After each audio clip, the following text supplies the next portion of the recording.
intro. Y'all ain't ready for this. The disrespect is real.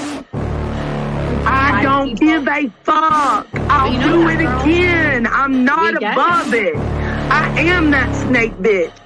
No, it's okay. You guys are all welcome to trash Queen in the chat. We'll hold a whole panel on Queen. I am honest to a point, but a lot of the things I talk about aren't true. Wait, somebody not telling the truth on YouTube?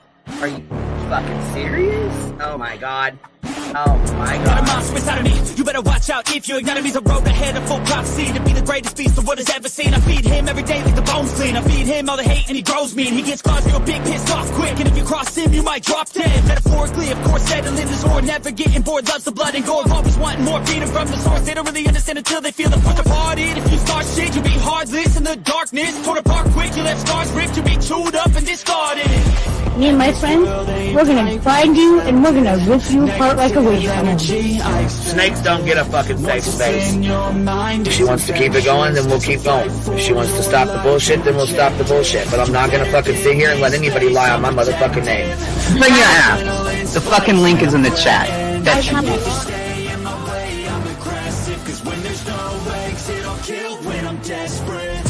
Oh, loose booty, wet panty looking ass boy.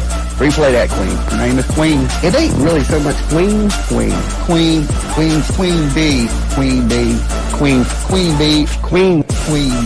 Okay, there. Queen B. Queen B's money. Queen B ain't got no money. Queen B. She always fucks some shit up. I don't know why PJ doesn't get his ass on a motherfucking leash and get his ass under control. Fuck. Better than never. I can feel my heart rate, adrenaline pressure. It's stormy weather, lightning, thunder, pouring weather. Yo, I'm a go-getter, try to do it like me, but I do it better. I got a mind that's clever, the beast inside is competitive as ever.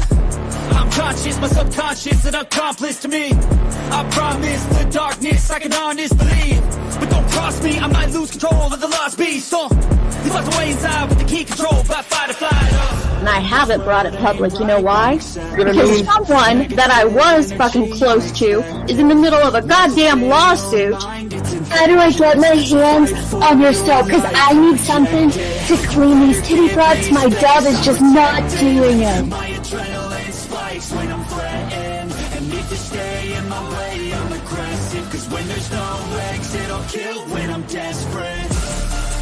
Bring your asses. As simple as that. Come in. I mean, bring it. Bring your asses. Hey, don't get Queen B and her 550, 600 servants. Bring their asses out. You might have started it, but I'm gonna finish it. Absolutely. Or go to somebody else's panel. Let me just say Queen B's panel. I'm telling you, we all need to go up on Queen B's panel because that seems where everybody's going. I guess Queen B is like the god of YouTube. Queen B Escobar, bro. Like, she's in China just making drugs. You know, I run the cartel on the YouTubes. I run the cartel here. You know what I mean? Like, because that's what boss bitches do. Exactly. Beefing with the Queen Bee because I heard the stinger sucks. This lady Queen Bee with the lip ring is innocent. You two weirdos are being weird. No, I know who this is. You're the lady that was on Molly Go Lightly. No. You have no doubt QB could hold her own with any female on YouTube. Let me tell you something we all learned a long time ago. I would fuck her up and drag her from here to China. Let's meet one-on-one. Writing checks, their mouth can't cash. Bitch, I didn't write a check, my mouth can't cash. I cash all them motherfucking checks. And I cannot for the life of me understand why people put her on a pedestal. And these allegedly smart people put her on this pedestal like she's something important. We got to tell you about yourself. It's your fucking overlying ass over there. Is her fucking name obnoxiously relevant? Because I know, she changed it. She meant to say obnoxious and irrelevant. That's what she meant to say.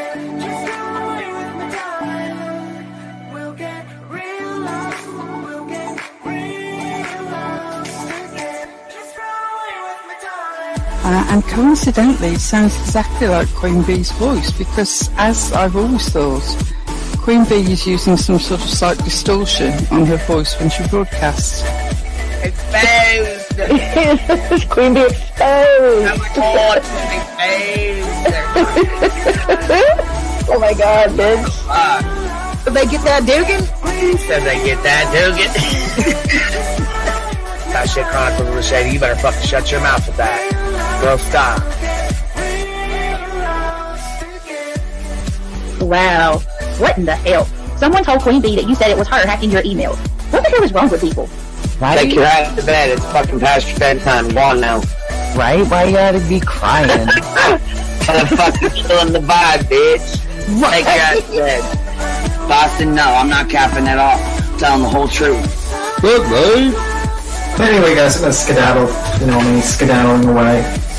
See you guys. Pumpkin. I love you too. Alright. I despise you, Boston.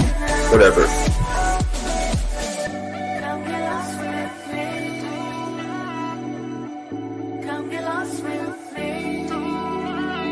Good morning, beautiful. Happy day. Happy day, baby. We got rigor today. Gotta trigger these motherfuckers every day.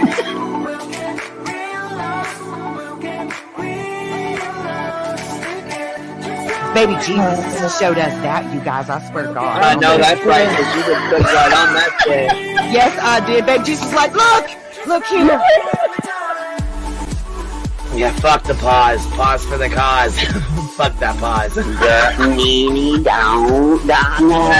just trying to be a better person. I know it. Let's see here. God damn it, Duke. You hear him? Yes, your dog is orange. Damn it, Duke. Girl, this tea is piping. It's living. Motherfucker's hot. That just burnt the roof of my mouth. Where's Candy Sue? Where's she at? You heard that like I heard that one. Fire in the hole. Smoke him if you got him. You're like the type of person that would probably be in the back of the class. Fuck you, me Tim. Ellie's a thug. Right. You don't We're all thugs around here. Shambles. Thank you for supporting the hot biddies.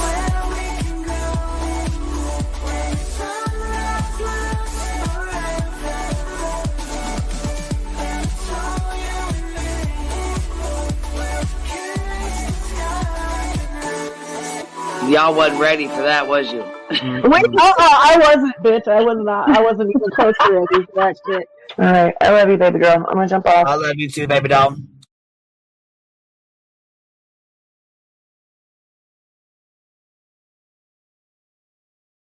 Yo, what's happening? What's happening, y'all? Good morning. Good morning. Good Lord. We've had a crazy ass weekend, and we're gonna start this one off a little bit crazy too, I guess. So anyways, let's go ahead and run this shit real quick. Good morning, good morning, good morning, y'all. I hope everybody's doing well today. The intro gets it. Everybody get you popping, get you pumped, get you ready, huh? Smoke them if you got them. Last night was nuts. The live is on members only because it was a little bit crazy, and it was a little crazy, actually. Tim B's Boy Scout leader. Don't y'all start your shit. Don't you guys start your shit on a Sunday morning now. Shit. Oh, shit. Come on now. Come on now. We got a lot of shit to talk about today. We got a lot of shit to talk about. And I guess we can get off track. I love a good derail. But holy shit, last night was a little bit wild. And Dom, you got to chill, man. You've got to chill, girl. You got to chill.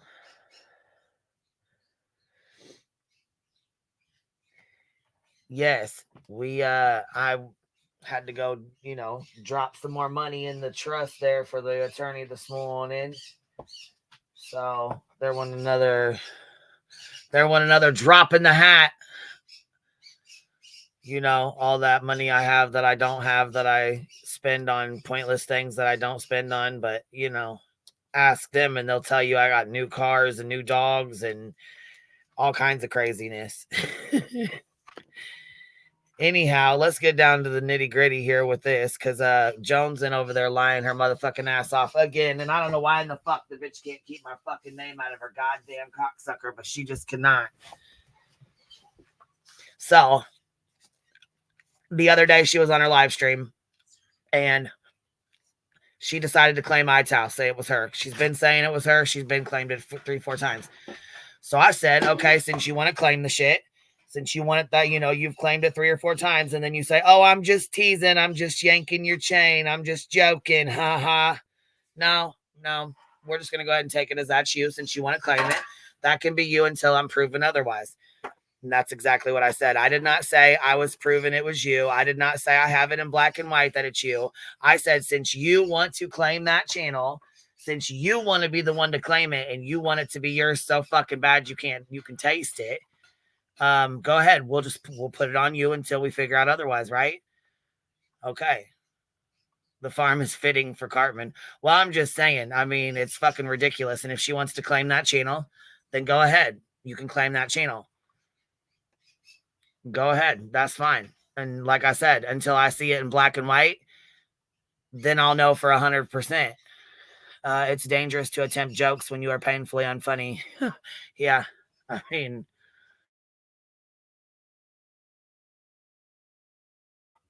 you've said it 3 or 4 times that that's your channel. You want to claim it? You want it so bad, go ahead and claim it. Shit. That's what I said. I did not say I have 100%. And I don't know. She's like, well, I'm not going to out the person that told me this, but which I'm sure you're going to say it's Ellie. I already seen that coming. Either way, though, I did not ever once say that I 100% know that it's you. What I said was, since you want to claim the motherfucker so bad, until we find out in black and white whose it is, that can be your channel since you want to claim it so bad. Have at it. That's fine.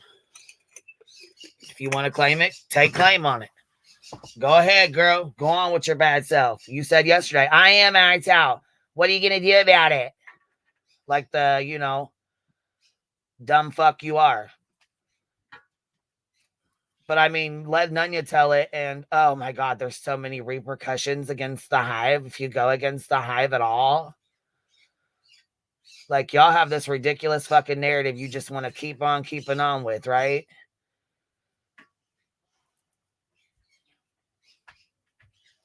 You want to scream, let me go, but you can't let me go. You cannot keep my fucking name out of your goddamn mouth if you tried. Not in one of y'all. Not in, and now you want the court documents. Because what, you think Burnt Toast is lying? Why the fuck would Burnt Toast lie? She has no reason to lie, Nunya. No reason at all whatsoever to lie. The shit's on the fucking docket. I mean, it's not that fucking hard.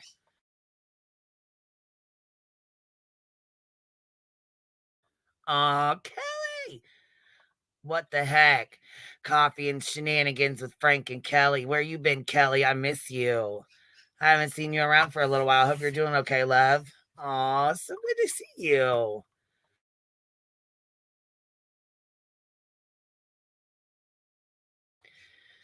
It is so good to see you. I hope you're doing good. Right. Anyone saying Burnt Toast is lying is a joke. Yeah.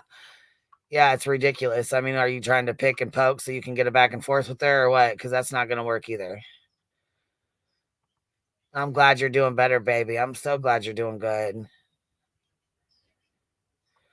Hold on. She's doing it to poke at QB. If she really wanted to move on, why keep up with the bullshit? Well, yeah, that's the thing. If she wanted to move on and she wanted to keep shit moving, she would. But that's the thing. She has no other she has no content otherwise. She knows that. We know that. Come on now. Hey, what's up? Hey, what's up? Nothing much. The usual lazy Sunday. It's a Sunday. Yep. No cursed dolls. Yeah, we ain't fucking with the dolls today. Not today. Jesus Christ. Not today. Hold on. Also, Jones, and we never needed you to claim that you were involved in their own shits. You and your lame friends might as well have signed your names to the first video. You guys are not too good at this. Yeah, exactly. Fucking idiot. But that's okay. So what, they want the like Nunya wants the transcript or something?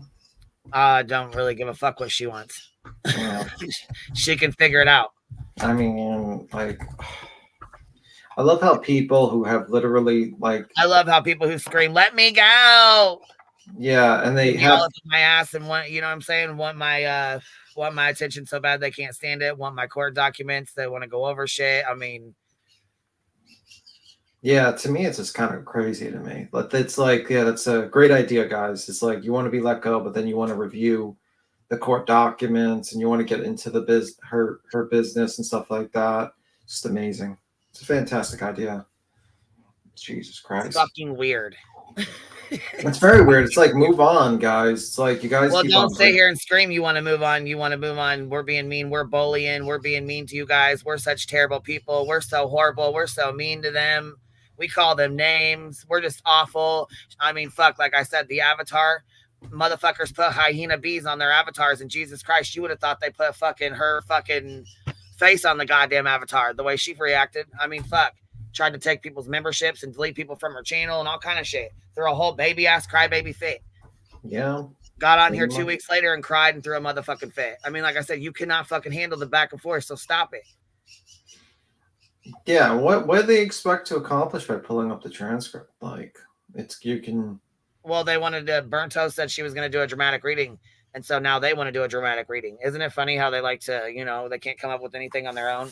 Yeah, that's weird, man. It's like, okay, so a case that you guys have admittedly said that it was a scam, and then that you also thought that you shouldn't donate, you want to do a dramatic reading. Also, don't some of you motherfuckers communicate with BHB secretly? I mean, like, that's the thing I've heard.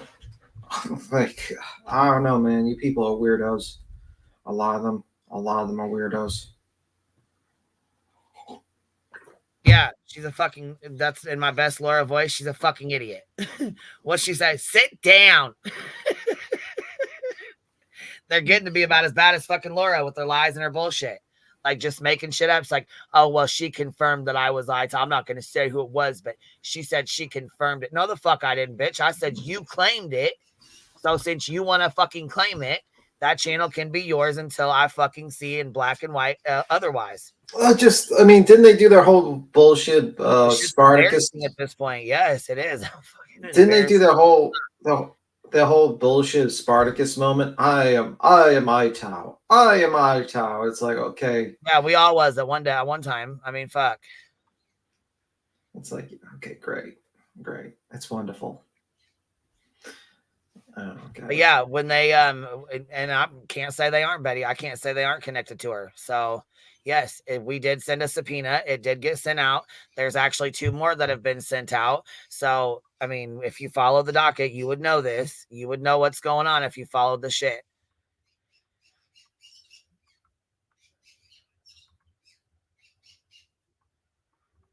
We don't even fuck with that old ass lady. I don't even know who the fuck that bitch is. Don't give a fuck. She ain't over here. We ain't over there. She can comment on whatever she wants. Her fucking opinion is super irrelevant to me. I could give a fuck less what that fucking lady thinks. Who's that? So anyhow, I got a quick question though. What about this? What do you think about this bullshit with the crime sleuth and shit?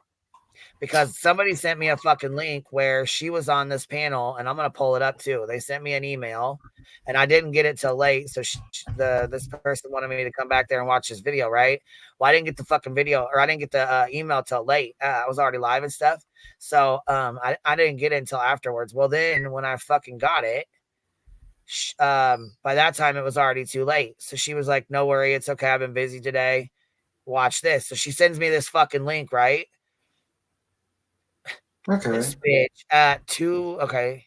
Let me see how fucking long ago this shit was. We pranked this fucking crime sleuthing over here, running her fucking mouth about me. Here, let's see. This is a fucking year ago. And she's sitting here telling these random ladies, I don't even know who the fuck they even are. She's telling these fucking ladies that she gets fucking bullied and fucking talk shit to over here. What up, B? Hello. Hello. Beady Beady, what you doing? Sunday shenanigans. I know. Clean. Shit. Hello. What's up? Hey, Timby.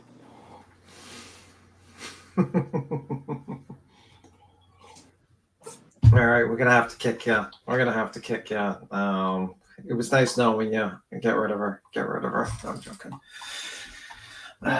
Why can't we have his snake duck island in here, but all the locals are here? I don't know, but you know what? I'm going as soon as her fucking funky ass is done, we'll be going. We'll review this fucking live so we can correct her bullshit. I don't know where Ellie's been. I have no idea. She's been busy, I guess. I'm not sure. I think she was around what the Karen Reed last year was Thursday, right? Or was it Wednesday? Thursday? I think she was up. Yeah. Yeah, people have lives. I mean, you know yeah, that's not that long ago. People act like you know. I mean, yeah, they do, and it's 420. You know what I mean? Like, there's people have jobs and people have shit to do. They can't be on here every single day. You know, like. Yeah, I mean, I know people get used to who they like. You know what I mean? And who they want to, you know, who they see up here. They get used to seeing somebody up here, but. I mean, they were really trying to sit here and talk shit about me having voices on my panel, talking about you already got me in a lawsuit once because I allow people to say whatever they want on this panel. And then that voices is a liability that I should not allow her up on my panel. That's Jones's opinion. That's crazy. Where was she at that time? She was also on this fucking panel running her motherfucking mouth. I just love like a person just sits there and they just like completely just like forget about all their being here and being on this panel and all that stuff, and they're just like, oh, well, I had nothing to do with it and nothing at that all. Bitch was a motherfucking liability. That bitch was slithering all over the motherfucking place. You want to talk about liabilities? I mean, let's be real. I mean, like, did anyone really take? Deets had fucking voices on her goddamn panel. How many times? Yeah. But you got nerve to say it's a liability for me to have her up here. Bitch, shut up.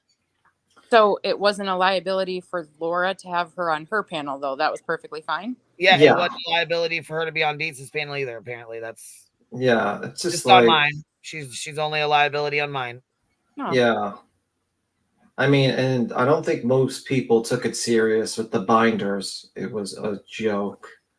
Binders upon binders was what she was named in the lawsuit about. I don't think the judge was like, her name got brought up one fucking time. Yeah, and it was about binders. I mean, like, I don't know what you're talking about. Talk about the shit. Pay attention because you sound stupid. So yeah, I pay attention and know what you're talking about. Yeah, she was mentioned because of the binders, and I was mentioned because I sang a song, "Nothing But a Hound Dog," about Dolly. I mean, like, and PJ. So they're just spinning. Either way, you did a good job on your video yesterday. I thought it was fucking hilarious. Oh, thanks. Yeah, so they're just spinning narratives now, just to suit whatever, you know, wherever the wind blows them this week. Yep. Welcome. That's not how it goes. So, you know, yeah, taking this fucking shit and going over to Rumble with it. Yeah, I don't know. It's just the usual bullshit. It's like, you know, what's good for me is good, you know, fair for me, but not for you, or, you know, type bullshit. You know. Well, this isn't a very good way to rebrand yourself. I know that. God. It's like we're gonna call out all these channels, but we're gonna be friendly with the Glare, and be okay with Turtle Boy. Okay, guys. Okay, that makes sense. That makes absolute sense. Well, the people that fucking back are way worse than anybody over here. So yeah, the Glare who basically attacked a DV victim on his live. That was fantastic, and blamed and supported the guy who did it. Fantastic move. He did it on a live, and it was only about 3 months ago. Hey, Alicia, what's up, baby doll? How you doing? I hope you're feeling well today. So what's this, Sebastian Rogers? You guys see the shit that's going on with Seth? And did you see the fucking clip where he's like, "You guys can mind your fucking business"? Yeah, you see, he's like, he's working whatever with the them. fuck. I'm like, really? After all these people fucking listen to your bullshit, listen to you fucking spew the shit you fucking spewed, and talk to all the shit you fucking talked, and now everybody can just mind their business? Well, the problem is that we told them to just do that beforehand. We told them just ignore these people. We suggested, but I'm just saying it's. Yeah. I mean, I'm glad he's taking the damn advice, but it's like, you know, unfortunately, you kind of put, you know, these people who now you're saying you're working with in a very precarious situation where they got harassed because you jumped on these programs and speculated with these guys. Well, he jumped on these fucking programs and said a whole lot of stuff about his fucking son that he shouldn't have. Yeah, unfortunately. Well, I don't really think it was speculating, but I mean, he was putting out stuff that he shouldn't have been put out, that shouldn't have been put out at all. And then Katie had to come out and correct it. Yeah. And then as soon did 125 interviews. Let me play this one where he says, well, he did an interview this morning. First. Yeah, I heard he just did it.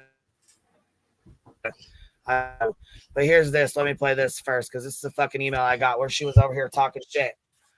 This is fucking crime sleuthing, fueled by coffee is what she's under right here. But I will say this much. Dietz was not around. I'm going to say this one more fucking time, sleuthing. Dietz was not around for Michael Long. She was not in the fucking case, was not around for it. She was not in there, not that I'm aware of. When was this live, by the way? Under any fucking name, under any circumstances that I'm aware of, that she was not in that case. So stop putting that out there and stop saying that. When was this live, by the way, when she jumped on? A year ago on some squirrel something. Let me go see what it is. Squirrel something. Let's see here. Squirrels on Fire is the channel, and it's timestamp 2:33. So she goes over here to this channel and tells them I'm talking shit about her. I guess I don't know. Here, this has to do with the Zav girl stuff. But well, it's not okay. So I haven't been over there since everything went down lately with all the drama going on between the channels. I'm not getting in it. Like, I still support her. I have supported her from I will continue to. But until all of this dies down, no. Being compared to Zav doesn't bother me. Heck, I have 3,500 subscribers. She's got 88,000. I'm a long ways from being Zav. She done something right. Okay, so here comes crime sleuthing and running her fucking mouth. Your URL and chat. She's done something right to get to where she's at. Whether you the one I'm dropping is Michelle's. My thing is, and it I mean I can lay my head down at night. My parenting skills, there's no questions. There's no questions about how I am as a parent. You don't have to explain yourself. I'm 19. To me, okay? You really don't. You don't have to explain yourself. Please, right, but I want to because I know that there's other people in here that are also, on that channel as well. And yes, I have a. Well, that's real rich saying don't explain yourself. I mean, fuck, you over explain yourself all the time, crime sleuthing. Insert to defend myself. Because I get it. You should see what they do to me. She said you should see what they do to me on Queen Bee's channel. Really? What the fuck is this? What the fuck happens to you on my channel, crime sleuthing? Because I get it. You should see what they do to me. And that lady's coughing right in the middle of it, but you can hear her clear as day say Queen Bee's channel. Let's see if we can even put these little subtitles on here because she definitely says Queen Bee's channel. On that channel as well. And yes, I have a right to defend myself because I get it. You should see what they do to me. I can't. I mean, I get it all the time. I think she's coughing too much to fucking even get the thing out there. But what the fuck are you even talking about, crime sleuth? And this is from a year ago, and you're fucking running your mouth. What are you doing? I think she repeats it again right there. If you hit play, I think she's going to repeat it. And that's only because they love a certain. This is the worst fucking thing. I don't know why, but it's the worst fucking panel etiquette ever. If you're fucking coughing and carrying the fuck on and doing that kind of shit, mute yourself. Fuck, man. Why are you still smoking? If you're coughing a lung, why are you still smoking? Like, stop. Well, she's smoking for fucking buds. That's a fucking vape pen, and that's fine. Do your thing. You know what I'm saying? But motherfucking mute. That is the fucking worst. Yeah, like a lady. But that's like a sign. But that's like a sign from above. Like, this is the time to stop smoking. No, that's like when you get good bud, you fucking cough. Like, that's a good thing sometimes. You know what I'm saying? Yeah, but she needs to fucking mute.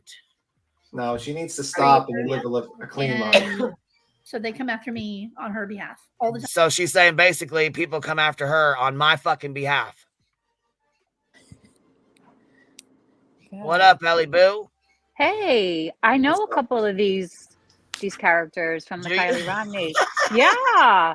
The top two, I know, like they both kind of lost their shadizzles during Kylie Rodney, and that one is the Squirrels on Fire, the one on the upper left, Shannon. Like she was over at Brittany J's during Kylie, and then she like never stopped. Like literally, it's been a year, right? 2 years? Coming on 2 years. Yeah, it's been 2 years. Coming on 2 years in August. Oh my goodness! And Did that you just one say on the shizzle? right. I don't know. Lost their shadizzle. You know, their shit. Shadizzle. I don't know. All right. Yeah. Oh my gosh. Yeah, I really don't even know these girls, but she was over there telling them that people attack her and go after her on my behalf. Really? That's what she just said. Yeah, that's what she just told Oh my them. Said that gosh. people treat her like, crap on my panel and then go after her on my behalf. Interesting. Oh, wait, who's on the bottom left? Crime sleuthing under. Oh, gotcha. Oh, that's why you're watching it. It's okay. I'm sorry. I just jumped in. I'm like 3.Dave right now. I'm sorry. Yeah, she fucking comes in. Well, listen, she Okay. comes in and she's talking about you ain't gotta tell me this because I already know, and something else. I don't even know what the fuck she's talking about. Something about she's like, you ain't gotta tell me personal information. Wow. I'm like, you overshare all the fucking time. But listen to what she says. Protect yourself. Morbid can't even get in my chat room. I am aware Morbid has 5 names that she goes by. That won't happen. I mean, I could stay his target. He's not. I mean, he's. Now look, I haven't even jumped her ass over the shit with BJ and Quentin Simon when she fucking lied on me about that, right? I never even fucking went hard on her. Like never fucking went off, nothing. Matter of fact, I haven't even talked to her about the shit because I already know I'm already gonna go off anyways. So I really have tried not to say nothing about it because it pisses me the fuck off anyways. That she would say something like that to begin with, and then get up on a fucking panel and then try to spread it, and then you got fucking Deets trying to agree with it, and Jones and asking where this video's at, and you're feeding. So this is the video. Got it. Yeah. So I mean, like I said, I haven't even fucking went there about the goddamn Quentin Simon shit yet. So, like, this is about Kylie Rodney. This ain't even this is her talking shit about me during the Kylie Rodney. Quentin Simon hadn't even happened yet. Wow, this is vintage material here. We got. Yeah, because this is during the Kylie Rodney shit. This is what they're talking about. Yeah, everything. Hashtag Kylie Rodney was sleuthy. Michelle, Daisy, and crime sleuth and J Rod. Oh, J Rod's there too. Yeah, J Rod on point. He comes in like way down here. Like he's way down. Quiet because they She's still on the fucking couch, sitting here on the computer, showing her fucking face and everything. Oh, interesting. Everybody's just lounging around. Like she still goes like Squirrels on Fire. Like she still does like things about like Kylie, Kylie Rodney, like, yeah, that's the Truckee Way. On that. That's ridiculous. Like 2 years, and they still think there's a cover up. Like they think that there's, Yeah, it's the most ridiculous shit I've fucking heard. Yeah, that's Bangs down in the corner. That's Bangs down in the bottom left corner. Wow. Is the one a Creek Squad person? I think they became Creek Squad people after when they started doing the Kylie Rodney stuff, because that's when Ryan got involved. But they think that Kylie is real, though. They just think there was a cover up, like Squirrels on Fire, and these girls. They both think that that there was some kind of mass cover up with the Truckee Way. Remember the Truckee Way? Yeah. They'll be like rewind, and they'll go back and they're still looking at Sammy videos and stuff. It's crazy. That is so fucking crazy. She's deleted her social media accounts because they fucking harassed her so much. Oh yeah. She still doesn't have social media accounts. Firefly, thank you so much, love. Gifted 10 memberships. If you guys got one, make sure you tell them thank you. I've had a lot of people come in the comment section and say thank you afterwards and send me emails. And I've had a lot of people actually renew their memberships too. So it really helps you guys. I appreciate it. I can't believe there's still people obsessed with this Kylie Rodney situation. Right? That is it's fucking ridiculous, girl. It is ridiculous. They latch onto the shit. It's like some of these people get so fucking obsessed and so hyper focused. They latch onto a case and they literally cannot stop. Like they cannot stop themselves. That's what happened with this Shanda girl, like Scrolls on Fire. She lost her shit. It's like her life mission to like get justice for Kylie because there was a cover up in her death. That's what she thinks. She's not Creek Squad where she thinks that. Could you imagine your fucking mother and wanting fucking your daughter to rest in peace and people just leave her the fuck alone and this is what you gotta fucking deal with? Like I can't say if I would lose my shit on one of these folks. Right? Especially if it came to my kid being dead and stuff, and you know what I'm saying? Like let her fucking rest in peace and leave her the fuck alone. But that's the whole thing. That goes back to the whole Griffney. That's where Griffney came from. I mean, I know other people call her Griffney, but we call her Griffney because of the Kylie Rodney case. That is where that name came from. Some of these people just get way, way, way too invested in this shit. And I know she was mad as fuck. I know Brittany got mad about nonsense calling her out, but I mean, goddamn, when when she's doing the shit she's doing, people are going to call that out. Yeah. I mean, it's just, your behavior on a public platform. So well, yeah. And I mean, she's trying to get in with the, with like JLR and all them. Speaking of, did anybody see Hills' video that she did today on JLR's girlfriend? Oh, shit. Oh, yeah. Shit. Oh, I saw it as soon as I started watching it. I was like, oh, gee. I was like, oh my God, Hills, that's you opening up a can of worms. I would be very worried at this point. I don't think she cares. I don't think she gives a fuck, honestly. But I was Hills said, fuck y'all, thug life. Yeah, absolutely. I'm like, oh my God, Heels, you didn't. You thought the alien video was bad. I mean, look at what he did to her. Yeah, but you thought, you thought his reaction to the alien video was bad. Oh my God.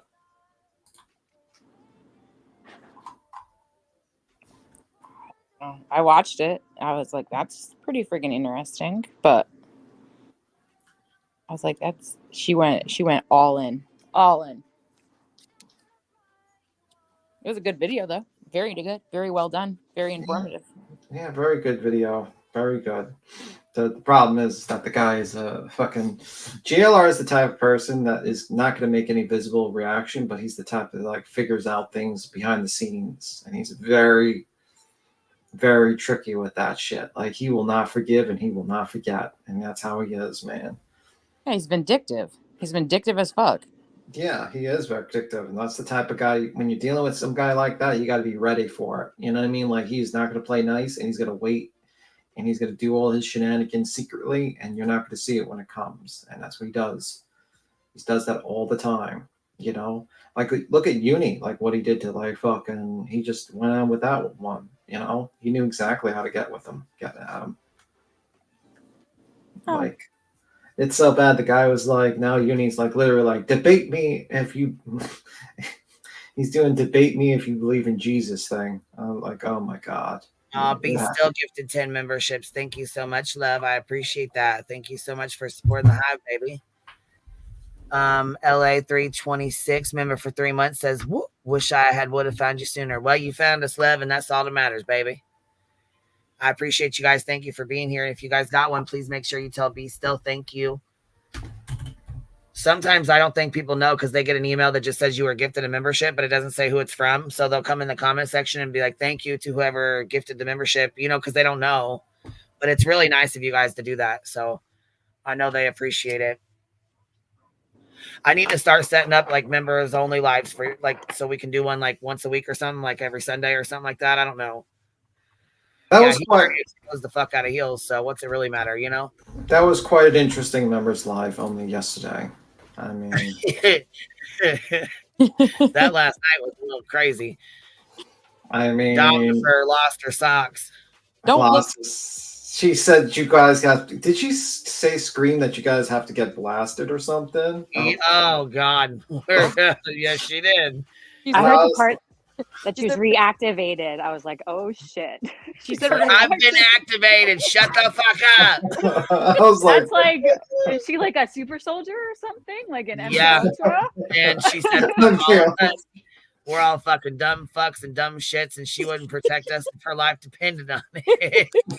She said we're gonna get blown out. blown out. I was like, whoa. I said, And then "Shit, we Cappy all comes blown up. out. Blown The in or only- blown out. The most excited I've seen Cappy in a long time talking about her creepy dolls collection. Just like, look at my creepy doll collection. It's like, don't, Queen Bee, don't look at it in the eyes. Or don't look at it. Don't look at it. Don't look at it. Oh shit.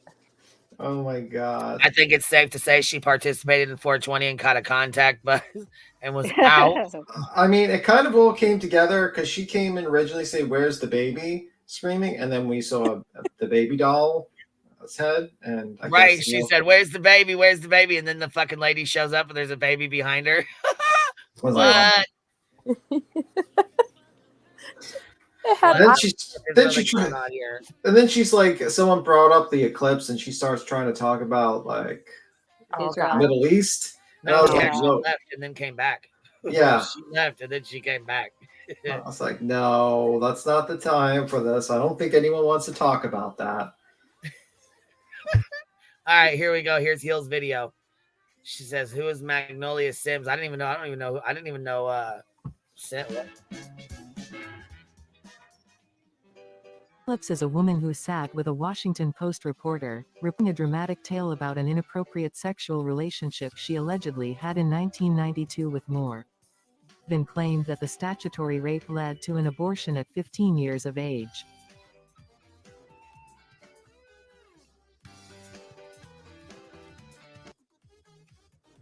So yeah, this says here, after weeks of sending her essay accusations to reporters, Magnolia is being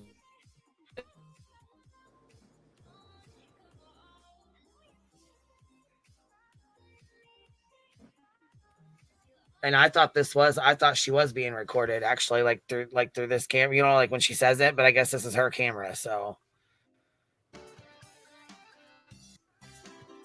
You still have an interest in working in the conservative media movement to combat the lies and deceit of the liberal MSM. Is that still your interest? No, not really. Yeah. Not at this point. No. I mean, I don't really want to get into any more details about my life because it's like obvious that you're like not believing me, so I don't really see the point of even continuing the meeting. Yeah. You know. So I probably should just like cancel the whole thing. Okay. Okay. Well, if there's anything, if there's anything you want to say for the record, we're, like I said, we're planning to write a story. Your name will be probably could be in the story. And I mean, I don't. Yeah, anyone that files those kind of charges, that's really, really shitty. That can ruin so many lives. So many lives. Who is Raymond? This is your chance to explain. Am I being recorded? No. Okay. Okay. Oh, hello, we are live. JLR investigates. Come on in. We have to talk about this situation. The majority of those who died today were children. Beautiful little kids between the ages of 5 and 10 years old. So our hearts are broken today for the parents and grandparents, sisters and brothers of these little children, and for the families of the adults who were lost. And I'm here with my friends Adam and Ryan Lanza, and we are at Bresson Farm Road, and we are going to the neighborhood of 36 Yogananda Street in Sandy Hook, Connecticut. We are going to go to the house of Ryan and Adam Lanza. What the fuck? For police presence. We have media outlets. So he's been doing this for a long time. Why does he have Adam Lanza's face on dolls in his back seat? I think wasn't he? Yeah, that's because he did that. He used to troll like that. He even made a book about all the lawsuits he did and stuff like that. Yeah, I was gonna say, and I think he doesn't. I think he recorded. Well, he did. He did something. I'm not sure. He was off probate, or I mean, I'm sorry. He says he was off his medications in this, anyways. But I'm not sure. I know that. I think. I know. He's off probation. So I think. Also, didn't he also pretend? He also pretended to be a relative of the Sandy Hook shooter. Yeah, the dad or the uncle or something. Uncle. Yeah. It's crazy. Yeah.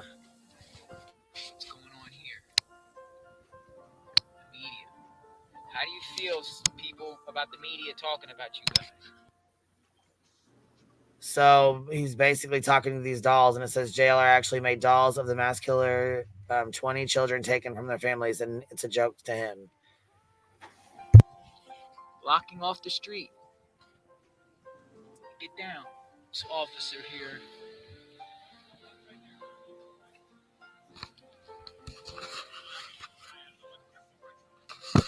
See, I didn't recall seeing all this. I don't know where the hell this even came from.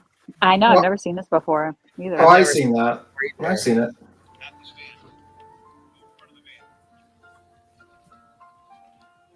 Well, I just got kicked out. Guy told me to turn the camera off.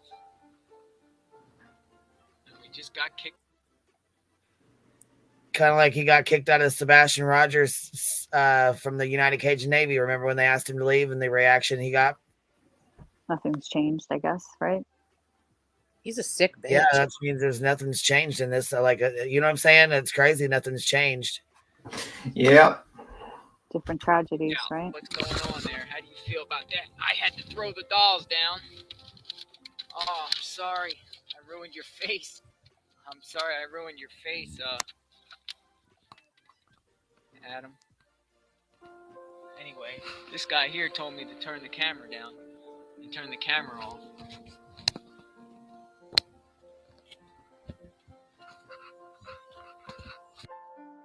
What the?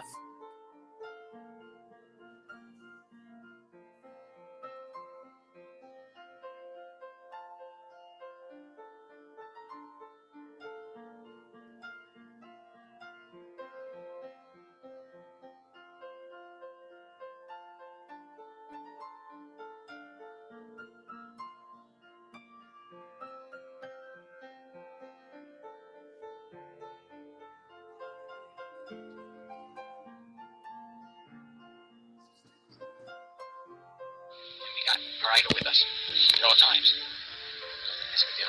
James Deacon Holmes is our hero. Yeah, James was with me today when I got these. $3.99. $3.99. $3.99. Yeah, $3.99.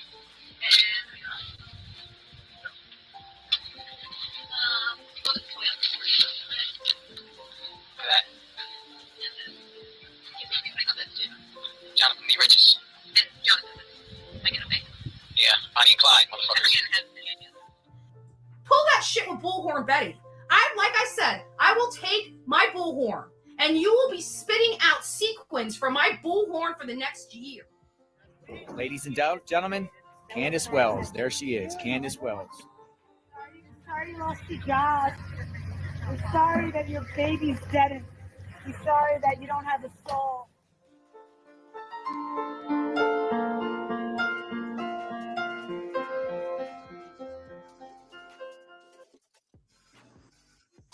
What am? Wow. What am? He's sick. Yeah, there's I think Dietz did a documentary on him. I know Heels has a bunch of information too, but I don't remember seeing that video. I mean, like maybe they've been out, but I think I don't recall ever seeing that one about him driving around. Yeah. Kicked out and shit. I don't remember seeing that. I don't remember that either. Yeah, I would have definitely remembered those friggin' dolls in the back for sure.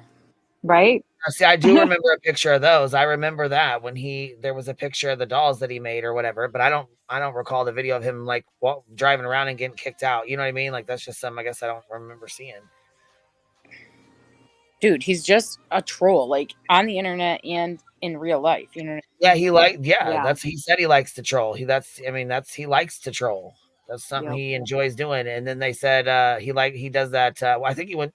Okay, maybe I could be wrong, but I think one of the charges was phishing. He'll send out emails and stuff, and it's like a phishing email. That's why you're not supposed to really answer them. Like, Yeah.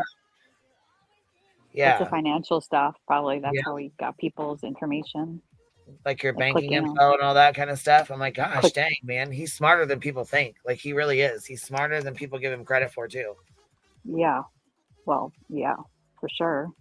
He's got like that criminal mindset. You know what I mean? Like, Yeah, exactly. Well, yeah, the inside and the outside. You know what I'm saying? Street smart and book smart. That's a bad combination to be both.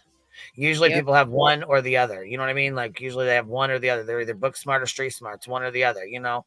No, he's got both, and that's dangerous for somebody like him. Like, to have this many followers, I feel like is dangerous, or could potentially be dangerous in my opinion. I agree. But it could be with anybody, really. I mean, just depends on who, you know what I'm saying? The people that get those kind of followings, like on TikTok, you know what I'm saying? Some people have like fucking followings and they really don't need to have those kind of followings. Like, it's kind of scary. Yeah, he's got that like creepy smarts, you know, like the creepy book smart shit. Does no good. If he doesn't know it, he'll fucking find out. Like, he does not fucking play. You know what I'm saying? When it comes to that kind of shit, it just seems like.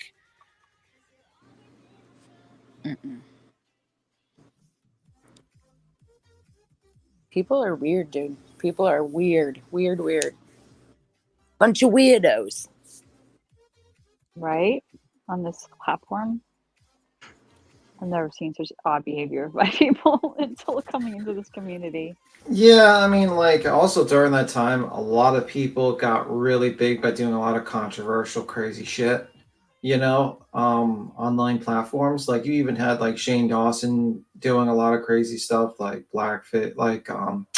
Well, they would do anything. I mean, back Yeah. then they would That do guy. anything because for views. I mean, that's when like people, you know, like YouTube was really like coming up. You know, social media. Yeah, and they gave you anyone could get ad rev. Like, once the floodgates were open, anyone once they would put ads for anything. So the major thing was just to get controversy and get like views, and that's probably why he started doing that stuff a lot of times.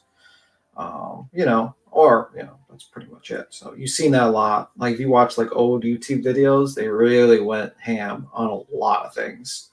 And then YouTube eventually had the apocalypse situation occur, which resulted in like a lot of ads, companies pulling out, and then they had to kind of tighten up.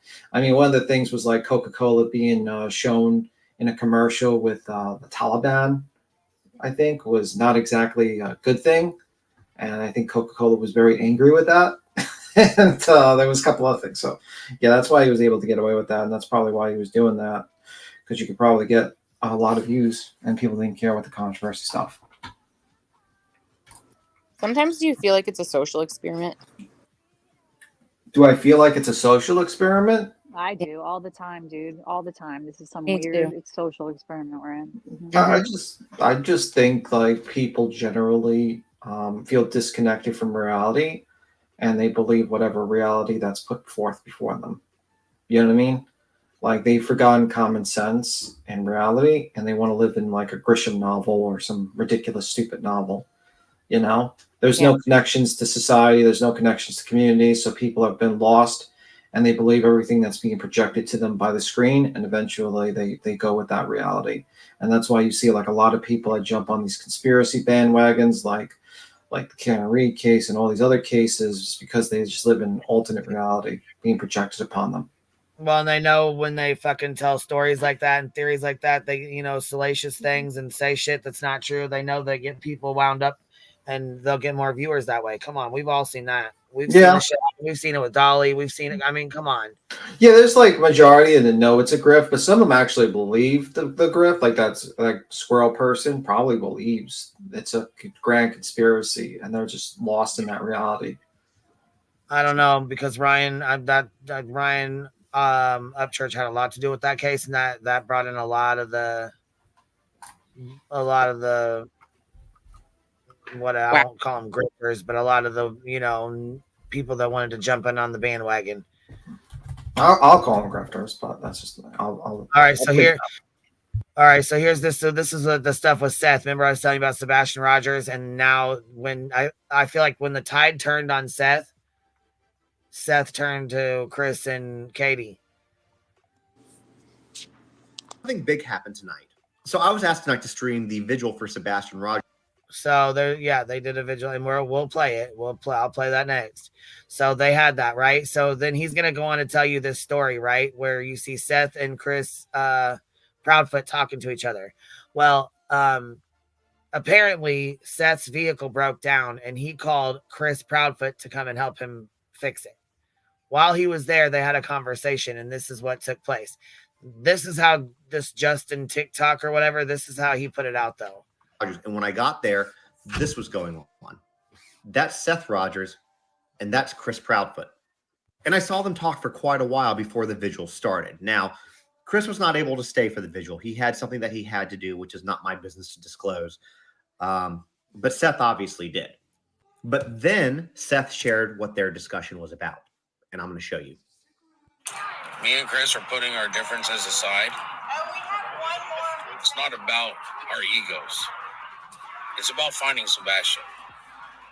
Me, Chris, and Katie will begin working together. And if everybody else could just fuck off and put your egos aside, help us find our son. Sebastian Wayne Drake Rogers is the goal of this shit. If you can't get on that, get the fuck. So something big happened tonight. So what the fuck is all that? What do you guys think about that? I don't know. Maybe he's just fed up, with all the speculation and all the craziness. I feel like after the lie detector test, I feel like things really turned and did a 180, and now it's all going south for him. Yeah. Yeah, especially after him falling asleep. I mean, with the bullshit. And I think he has no choice but to. I mean, he should should have. have. But I mean, they got blamed for so long, and he put out so many different details, and you know what I'm saying, different things that made people think that they were guilty as well. And now, basically, I feel like he's telling people that stood behind him, or you know what I'm saying, stood with him to fuck right off. Yeah. If they, you know what I mean, like it's just kind of. Yeah, I kind of agree. Put their differences aside before he wanted to put out that he was SA'd and that he SA'd Chris Proudfoot's daughter and, all the shit that shouldn't have been put the fuck out. That kind of stuff, that shit. Where he overloaded his fucking mouth and put it all over the internet. Yeah, I think so. So I mean, don't get me wrong. I'm glad that Chris is fucking being, the grown man and the grown adult in the situation because he could have told him to fuck right off. Yeah, I mean, I agree with that. I also think that he's realizing that the people around him have only been inviting him on panels so that they can get views and donations. And he's realizing that Nancy Grace is a fucking snake, hopefully. Maybe that's also, and he's realizing all these people are just kind of, were not out for the good of his son, a lot of them, but they were out for how many views they could get. And I think. Yeah, but see, that was the thing. He was okay with it then. He was on every single panel, every single channel. I mean, how many panels and channels has he been on now? Yeah. I just did it this morning. I mean, for fuck's sake, you can't stay off of him. Yeah. Yeah, I think that he's just realizing how vicious social media is. Vicious. It can be. It's the belly of the beast we tried to sell. I mean, yep. It's yeah, Gen B. He claimed that he took a polygraph test and that he fell asleep during his polygraph test. Yeah, he's taking. He's been walking this whole time, doing this, searching every single day, day in and day out, and you go take a polygraph and you fucking fall asleep. Yeah, I did call it I did call it 2 weeks ago, basically. Yeah, I mean, like I told them that they were going to turn on him, and they will. That's what they do. It's like when the content for support starts going down, they'll turn around and reuse you for just going after you. And it's unfortunate, but it's very true.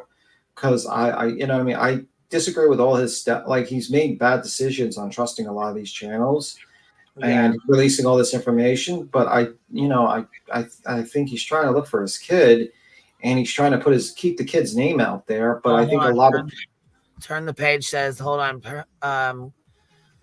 Queen, please go pull up Pascal and listen to Seth's call this morning. So yeah, he did another one this morning. He did 2 this morning because he did the one before, and then he did the one.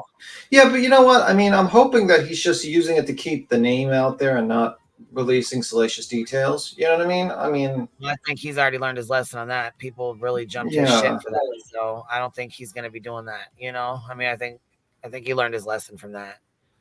But if he wants people to mind their business and fuck off, as he said, then he needs to stay off the internet. You know, don't open it up for speculation. Don't open it up for public opinion. Well, too late for that. Yeah. That's never going to happen. Even if he doesn't show up, they're going to speculate and make up shit. But You quit. know? You don't have to continue it. That's true, but you know what I mean? Like, he's probably just wants to get his, you know what I mean? Like, I feel like when you're a parent in that situation, you feel powerless and you try to do whatever you can to try to do something, even if it could be negative or, you know, stuff like that. And I feel like, you know, he's doing what he can because he feels powerless. You know what I mean? Hey, In this Ring, situation. God forbid anything ever happened. The last fucking place I would come is to YouTube. Yeah, but that's because you know how bad YouTube can get. But like a lot of people think like, oh, if I go on this show with 20,000 subs, I could do something. I'm helping out. And the truth of the matter is that like him searching, he's probably not effectively searching. I don't even recommend parents search, to be honest with you, because you could mess up a scene. But he's trying. He's just he feels powerless, I think, and that's the situation. He's just trying to do that. You know what I mean? And I can understand that. You know, I can't judge a man that just trying to do something. You know, I don't know. I can't judge him. I can't. I did. I judged him for that because it was fucking wrong. Period. Point blank. And if that was my fucking baby daddy or my kid's dad, I would have jumped his shit as soon as he. Oh Lord. I understand that, but I understand his point of view. Fucking trauma out there like that, or who the fuck you think you're kidding? I think that was wrong. I think that was absolutely wrong. I think like that went away, and he should never have released those details. And I think he should have just especially kept with him being 15. He's at that critical age where he is like super. You know, I mean, this is like these kids are growing up in a different age than we, you know, in different times than we ever did. Like they're in the fucking, you know, man, it's so hard. It's so hard on the kids these days. Yeah, they get so With the you know what I mean? technology the way it is, and the phones and the Snapchats and the pictures. I mean, fuck, word travels faster than it ever has before. Rumors travel faster than they ever have before. That and at that age, everything's embarrassing. You know what I mean? Yes, everything.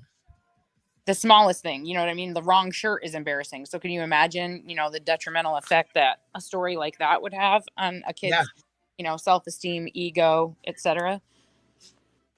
And all he wanted was friends, and that's what they kept saying. All he wanted was friends. Oh, that breaks my heart. So obviously he was already having trouble at school, even making friends. You know, one of my friends, her kid was so like, I mean, her kid was like so bullied that she would go eat in the bathroom every day. God, I hate that. That sucks. I hate that for kids. The kids nowadays, it's way different. It's a whole different fucking ball game. It's a whole different world. And I don't think that people even begin to understand how rough it can be. Yeah. I mean, like it was a lot easier, like when you could just like basically if someone was bullying you, you just be well. And Margot, they say he don't have social media. Oh, sorry, B Tim. I must have a lag because I just heard you say something and it just cut off. Oh, okay, no problem. Just go ahead. No, you go ahead and say that. I'm gonna go ahead and come back in. Go ahead. Oh no, I was about to say it was like a lot easier with you know, like when you got bullied when you were a kid, you just was told, okay, well, you just have to fist fight them. Yeah. That's pretty much it. And then you basically, after you had like a fist fight, maybe you became friends with that person afterwards. Yeah, my kids, I mean, you know, my kids are at that same, you know, general age where everything is, you know, everything's social media. Everybody has a Snapchat, or even if it's not Snapchat or whatever, you know, even on Roblox, they play together and then they, you know, people are on there that are bullying them or, you know, bullying other people. It's everywhere you go. Even their classes are like virtual classrooms, you know? Yeah, I don't know. I just think like a good, you know, I don't know. Things have changed, I think. But Oh, they've definitely changed. They've changed a lot. yeah, Roblox is a I terrible hear little product. Irish girl said, I took my son out of high school because of bullying. It's the saddest thing ever. And it is. I mean, it is. And Roblox is the worst. And that's the thing. Margot, they tell you, like they say, and I understand they keep saying, you know, like he didn't have social media. He didn't have social media. He didn't have social media. But do you guys, I mean, like any kind of phone or any kind of game. I mean, like Roblox is a fucking game. And I know at 15 years old that he played at least some kind of games. You cannot keep a child locked in their house, locked in their room with no games, no social media, no nothing. And even if you think they don't have social media or internet to access internet to access to the internet and stuff, like even through school, they're so fucking smart and so resilient. Like they are so smart. And people seem to have this like it's almost like a predisposition that autism or kids that are autistic are like slow or not smart. And that's the furthest thing from the truth. They are extremely, extremely smart. And some are highly intelligent. Yep, that's true. And you know, it's not just the Roblox. Look at like Fortnite. To play Fortnite, there's other kids on there. You know what I mean? Yeah. You have social media to log into Fortnite and play Fortnite or Madden or anything else. Yes, and talk to these other kids. And I mean, there's predators on these games and shit too. That's another one of my fears was these, you know, like let my kids play these games on social media. I didn't even know Roblox had a damn chat room. I didn't either at first. Oh, Roblox is the worst. I would never trust that product. I talked about that a while ago. It's also a very predatory business model. Yeah, and well, I mean, there's other games and other apps that have the same, they have the same thing. Like there's little chat rooms off to the side that kids can chat with other kids or other people. What's the other one? Toca Boca. That's another one that they play. What's Toca Boca? Some game that the kids play that you create houses, whatever it is. Okay. Yep. That's the next game they're gonna play is you get to go to a job and then you get to work 8 hours and go Well, home. and then, you know, they do those, there was those things where they used to say, you know, they would put the parents in a room and they would put kids in another room and they would let them be on social media and somebody would hit them up and say, you know, do you want me to come get you at your house at 2:00? And they're like, my kid would never do that. My kid wouldn't do that. Watch, my kid's going to say no. My kid knows how to act. And the fucking kids 99% of the kids would say yes. And they would fucking get in the car and leave with the person. Right. Of course, it's all set up on cameras and things like that. But I mean, 99% of the time, the parents say, no, my children would never do that. My kid would never. They would never do that. And they fucking do because, you know, like I said, kids they're curious for one. And for two, we all fuck up. We all make mistakes. That's how you learn. It's just human nature. And then they record everything too. These kids record everything. There's a 5th grader at my kid's school the other day got in a fight with another 5th grader.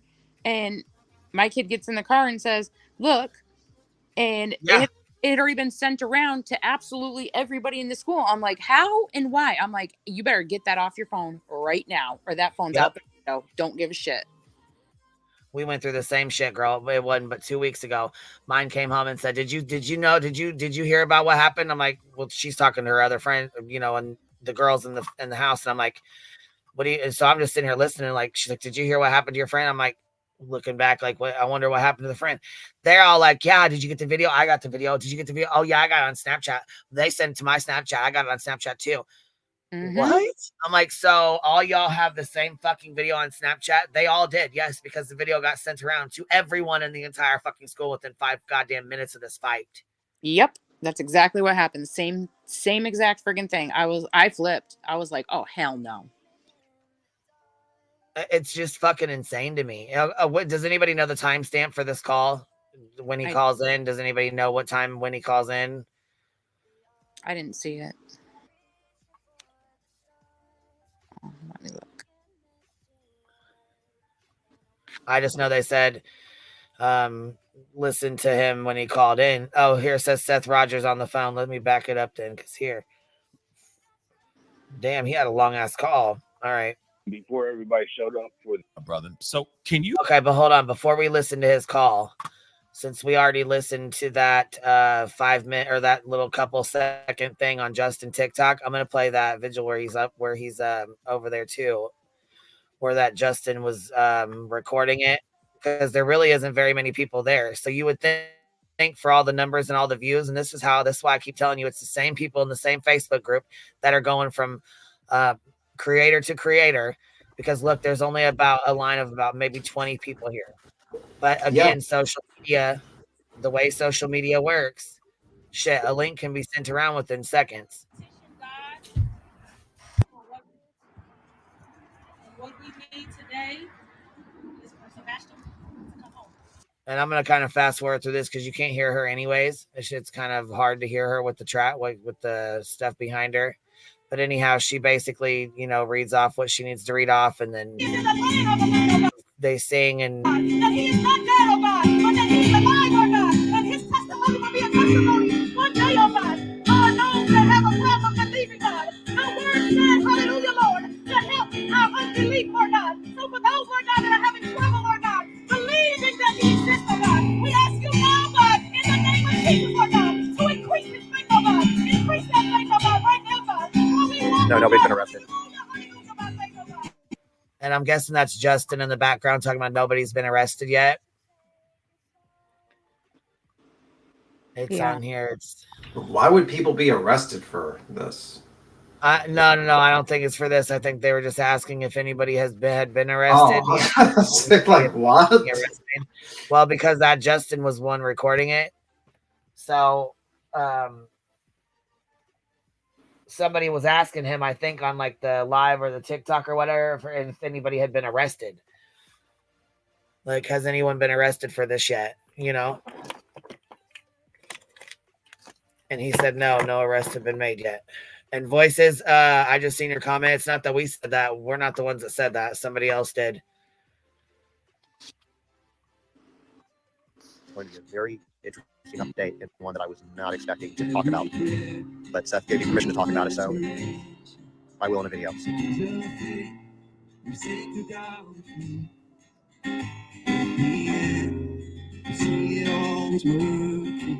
People aren't spamming green hearts. Green is the favorite color of Sebastian. That's why he's wearing green. So there's green balloons, green tables. Everybody's either wearing green or has a green ribbon on.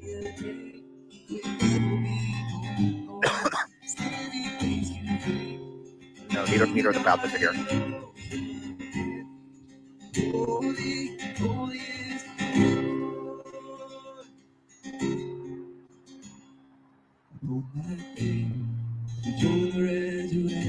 Later tonight, I'll probably be on YouTube talking about Columbine, but I'll try to get a video out between this and that.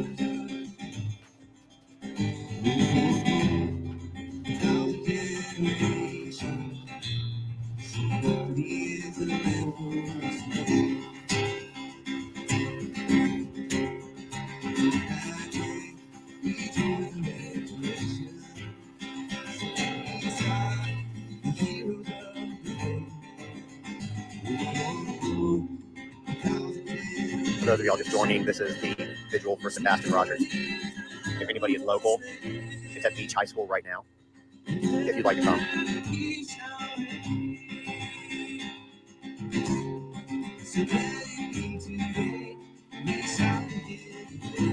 Do me a favor, tap the screen, see if we can get this PDF like I'd love to tell Seth we had over 1,000 people in here.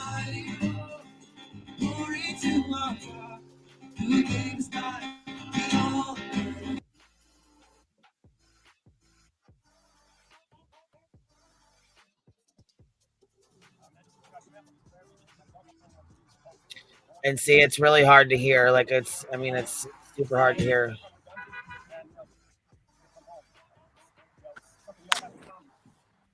Yeah, their sound sucks. Yeah, it's really hard to hear anything at all. And he sings a little bit more, and she says a few prayers, and then I think this is one of the teachers maybe that comes up. And then of course there's Seth there to the left, but I mean, God, right now we're seeking you. We're asking you for a miracle. We're asking you to reveal yourself to us, to reveal the truth to us. Not ever change your character. You are good always. We believe that. That you would give energy.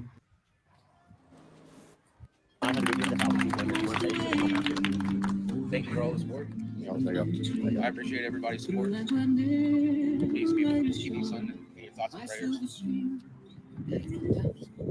Just need to find him. You know, Mama wants him back. I want him back. Family wants him back. Keep your heads up, your eyes open. I'll share his poster. You can pull his poster off anywhere. So there, that's pretty much that.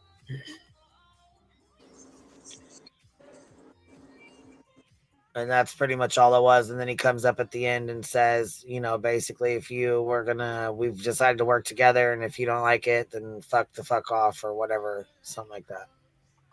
Well,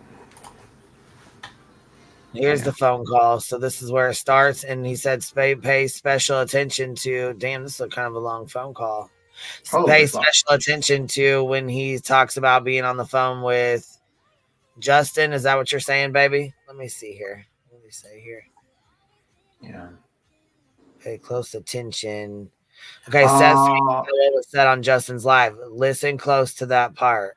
Yeah, by the way, Voice says, what brought on this change? Probably when the harassment started coming on to him a little bit, where people were questioning him, like, about the polygraph. That probably came into play a little bit. Oh, are you talking about the where Seth said that basically he didn't want to, or he wanted they were working together, and you know, basically that's her question. Like it? Yeah, that's her question. How did that change come about? My guess is the mob went for him next, and he's like, fuck off, people, Yeah, it was here. We'll play it again real fast because it's a short. It's like a little bit. It's like a little short. Let's see.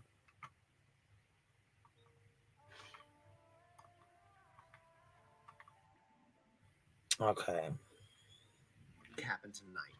So I was asked tonight to stream the vigil for Sebastian Rogers, and when I got there, this was going on.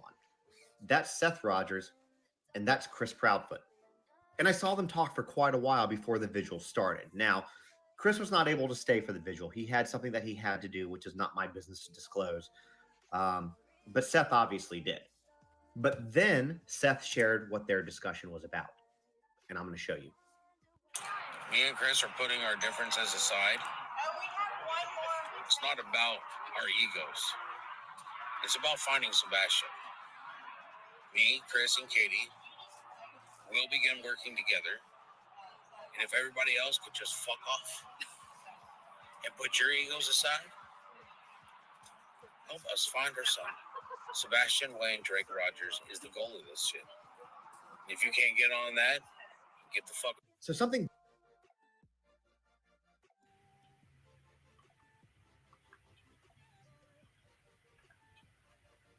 Right, that's exactly right, Running Bear. Seth tried to make the mom and dad look guilty, and it's kind of flipping on him after he talked about about falling asleep during the polygraph. Also, the fact is that Gray's video cleared up a lot of things with the two lights thing, showing that the news reporter was fucking a hack, fucked that up a bit, showing that Proudfoot took a polygraph test and passed his polygraph test. That the cops told him don't take a polygraph from Nancy Grace because they probably knew what time it was with that lady. And then when Sebastian's biological father goes and takes a polygraph from Nancy Grace, falls asleep in a half hour during the test, and he's on medication, the tables have turned, and that's usually what happens. And it's like, that's why you should never listen to these fucking news hacks and these idiots, and you should probably listen to the cops that are investigating the case. And that's what probably well, then you have people that are saying, okay, well, you have a $20,000, $25,000 GoFundMe. You're on every single podcast you can go on. People are sharing your Cash App. Your sister's got her Cash App up. You guys are planning vigils and all this bullshit. And I mean, there's a whole lot going on. And then you have Chris and Katie, who have done maybe 2-3 interviews, and they actually had to leave their house and take their camper and go to a campground and stay. Yeah, they don't have a GoFundMe. They don't have extra money. They don't have Cash Apps. They're not doing interviews. They're definitely not getting paid for interviews, and they're still getting fucking harassed. And death threats and all kinds of bullshit. Specific people threatening to take their fucking campers and buy their houses or wanting their houses and just fucking absolutely ridiculous bullshit. Yeah, that shit's now, and not only that, you've fucking exposed personal information and put it out there to where she had to fucking come out and make a statement. And now you want to tell everybody else to fuck the fuck off. You guys are going to work together now.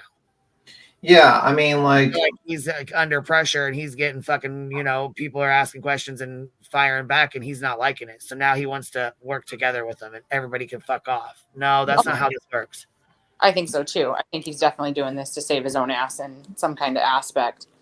Yeah, because that's what happens. Because, you know, they're going to be like, was he on medication during a lie detector test?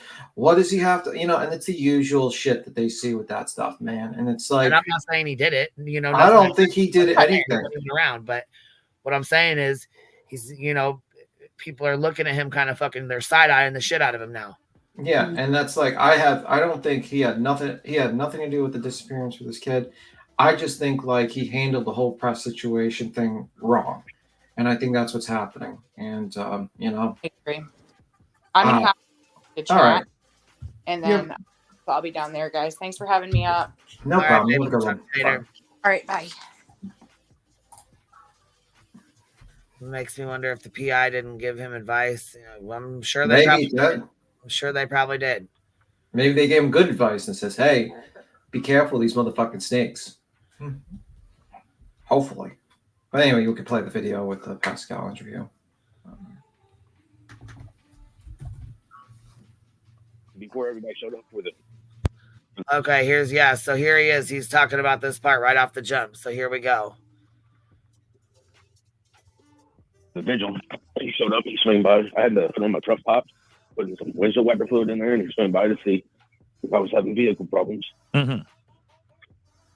So he came over, and then he came by. Yeah. Yeah.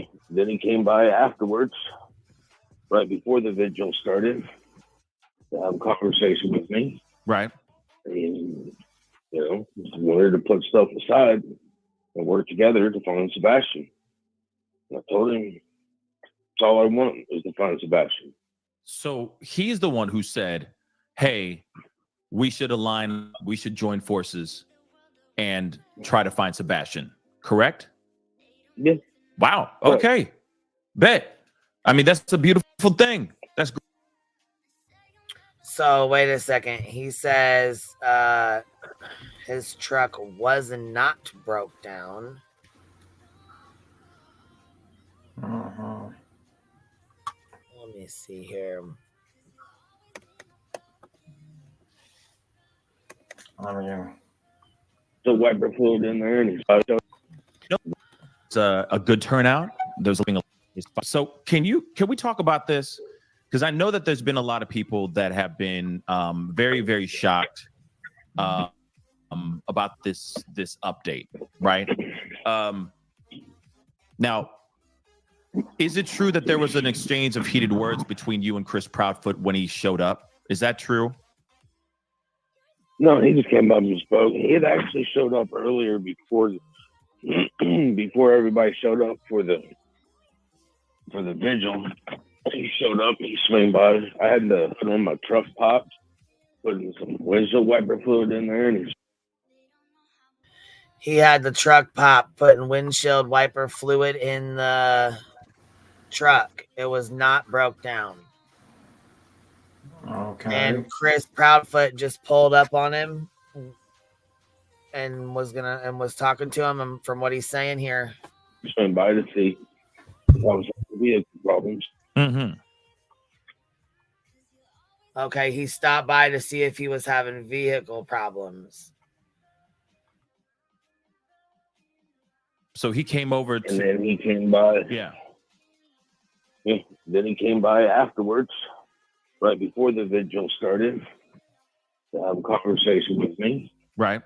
And, you know, just wanted to put stuff aside and work together to find Sebastian. And I told him that's all I want is to find Sebastian. So he's the one who said, "Hey, we should align up, we should join forces and try to find Sebastian." Correct? Yeah. Wow. Okay. Bet. I mean, that's a beautiful thing. That's great news. That is great news. That's fine with me. Let's do it. I see. You know. I see. So then, okay. So then let's talk about this video, okay? Because it's blew up. It is blown up the internet overnight. Okay. I woke up this morning to DMs, etc. with this, reacting to this video. Can you explain to me what's up? What happened? What was going on with this video? Well, first of all, I don't have social media. Right. And so, about the only thing I hear is what other people will be telling me. Mm-hmm.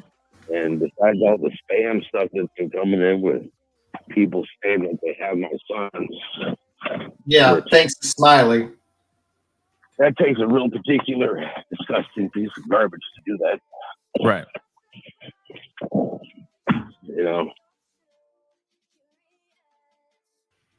Yeah, that was another thing I was going to talk about, but I really don't. Just kind of gets on my nerves that people think it's a joke. Yeah, I'm so with that whole that was another thing that I was gonna talk about it, but I really didn't want to entertain it because it's fucking about ridiculous. But yeah, somebody was trolling and called in and said that they had Sebastian. Yeah, and a content creator basically, entertained it and went live with it. Oh yeah. And so ridiculous. And I can imagine a bunch of those people watched that live and then they proceeded to spam him, Seth, and be like, hey, someone's claiming, he's probably getting all this bullshit spam. So congratulations, you fucking idiot, Smiley. Yeah, that was, I mean, she's caused shit since she started this, though. You think she gives a fuck? The lady looks like a teacher that's been fired from fucking school that she robbed the wallpaper from and just stuck in the back of her fucking live. I swear to God. Lady's a piece of shit. Well, the way she did that interview with the Proudfoots and then turned on him, I thought that was pretty gross. Yeah, well, welcome to YouTube. Yeah, it's fucking ridiculous, but here we go.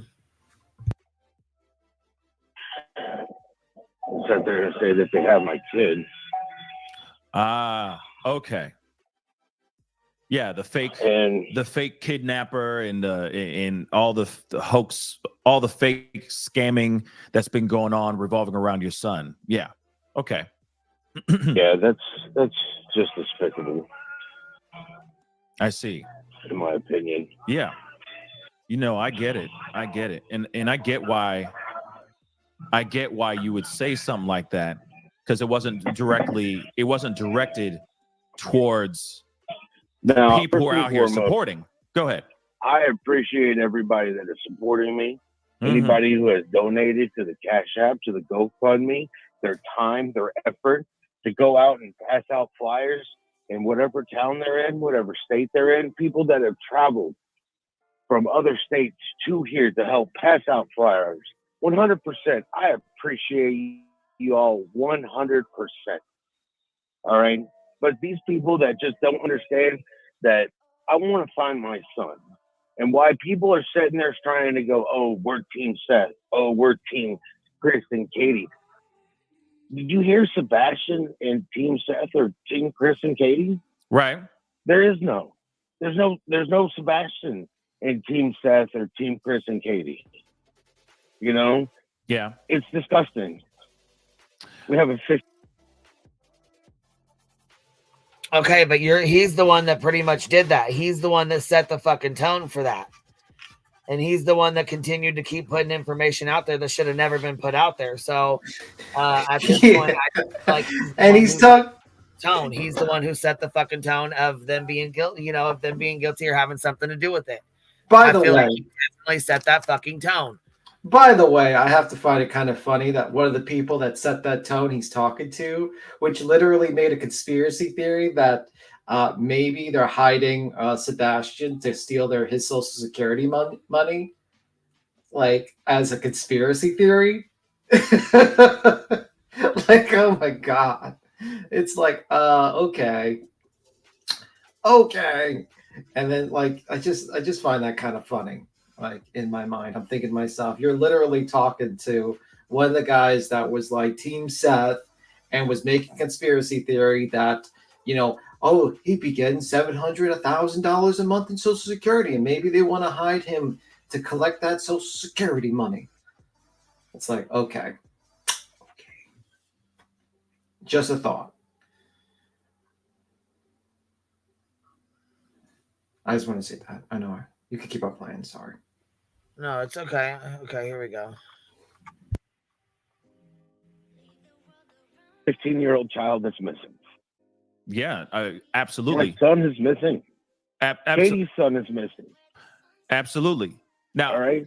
But there has been a lot of groundwork over the past 50 some odd days that has been splitting the room for a little while.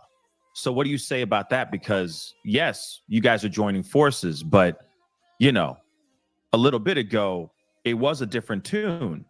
You see what I'm saying? So I can understand where people are feeling a little bit like, what? Correct. Boom. Thank you. That's what we've been saying. You've already set the fucking tone. You've already pretty much set the tone that they're fucking guilty, that, that they've done something, that they're not being fucking straightforward, that they're not telling the truth. You fed the tone, you fed that information to people, and you created this environment where people were coming at and felt that it was justified to make fun of the mother of a missing kid, and to stalk the mother, and to stalk the stepdad, and to do all this stuff. You created that tone, you created that atmosphere when you went on all these lives. And now that it's turned on you, you're realizing, oh shit. And I'm glad you're realizing it now, at least, but take some responsibility for the fact that you have created the environment, unfortunately. And you've listened to very bad advice from people that did not have your best interest in heart. And I just have to say, this is fucking disgusting. I just got a fucking email that has pictures of them following the Proudfoots around right now, talking about, oh, your son's missing, justice for Sebastian. What the fuck? Let me at her. And then it says, so Chris and Katie Proudfoot couldn't stay for the vigil, but they could shop for a motorcycle. But Seth says they're working together. Yeah, right. See, that's the type of wackadoos that you've allied yourself with. That's what the biological father Seth allied himself with. Because these people use him as a way to just attack and create drama and bullshit. And it's like, come on. It's just really necessary. I don't know. From what's been going on is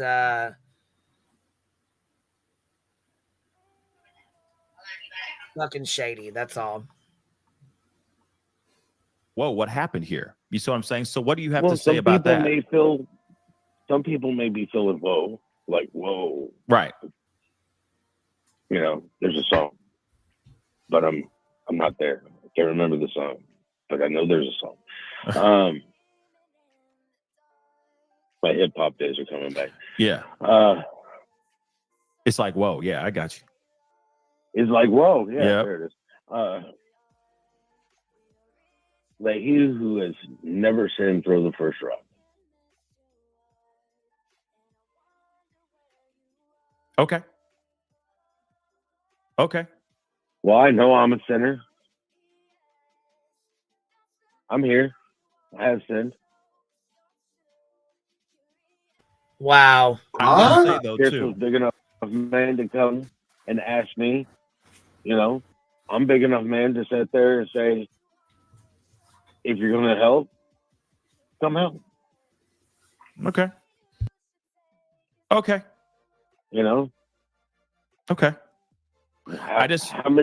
How many challenges will God give me before he gives me my son? Hopefully not many, but you also got to remember that he's here I mean, God is present. He is there for you. Yes. And maybe, like but he's also watching to see how I react. He's True. watching to see he's watching to see if I'm going to handle the troubles that he's given me.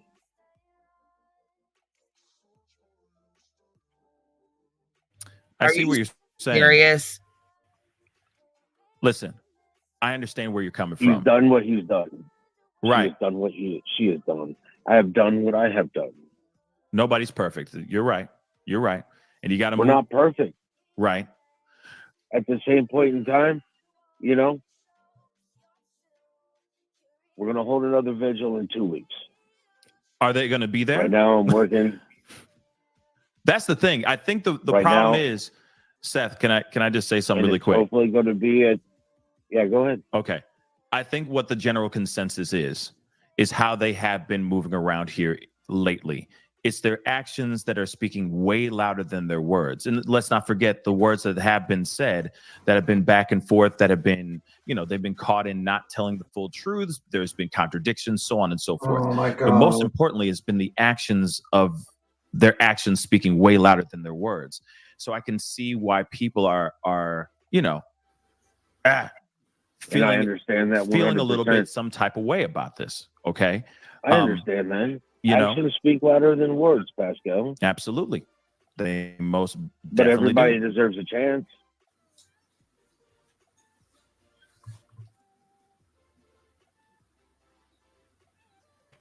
I'm sorry, but I can't with this bullshit. And then he turns around and tells everybody to fuck off. What about all the people that fucking have helped Seth and went and searched and did all this fucking shit with him? Now all of a sudden he's just telling everybody to fuck right off. Yeah, I mean, like, he should have just been more precise, I'm over it. I'm fucking over it with him. I've had enough of Seth's bullshit. I'm fucking over it. Yeah. A lot of people jumped to help him, and oh man.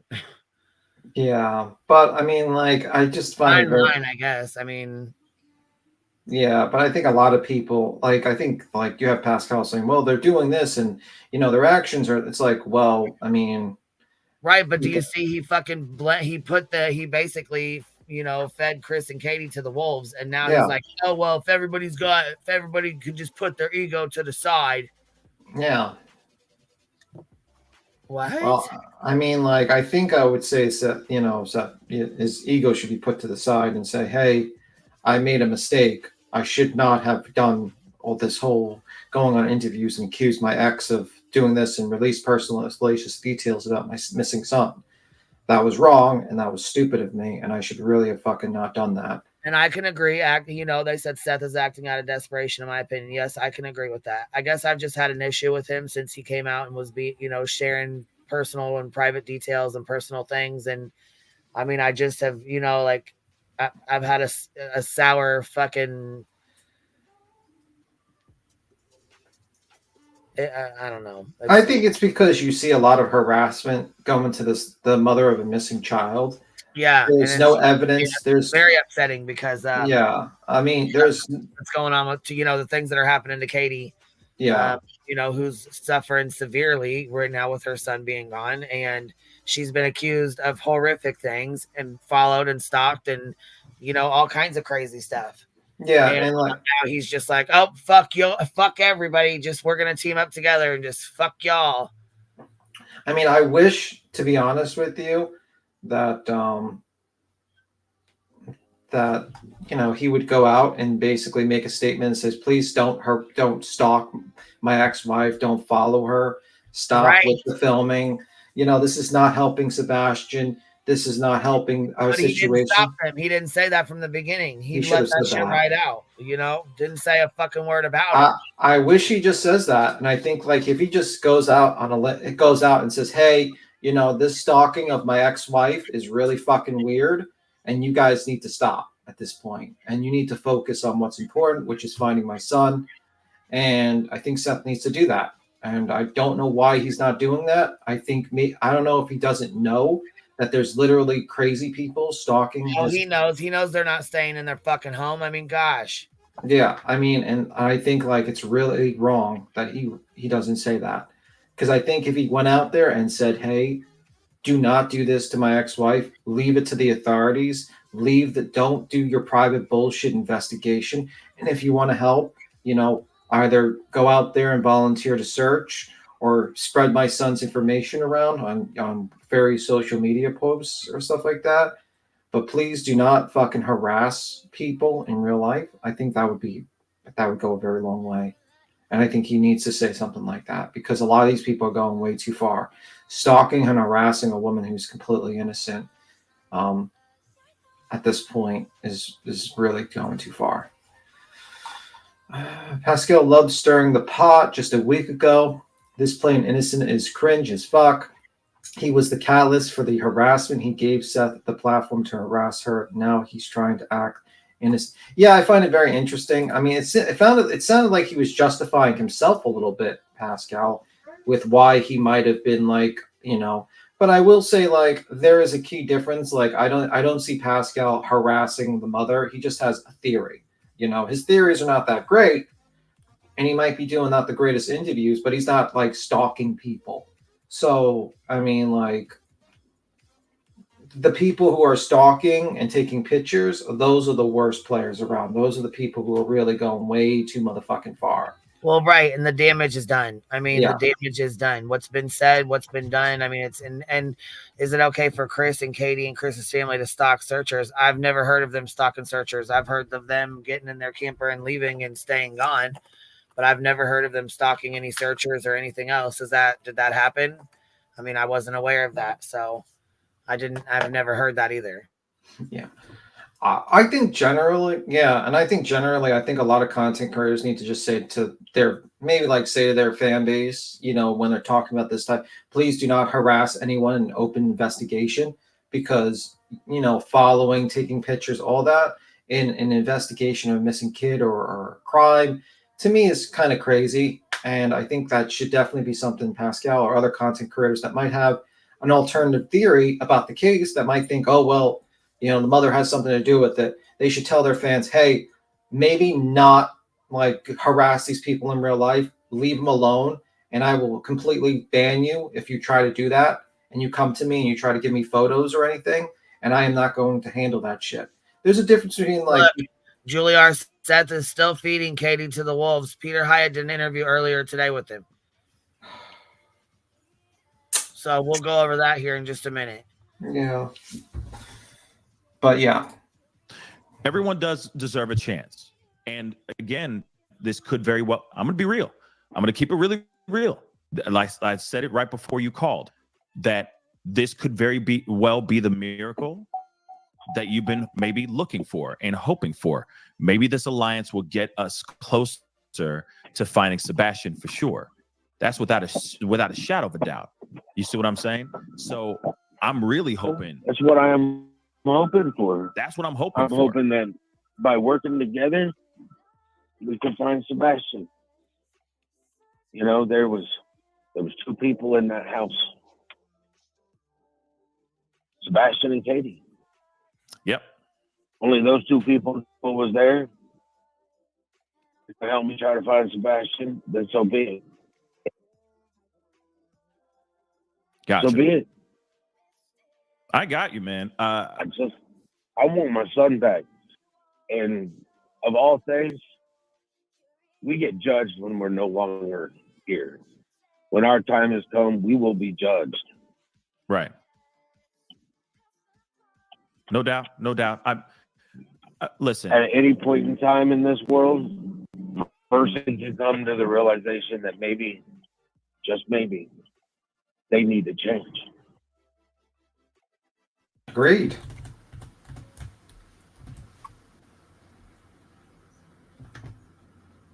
I can't. Wow. Gotta change. The Proudfoots have asked for this all along, Seth. You chose to attack them and boost your own ego, acting like this fantastic father who didn't take Sebastian when he was asked to last year. Well, and another thing that really irritates my fucking nerve, really rides the fuck out of my nerve, and maybe this is just me, but Katie was a mother who had Sebastian, 12 days out, or we'll see here. 24 days, 25 days out of 30. He was one of those fathers that had Sebastian every other weekend, right? Pretty sure it was every other weekend. So he's like it's what they call a Disneyland dad. They get him every other weekend, and they can pretty much do whatever. They take him to do this, they take him to do that. They're the fun parent. They're the parent that takes him to go to Disneyland. They can take him to the amusement parks. They can take him for ice cream. They can have cake when they wake up for breakfast. They can do whatever they want to do because they only have him every other weekend. Mom has to be, doctor, therapist, babysitter, mother, mom, dad, grandma, like they play multiple roles. They have to be the disciplinary. They don't get to take them to go have fun and go do all that stuff because they have to do everyday stuff, homework. They have to be the disciplinary. They have to, do showers and bath time and take them to the doctor and, be the one that does everything with them. And then you get this dad that comes along every other weekend and the kid just loves them because they take them to go do cool things. And they don't discipline. They don't ever yell at them. They don't ever get in trouble because they're not around. They're not around them very much. So. Yeah. I don't know.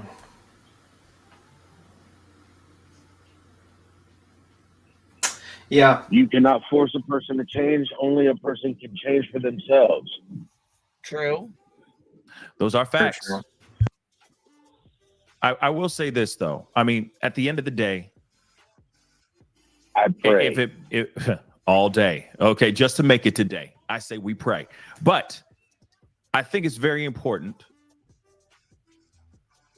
that, yes, if it means that you have to set aside your differences and this alliance does what it does, I guess everybody will be watching, right? And hoping and praying that this turns into something that's productive, not only just for yourself, that relieves some of this tension off of you as well, but it also helps find Sebastian for sure. But I think at the end of the day, it was really, I think at the end of the day, it is really just how the message was sent out there.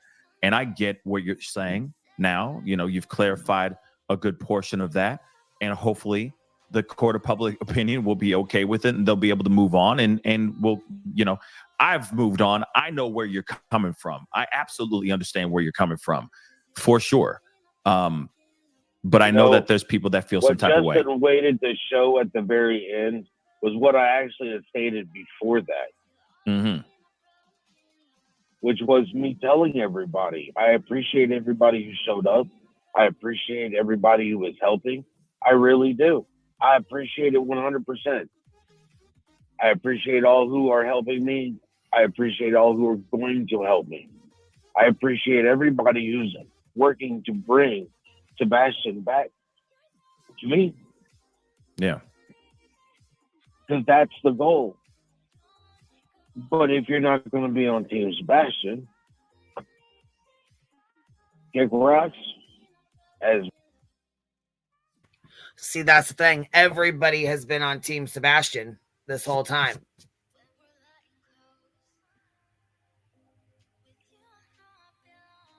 Yeah. Well, I think a lot of people, some have just used it as an opportunity to grow their channel by just basically putting his face there and just releasing salacious details, Well, yeah, we know that. I mean, that's a whole different, yeah. Yeah.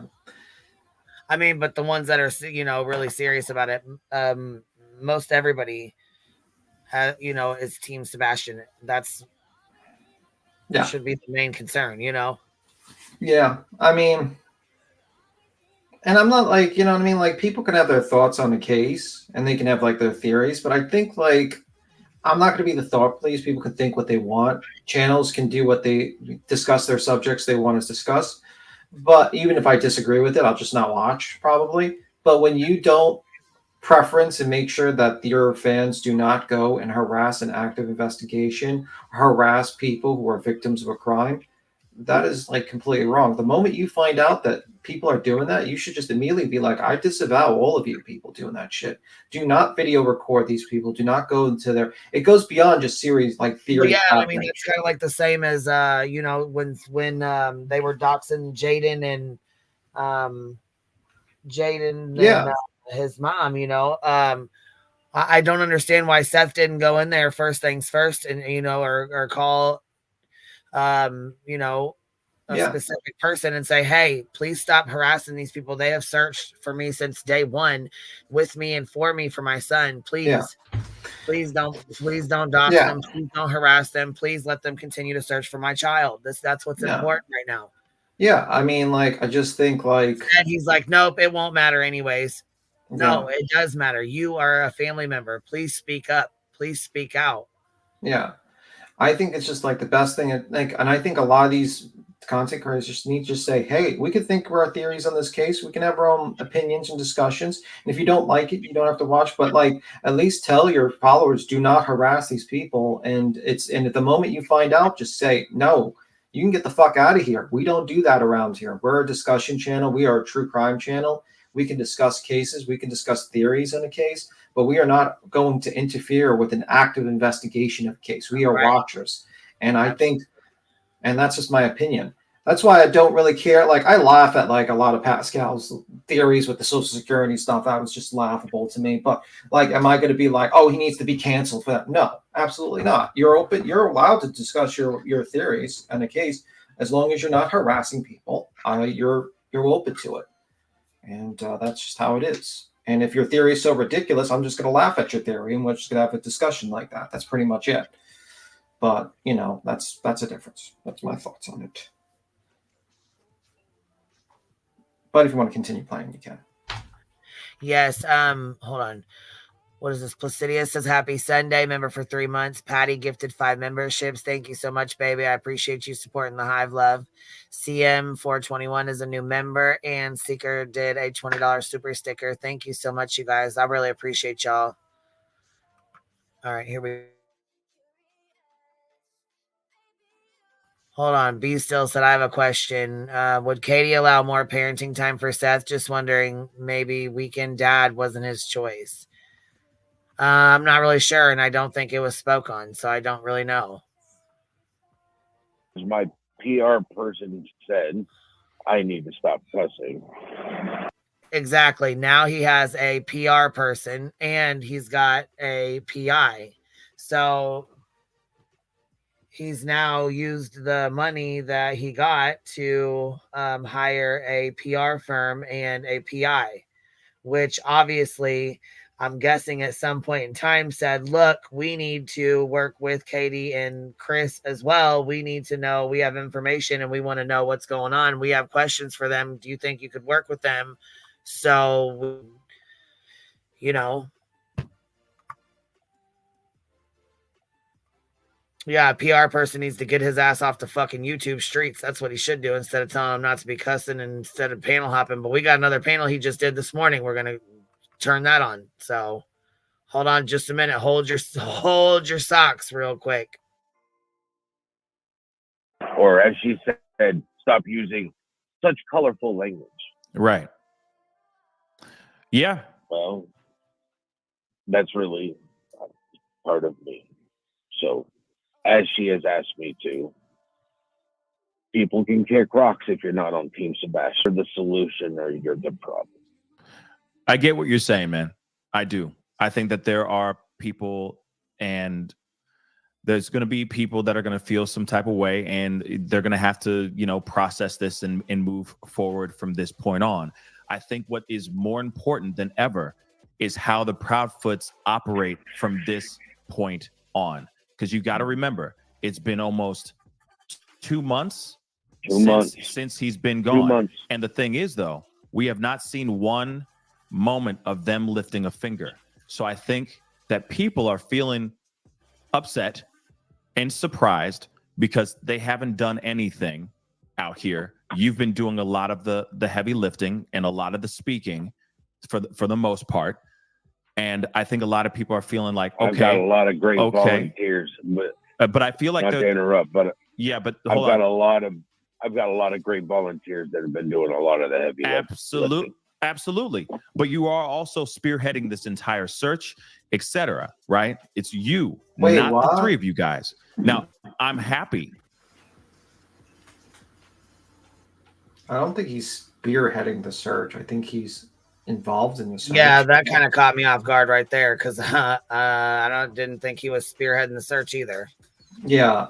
And like your idea of them doing nothing, what are they supposed to do? It's like, I don't agree with parents going into the woods because it could be like, you know, a situation where the body is found or the kid and evidence is moved. I mean, I hope he's not deceased, but what say they found his remains and suddenly they mess with the remains.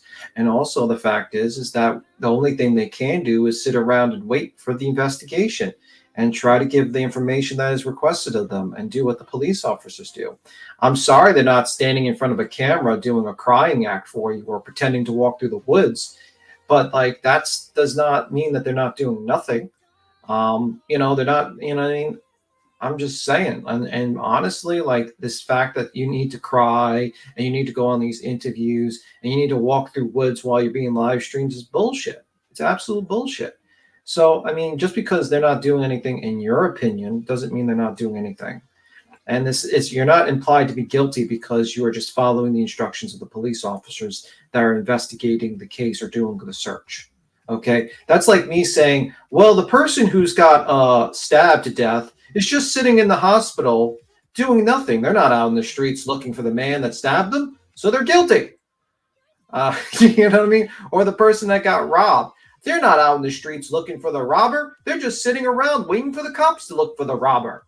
It's like, no, the police do their job. You sit at home and you wait for them to do their job. And if they ask you a question, you answer that question and you give them the information that they request, and that's it. This whole idea that you're guilty, it's like, it's the weirdest aspect when it comes to missing kids, when they're like missing people is like literally like you have to do like a show, a presentation that you're going out there. And in comparison to a lot of other crimes, I would say like a parent sitting at home and cooperating with the police and answering questions is perfectly acceptable. I didn't say to death, I said stabbed, but maybe I missed. All right. Oh, hold on. I see we have somebody back here. Hold on one second. It is an open panel, so anybody that wants to come up or has something to say, you're welcome to come on up. What's up? Hey, Miss Brittany, what's up, baby? Hi, Queen. I just wanted to come up and say one thing, and then I'll hop down. Hi, B-Tim. My thing with the dad on the YouTube stuff, and this is just my opinion, but I really am getting bothered that the dad is like hopping from YouTube channel to YouTube channel. I just feel like he's liking it too much. I don't know. Something about that really bothers me. I feel like he's getting too sucked into the YouTube drama, and we're kind of missing the point, which is we've got to find a missing teen. Like, I feel like it's getting kind of lost in the sauce, so to speak.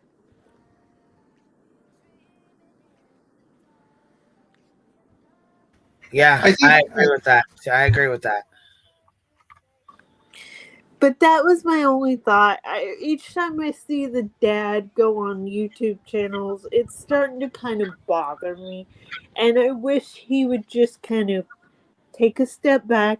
I get it's your son. Oh, here's another one. This is here he is on Peter Hyatt's this morning. This is another interview from this morning. So this is a new one that he just did. We're about to watch it right now, or some of it. Yep. So I appreciate you coming up, baby. Thank you. All right. Thank you. Have a good one. Talk to you later, love. Bye. Bye. Yeah, Seth orchestrated so much hate for Katie and Chris that they had to flee their own home. And now the RV park in Mississippi has had to take extra precautions and had the police there. What the fuck is going on? I guess. Yeah. What's up, Cheesy Weezy? Hi, guys. How are you, love? Good. To me, it sounds like Chris and Seth kind of had the back and forth. I don't think. To me, it sounded like Seth and Katie kind of there was some problems there. I mean, of course, because of the divorce. I mean, we saw the divorce decree. It sounded like it was pretty bad. But from what I've seen, it sounds like him and Chris were kind of the go between. I think for the most part, it sounds like. But in the beginning, I thought I heard Chris or Katie say that Seth was a good father and that if he was involved in like sports or whatever, he would have been there. I thought I remembered hearing Chris or Katie or somebody saying that, talking good about Seth, which was really surprising, kind of bad mouthing them. So that's why it feels like YouTube really got into Seth's head, and caused most of this and made him start really thinking, Yeah, did you see Running Bear? St. Jude's actually had to amp up security for Chris Proudfoot to even work. Yeah. Sick as fuck. Yeah. For people to go out there to St. Jude's, a children's hospital where he works, right, just to disturb. But I mean, like we hear, like Chris was the one that called Seth when it first happened. Then they talked about Chris and Seth were the ones that went out looking for him and stuff. And it just sounds like Chris and Seth were kind of the ones that kind of talked between each other, that rather than him and Katie as much. I'm sure him and Katie did talk, right, but it sounds like most of it was between him and Chris, and which is understandable. I mean, if there's a lot of hard feelings between the two of them, I understand that. And Seth to me feels like he's kind of like a hothead and a kind of a showboater. So, he was like, "Oh, my kid is missing," and he's real showboating. I'm doing this, I'm doing that. You know what I mean? It's hard to explain what I'm trying to think. But yeah, he just seems like kind of a showboater. And yeah, I don't know. I mean, like, I think he's I think he's getting lost in the sauce with some of these guys. They always want to get an interview with him. They want to have a discussion with him. Well, and look what April said. Chris almost got fired because of the creators, just like Don Wells, and then got hate for having to try and earn money. Yeah, I mean, like exactly. And I think I feel like it's so weird for people to demand that these people just go out there and search. Even like I would say, like, when it comes to Seth with the money and stuff like that, I mean, like it's great that people want to donate and let him not have to work and go through, because I can imagine working through this stress is probably terrible. And I can just imagine having to go to work while your kid is missing is probably a horrible thing. And people were nice enough to give him money, so you'd have the opportunity to be able to not have to go through that. But to you know what I mean? But unfortunately, other people did not get that opportunity. Sebastian's mother, and Sebastian's stepdad, did not get that opportunity. And while they're trying to continue to exist, they have to be harassed and fucked with. And, then you got creators that come out here and just spew whatever the fuck they want, or let their chat spew whatever the fuck they want, spreading rumors. Yeah. And I just think, like, honestly, Seth, this is me speaking to you. I think you really need to make a statement up there and say, listen, please stop harassing my ex-wife and stop harassing, of the Proudfoot, and stop it at this point. My son's stepfather, because at this point, that is his stepfather, Yeah, I mean, and just stop all it. in all, the bullshit needs to stop. He should have said this from the beginning, but now that he's getting hate because he fell asleep during his, his polygraph, and people are, jumping his ass for making all kinds of money, and now he's like, well, we're working together and fuck everybody else. Well, I'm sure people are going to be pretty goddamn upset because they've had your back and stood behind you this entire time. Just like Pascal said, there's a lot of people who are real leery of you right now. Right. Yeah. And I just say, like, you need to start telling these people, like, listen, this is about finding my son. You are not fucking detectives. You can have a discussion about the case. You can theory craft about the case, but please do not harass people in real life. Okay, there's a big difference. You know, I'm not the thought police. Anyone can theory craft what they want. The only thing is, I'll probably laugh at your theory. We'll probably review your theory and laugh at it, or to say this is wrong, this is wrong, and this is wrong, and we're welcome to do that. But I think you step over the line when you start harassing people in real life, and I think that's really fucked up. And I think you're fucking with an investigation, actually, when you do things like that. So it is what it is. But it is what it is. Right. If you want to continue playing, Queen, you know, keep quiet. Well, I was gonna start this. This is the new one. So this is the one he did just this morning. It says the key to locating Sebastian Rogers. So the key to locating Sebastian Rogers is doing another interview. This is Seth doing another interview. Here we go. I purposed to come on and just talk about a singular theme of what I believe to be the key to finding missing 15-year-old Sebastian Rogers, hopefully alive, but as the time has gone on, it was, I think, February 26th. We're reaching 2 months. It becomes much more difficult for anyone to hold on to hope that way.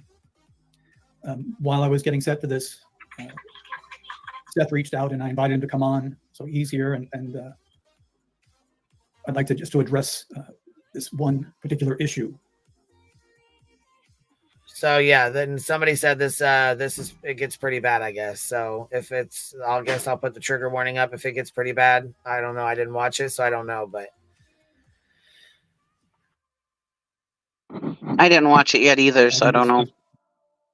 Very important.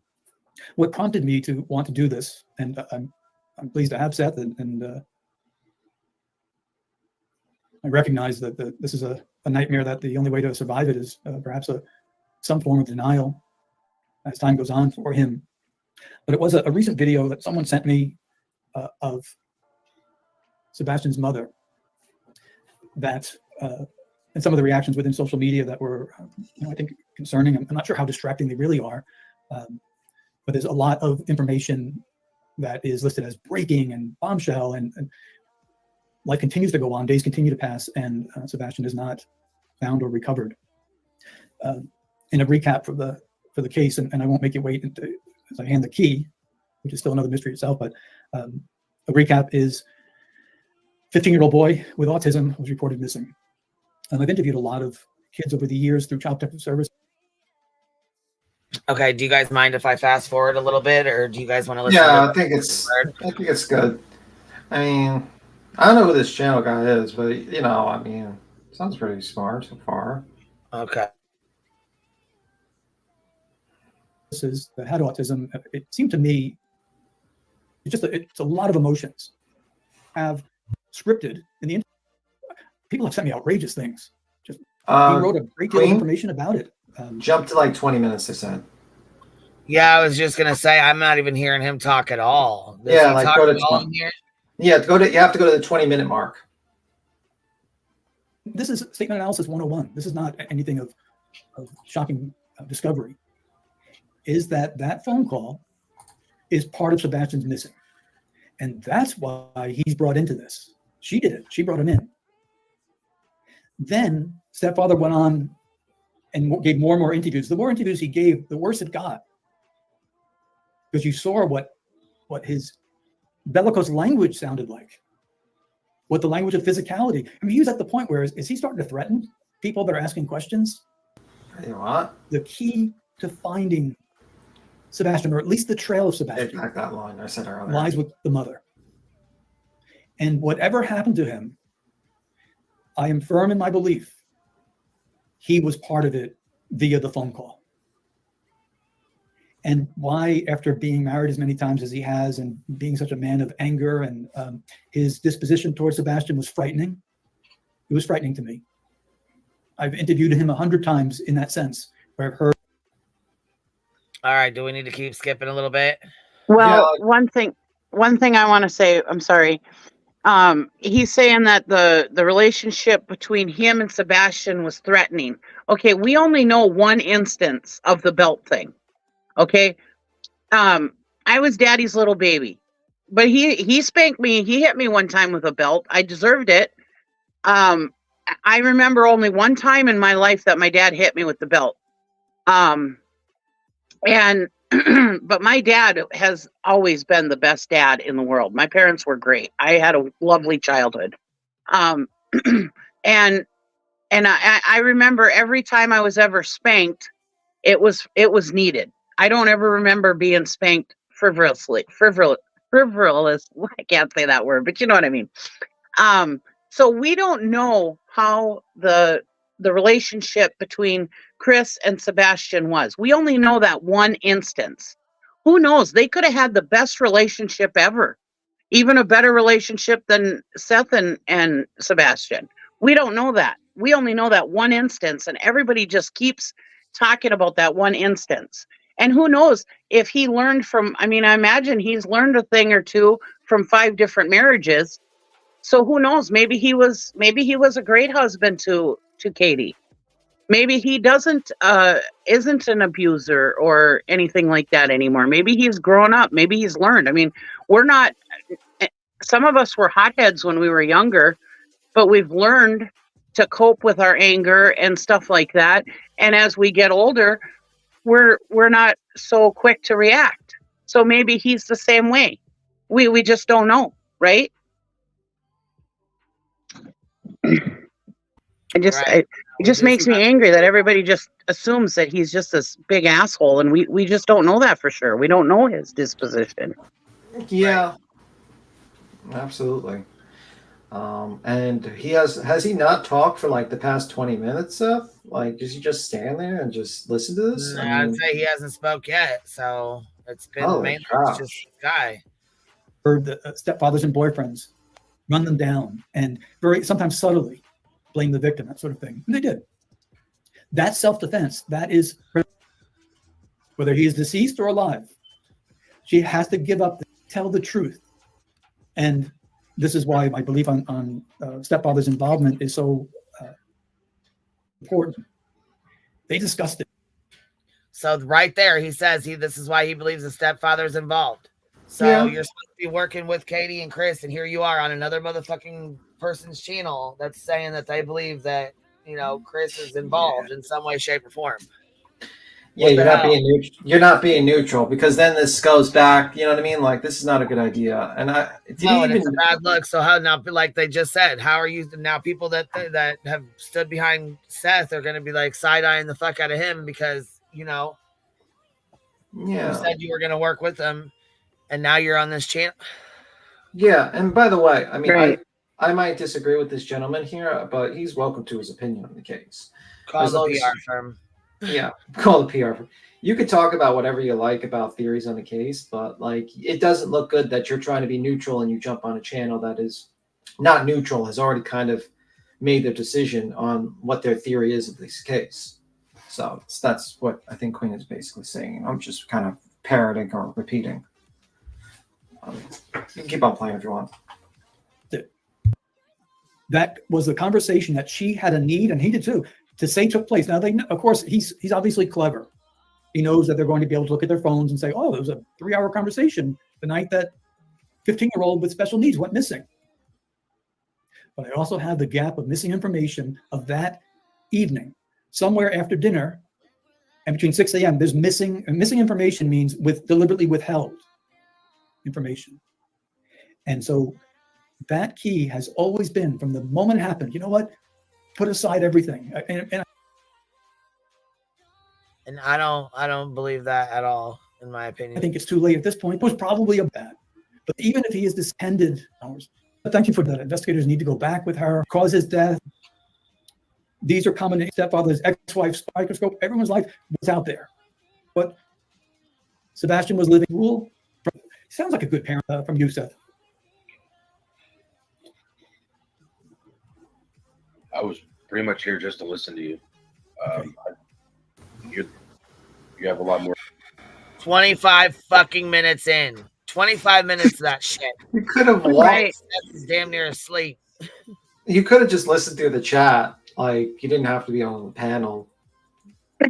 For experience and stuff, and I appreciate you having me on the panel, and I appreciate your insight. And Does any of it sound crazy to you? No. I was married to her for a long time. And you're right on a lot of key factors. You're right on. I believe that she did not open up at the beginning. Reading her body language while I was there, she's not telling everything. I just don't know how long she's going to continue before she decides that she's going to unburden. Are you fucking kidding me? Right. Are you absolutely kidding me right now? Seth, this is not uniting both people, groups of people to combine. Oh my God. Well, that went out the fucking window. I'm sure they're not going to want to work with your ass very goddamn long.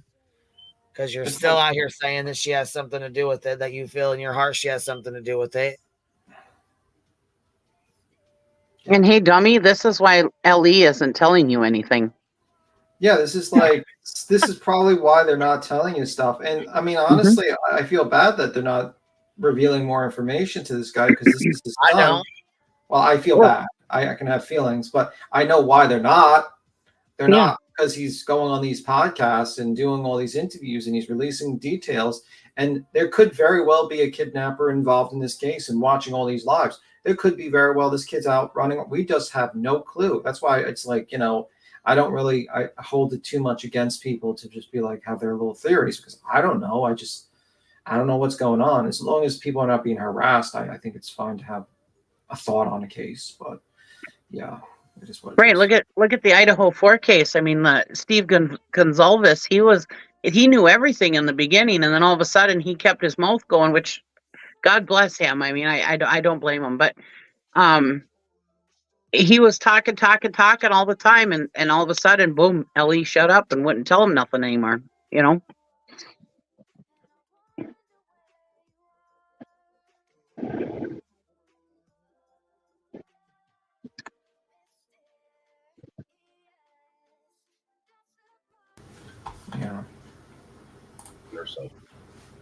I hope she breaks. I hope she breaks because maybe it will give investigators insight. He just said, I hope she breaks. I hope she breaks. What? That's the thing. Everybody thinks that she knows something and she's not telling the truth.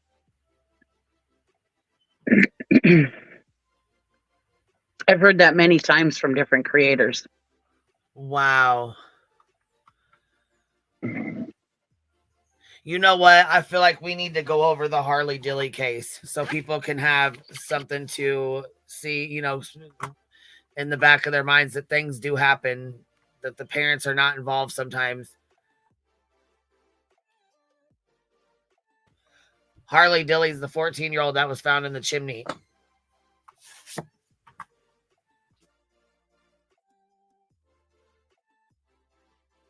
Now, I don't think his parents were involved, were they? I don't remember that case. I'm sorry. Okay. We'll go over it because I don't remember all the details either, but we will go over it. But I mean, all of these, there's been other ones. What's that? Elizabeth Smart? Her parents weren't involved. There's lots of them that the parents weren't involved and they were found. So no, the parents were not involved. No, they weren't. See? I didn't think they were, but I wanted to make sure that I stood corrected before I said that. Right. Okay, here we go. To changing course in terms of what they were looking for. Because there are certain things that aren't making sense.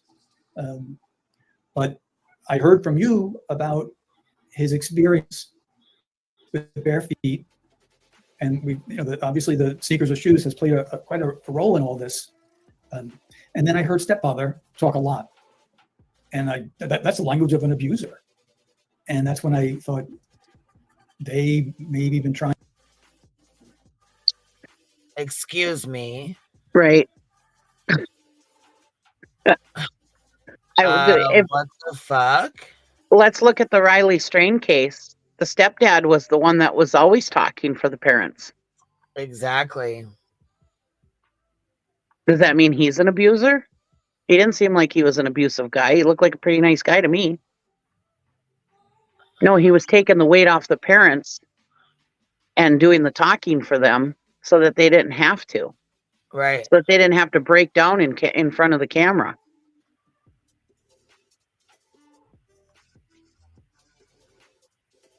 Well, just now, look. Okay, so there's just now Buffalo, New York, 12-year-old found in the attic, missing since 2020. Oh wow. Jeez. See, 4 years. I mean, things like that definitely happen. Like, Yeah, you never know.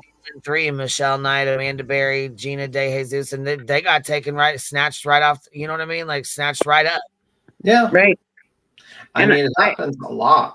And happens a lot. You can go choose. I'm sorry. No, go ahead. And that one kid that was just found. I'm sorry, I can't remember his name. I apologize, but he was just found after being missing for 3 years, and he was autistic. Yes, I mean, that right there gives me hope. I seen that. They said that he took off walking in the middle of the night and was gone. Yeah.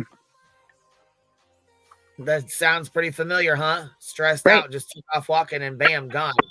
Right. Didn't know where he was at. Then he was found, you know. I mean, yeah, Dylan Rounds was found, but he was found because his killer told where he was, you know.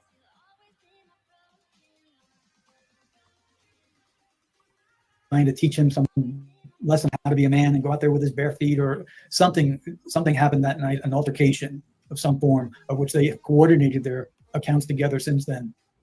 And so my hope is that maybe if there is a break in the relationship, maybe the maternal instincts will take over and she'll say, you know, here's what happened.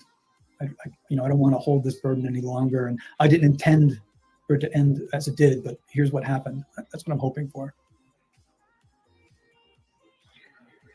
I can only hope. What the fuck? I still pray that my son's alive. Yeah. And the sooner unburdens yourself, the sooner we can either find him, triangulate on a course of action.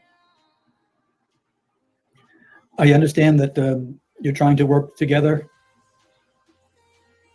I'm hoping that she'll work together. I'm hoping that both her and Chris will actually start working with me. Wait, so that I can work what? with them. Wait, what? I mean, that was pretty much the whole discussion last night before the vigil. Wait. You believe these people? You believe that was the whole discussion for the vigils. That means they did not fucking agree on that. Wait. You're not getting the point. You believe these people, you're sitting down with a guy who believes that they have something to do with the disappearance of your son. You're kind of agreeing with him. And then you're like, well, we're working together to find my son. It's like, what? Like, am I missing something here? Like, if you believe these people have something to do with the disappearance of your son, why would you think that they would sit down? Why would you continue to work with them to find your son? Right. This was supposed to be their friendly talk, but that doesn't really look so friendly. Oh my god. Also, there's a post somebody just screenshotted me a post that was in JLR's group, where he's got this picture up with it, and it says that they were fighting and arguing, and there was like some, yelling back and forth between the two of them, and that Chris left. Now, this makes more sense to me, and I feel like JLR might be telling the truth on this because of what he just said on this fucking right here, where he just said, I hope they'll work with me.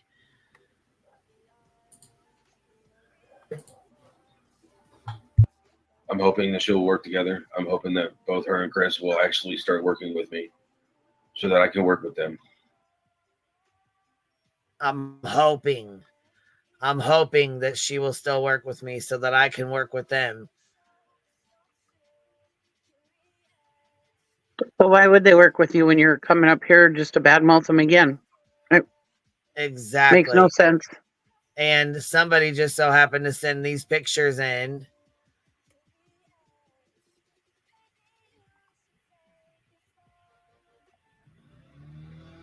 There's the one the post of the JLR one.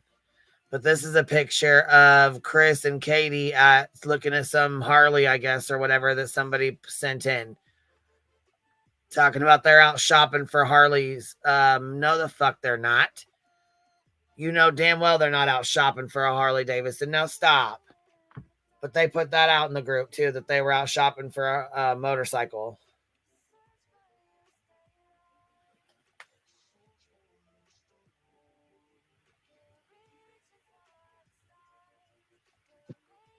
But can you blame Chris and Katie not wanting to go to any of the vigils and stuff? I mean, they're attacked everywhere they go.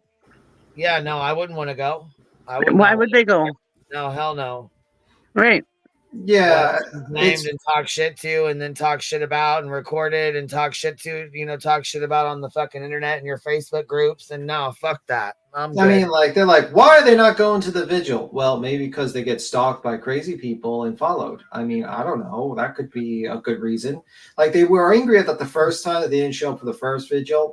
They were like, why are they not here? And then, they go to a vigil and then they basically get stalked and harassed. I mean, like, okay. Yeah, the people that walk up and talk to him, have him recorded, can't have a conversation with anybody without, thinking they're recording, because people just do that sneaky shit. Yeah. Or do you have a statement? Is there something you can say? Yeah. And maybe they do want all of this to have to be focused on Sebastian, including the prayer vigil, because they're praying that he's found. So they don't want to keep the focus off of Sebastian by being there, because I imagine the focus would completely turn from Sebastian to the Proudfoots. And I imagine they're just trying to help keep the focus on Sebastian by staying out of the way. Yeah, I mean, Pamela, you know what? I don't have an issue with like Peter's theory. I mean, like, I don't know. I have to listen to more of his lives, so I can't make a definitive opinion. But she says Peter, this guy, I'm just gonna call him Peter because I can't say his last name, thinks they lock Sebastian out of the house. He's a professional, and Seth just wants the truth, and he thinks he can only get it from Katie and Chris.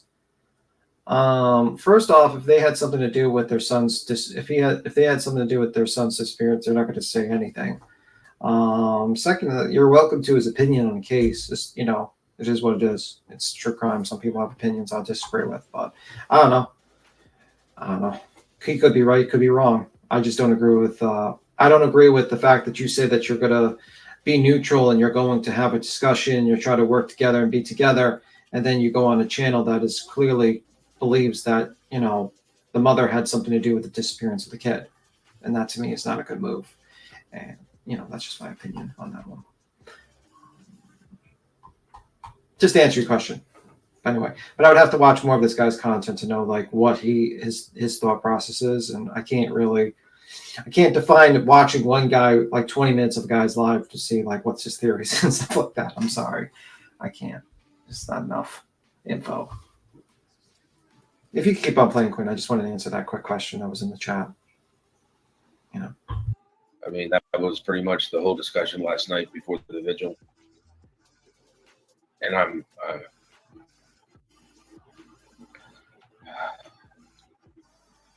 do hope that they actually work with me.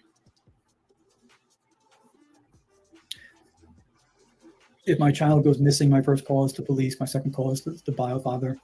Great comment. I mean, it's just so common. Such a natural reaction.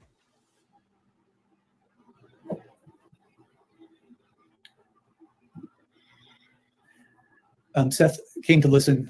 That was what he said, and he is in need of working with others. So otherwise, I'd be asking a lot of questions. Though I don't think you have many answers, Seth. I don't. I haven't had. Look, I just did a poll in the chat. I want you guys to answer honestly. Do you think Chris and Katie will work with Seth now? No. After everything he's done and said and has said on here, and now he's putting out the fucking rumor, because on Pascal, he just got done saying, me and Chris talked. We're going to work together. Then there's a post put up in JLR's Facebook group that says that they got into an argument and they left. And now he's on this show this morning, not but 5 hours ago, saying that him and Chris had a talk and they left, and he's hoping that they will work with him. I think he likes to play victim a lot. I think he does too. And here, look, this one says Fvckery. I think Chris told him to shut the fuck up. Just my opinion. I agree.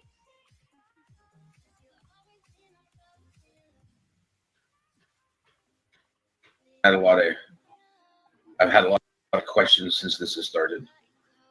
Were you Because I there don't that night? have the answers. Were you there that night? I wasn't. Who was there that night? Katie and Sebastian.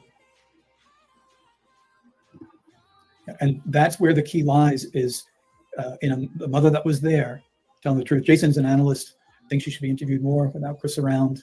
Yeah, I certainly agree. There should be a, I think if they know anyone that she is close to, that she would confide in. In terms of criminality, there may not be there. It may not be considered criminal behavior, in the sense that there was a fight or something took place. Without Sebastian to testify, there's probably not going to be any consequences.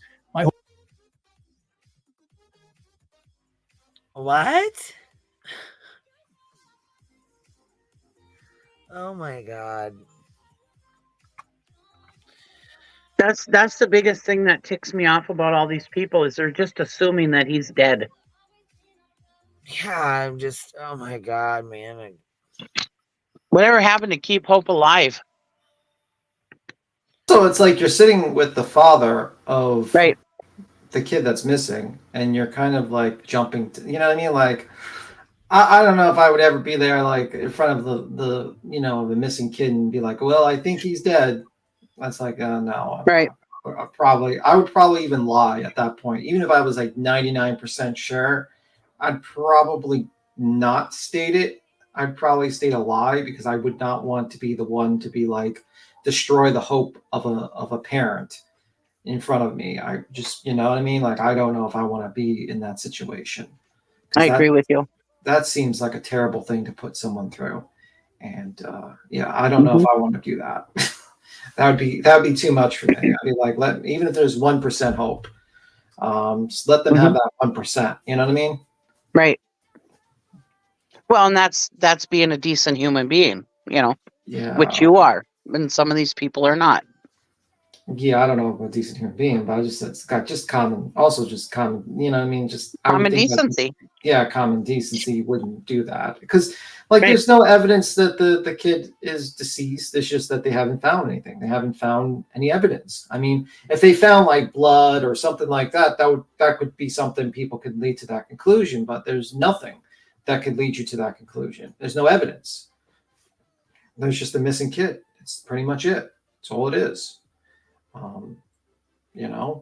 There's no witness statements, there's nothing. So you're just going by pure just guesswork speculation. I mean, and that's nothing wrong. You could speculate all you like, but I would say, like, if you're in front of a parent, you might want, especially while live streaming, you might want to be careful of stating that, because you don't know if that's how that's going to affect them. He might break down if you bring this stuff up. You don't know, man. Who knows? And that's going to be permanently online. You know what I mean? You don't want to see someone break down online and then it's recorded and just sent to every single fucking whack job or every single person on this platform. I'm just saying. You gotta think a little bit emotionally about people's well-being.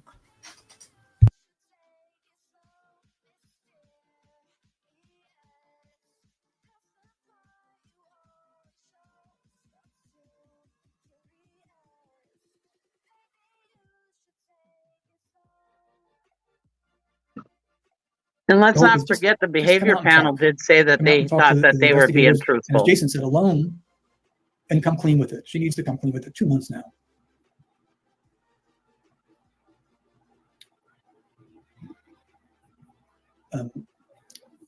No one, I think, can argue with Annie P. She'll never talk with Chris in her ear. No, I mean, he's obviously concerned about the connection to his other case going on. He's concerned about his reputation, and he's willing to really go after people who don't believe him with anger and rage. So if you've seen that, you can probably consider what it was like for Sebastian with his difficulties, living under someone with that type of anger.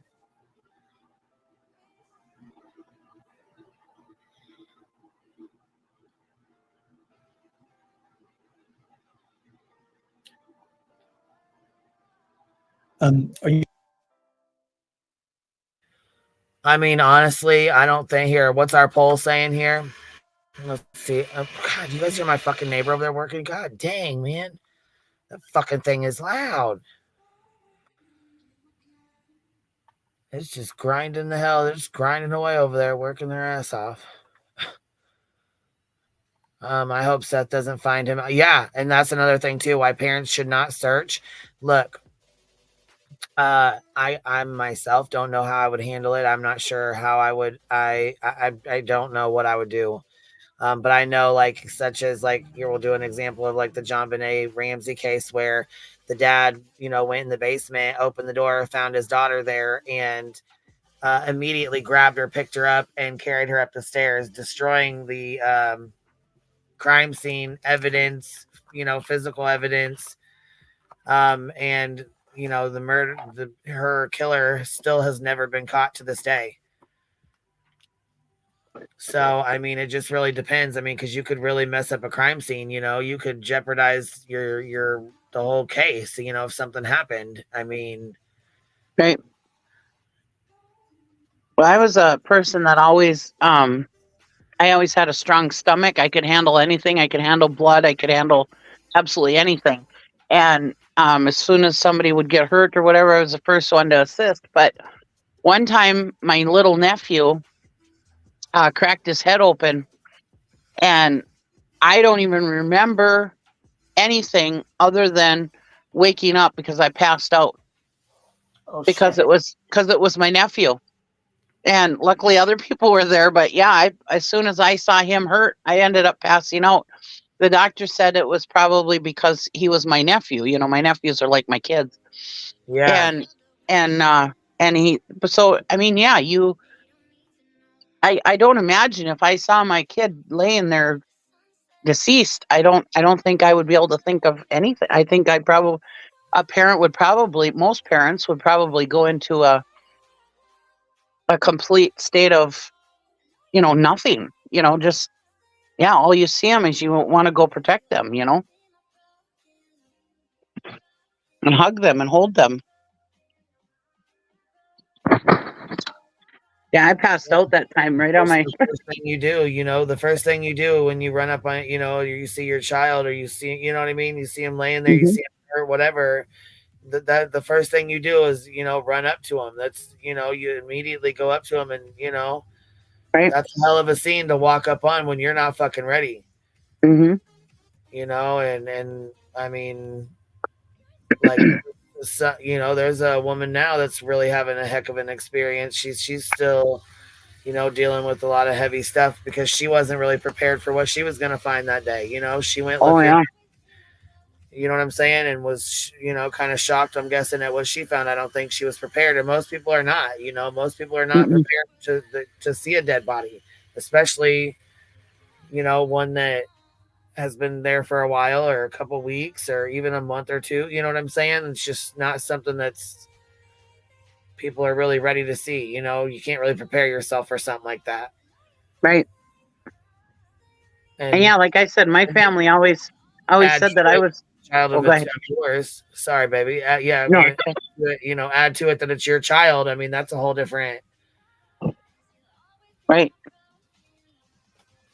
Yeah, always people said that I was a person to have around because I would never panic or anything, and I could handle anything. And yeah, like I said, that time with my nephew, right out, passed right out. Yeah, you never know. Me off. And he only just cracked his head open. It wasn't even like a lasting head injury or anything like that. It really wasn't that bad. But yeah, as soon as I saw blood on his head, It's like your nephew, like your family, I mean, shoot. Right. Since my son died, I can't cry anymore, but I cried an ocean then.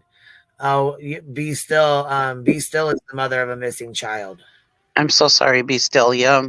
And she, she's talked about her experience a little bit in the chat. Mm-hmm. I can't even imagine. It's something that's extremely hard. Yeah.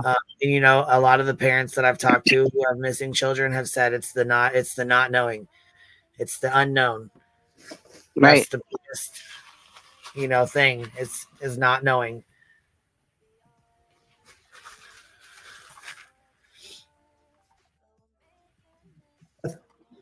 No, I haven't gone back to work. It's really hard to think about anything but my son. Yeah. It's understood. Here's a couple more comments, and if you're lying, you're not cooperating. Exactly. There's a time to come clean, and there's a time to talk about what happened. There may be some little detail that they don't, Katie doesn't even recognize. If she unburdens herself, it's like, oh, we've got to go this direction or that direction. Because I think that either at this point, 2 months, it's either he fell trouble in a natural sense of water, or ditches, that sort of thing. What the hell?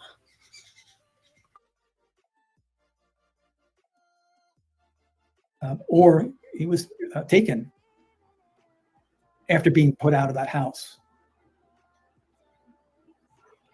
Anything that when someone tells the truth, and I don't have the answer, but that is the key. When someone tells the truth, who was present, that one person, when they tell the truth, sometimes they give out a detail that seems so insignificant, and it proves to be the outworking.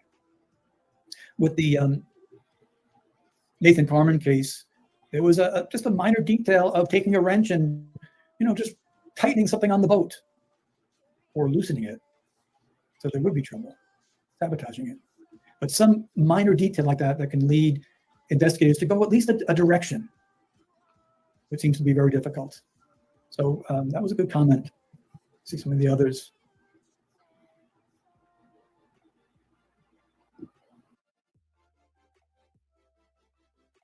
I don't know about this one right here.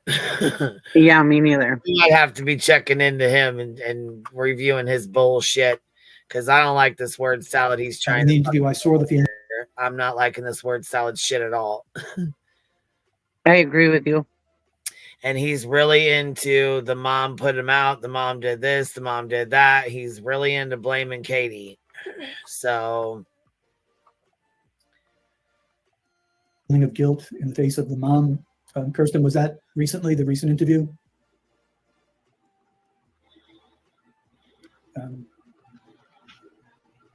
I thought that she, besides, I didn't like the language in the sense that it was very tight. And it appeared to me that, wow, she's learned the. I couldn't put my finger on it at first, but you know who he reminds me of now? Chris McDonough. Oh, yeah. Shit. Chris. Yeah. McDonough. Chris McDonough. Chris McDouchebag. Chris McDougal. He's an asshole. Chris McDumbass. Right. And he acts like, he's a Chris McKnow-it-all, and he don't know shit. Right. Chris McDon't know shit. Yeah, well, I don't know. Lesson of social media, but I also thought I saw a little bit of guilt in that face as well. Like maybe not guilt, but regret. Really, because that's what I see in Seth's face right now. Yeah. If we're going to talk about what we see in faces, because let's just keep it real. I see a lot of regret in his face right now. Mm-hmm. There's a lot of people that have regret, Right. That's not exactly an impression that you've murdered your child, just saying. Yeah. Mm-hmm. And even if she did have the look of regret on her face, she had a missing kid. I imagine anybody who has a missing kid blames themselves first and foremost. If I would have done this, if this wouldn't have happened. Anything that happens, you blame yourself, Not that they should. I'm not saying that. If I would have done this, then this wouldn't happen. If I would have done that, then that wouldn't happen. If I could have been out there sooner, if I would have done this, if I would have done that. Yeah, It's just human nature. Yep. All too well. Yeah. All right, ready? Here you go. Here we go with the bullshit. Time to tell the truth. And Seth, as you've come just to listen, and I appreciate you coming on. I'm not throwing the questions out coming into the chat. Just some of the things. Good Lord, come on. Script, I agree.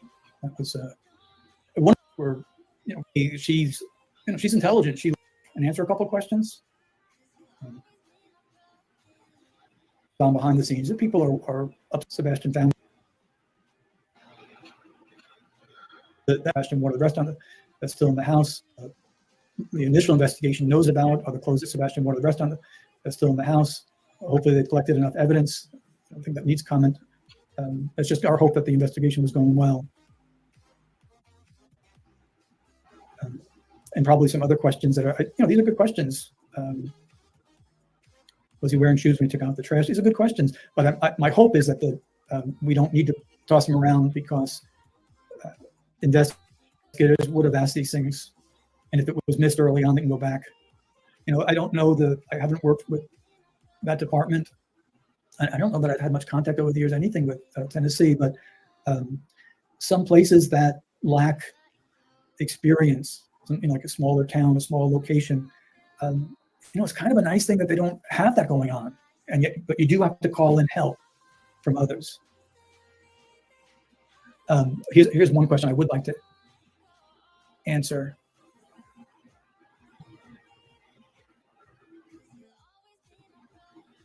It scrolls by pretty quickly. I'm doing this to try to get that. But someone asked about the statement of. So yeah, they're still stuck on, okay, so they think he should go in and sneak in and be friends with Chris and Katie so that he can ask about the clothes. And so was he wearing shoes when he took the trash out? I didn't hear nothing about him taking no trash out. They said he walked out with the flashlight, right? Earlier that night, he had taken the trash out. The neighbor saw him. Oh, well, yeah, I'm saying I thought that's what they meant. Oh, When he yeah. was missing. Okay, yeah, no. Okay. Oh, okay. Earlier they did. You're right. So earlier, but he went back in the house. That's not when he went missing. He wasn't fucking with the trash.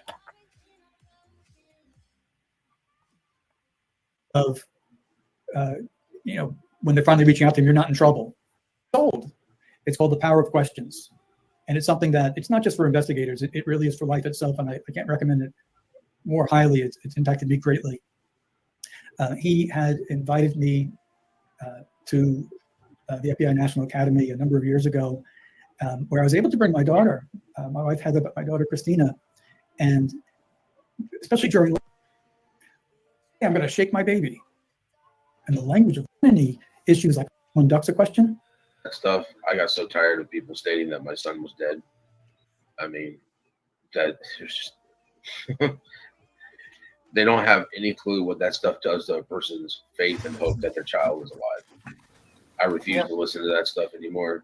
As soon as somebody says, hey, there's this psychic, I don't want to hear it. Yeah. I don't want to hear it. I have to have faith that my son is alive. And I have to have faith that she'll tell me.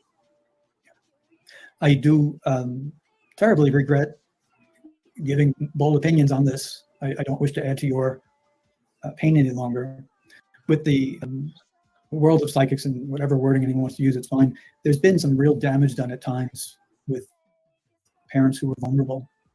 I can't imagine being any more vulnerable than not being able to find my son and being able to hear someone.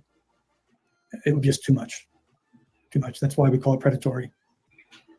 The best thing that I can say is I don't have social media. All I have is YouTube. And when I literally logged into YouTube to listen to some cryptid stories so I could lay down and try to sleep for about another hour or two, I saw yours was getting ready to come on. And I listened to all yours. I enjoy that. I enjoy listening to you. Whether you bring good information or bad information. Emotionally, I still like to listen to you. You're an expert. I consider you an expert. You are an expert. I hope that we get good news. I think each day means it's more difficult to. All right, here's our poll here. It says here, do you think Katie is, in quotes, hiding something, as Peter Hyatt is stating? Do you think she's hiding something like he's stating? You know, like as in she's not telling the truth or something that she's keeping from him? Is that like, I'm kind of wondering how the chat, like, where's the chat at? Where y'all at with this?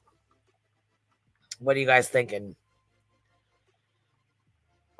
Do we know who this Peter Hyatt is? Why does Seth think of him as an expert? I think he thinks he's an expert. I don't know. He might be like he might be pretty educated in the field. I heard people. I have to look at his stuff, but some people. I saw one person say they watch him. So I mean, honestly, it doesn't seem more like an yeah. I don't know. Do you think Katie is hiding something? But of course, we thought he's got 39. Okay, so he's got 39K subscribers, and it just says, okay, Peter Hyatt. That's all it says. I don't know. He doesn't. Yeah, he says he's an expert. He's an expert on statement analysis.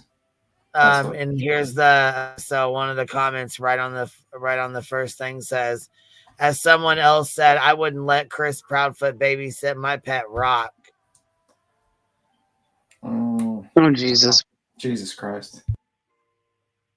So yeah, there's just comments like that. I think the real soon Katie and Chris don't search, etc. It's because they would have to talk to people. The less they speak, the less likely they will screw up on their narrative, and that's all they have protecting them right now, their narrative.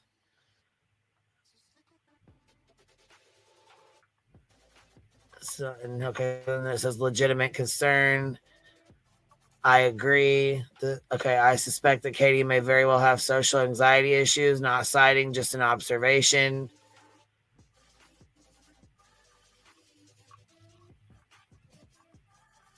Well, I think it's bullshit. Those are the comments on this video.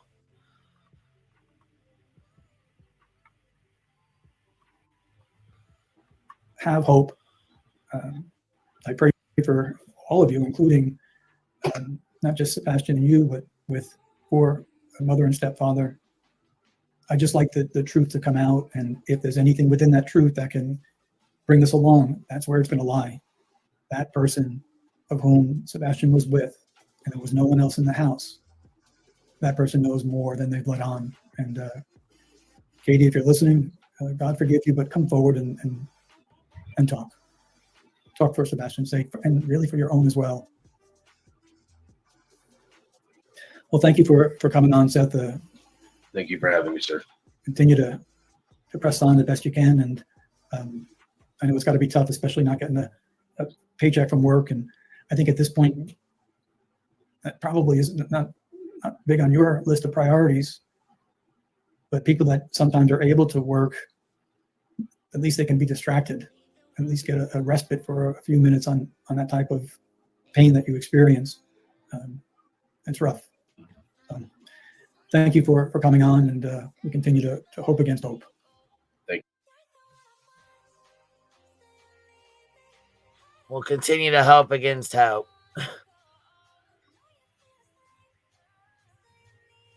But I feel like that was another one trying to throw Katie under the bus. I don't know why. Go ahead. No, you go. I wanted to say earlier about him being a so-called expert. Let's remember now, Jennifer Coffendorfer. This is my opinion.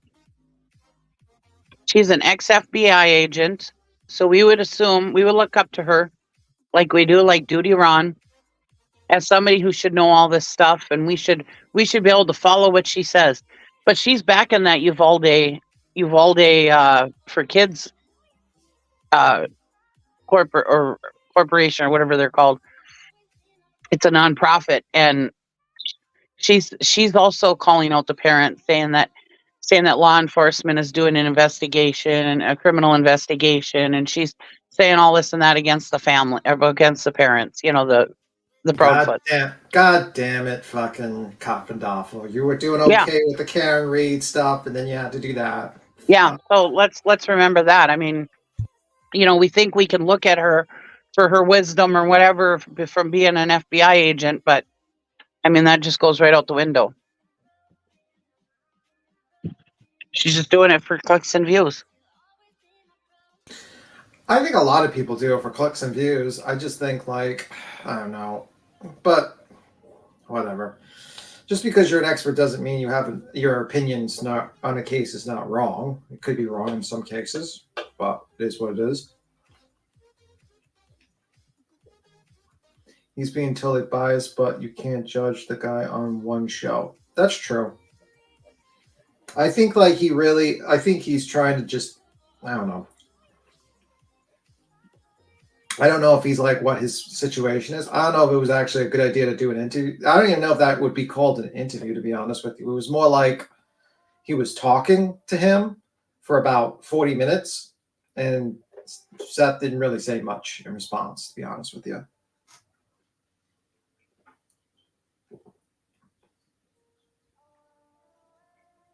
If he was out for clicks and views, well, I'll have to see what the content of the guy is.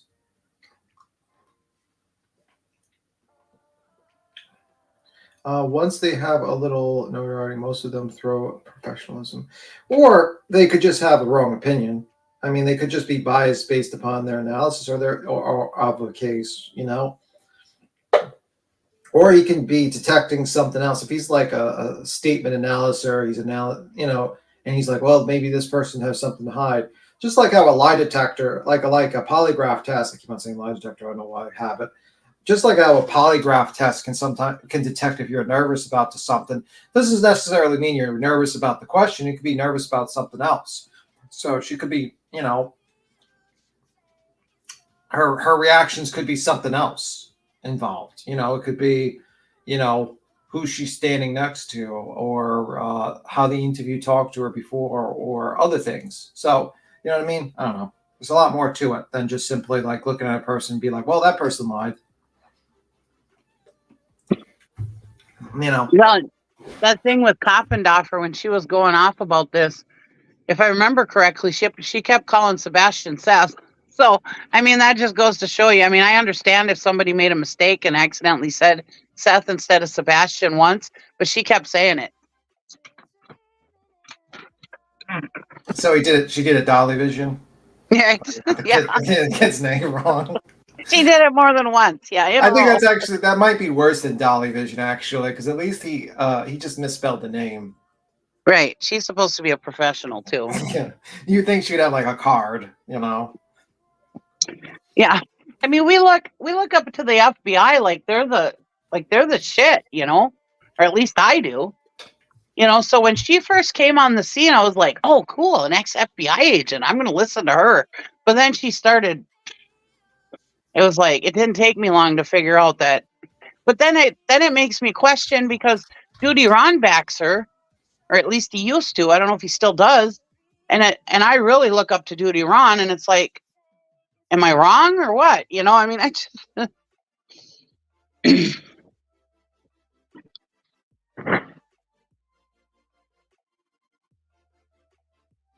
It's hard to decide who we're supposed to listen to, right? I think you're supposed to look. I don't think you should blindly follow one content creator over all of them, but I think you should just listen to each one and then follow your own, your own common sense when it comes to things. Because some content creators are going to be wrong about a case, absolutely 100% wrong, and some of them are going to be right.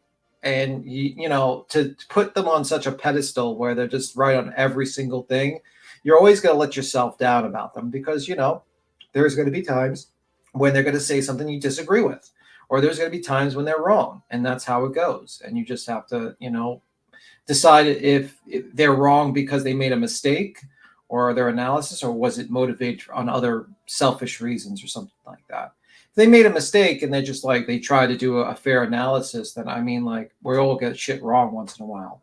But if it's motivated by money or motivated for clicks and views, then I would say that's time to skedaddle away from that person, because that person's kind of sold out, in my opinion. But that's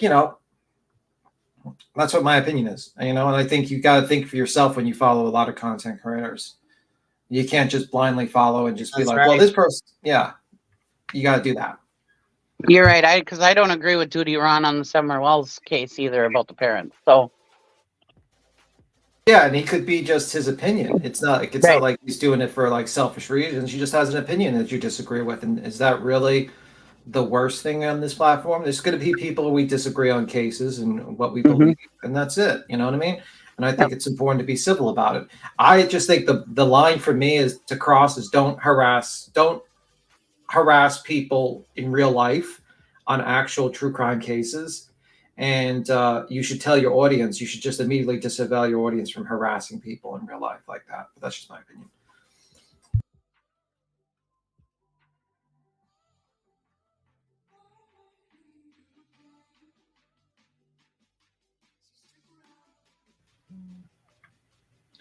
Oh, thank you, love. Somebody just sent a cash app. I appreciate that, baby. Thank you. Just showing love. That was the message. Just showing love. Well, I appreciate you showing love, baby Dom. Did you guys see the info coming out of one of the other searchers using this case as content recently? Searches as in dive teams? No, I did not see that. It's fucking wild. No, I did not see that. The only other one we seen was the only other one we heard about was the Cajun Navy fighting with them about the case. You know, other creators. yeah, that Narc Divers came out and was on this case. Oh yeah, you know what? I did see that. So yeah, I did. That was, I guess I lied then, because yeah, I did see that. I didn't watch it, but I know they were doing something for it. All right, nonsense is okay. All right, thanks. What happened? Nonsense. No, she says I'll share it on my community tab if we ever want to watch that stuff. Yeah. We can put it up. I mean, if you guys want to watch it, we'll put it up. Yeah, if she puts it up, we'll watch it. You know, I think she's a mod. I don't know, but I was gonna say, I think I have it. If you have it. Still, yeah, we watched it.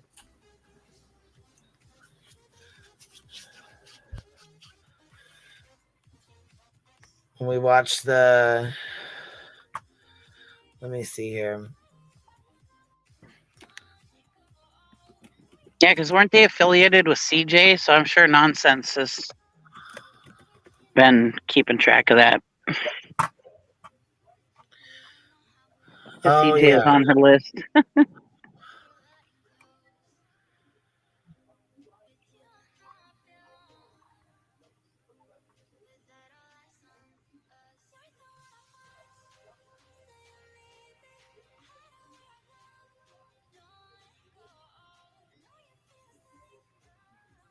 And why would he be diving at night?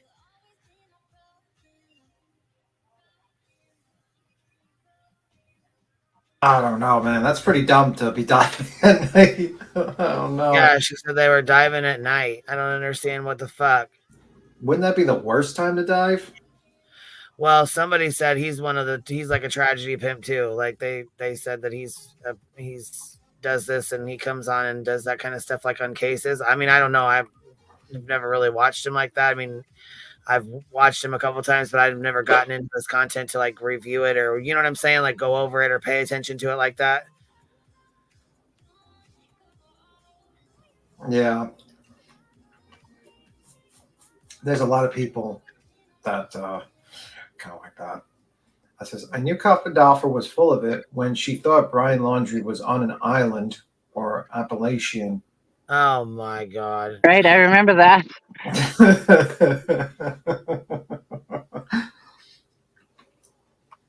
She's a wacky one. Sometimes I like, it's weird that it's rare that I agree with her. Like I agree with her with the Karen Reed case, but there's some other cases I just do not agree with her. And I'm like, oh my God. Oh my God, Coffindolfer. What are you doing? You're doing good. And then she does that. Let me see. Okay, so thanks, Nonsense. Here's the video, by the way, I put in the back. Clean. Let me say, okay.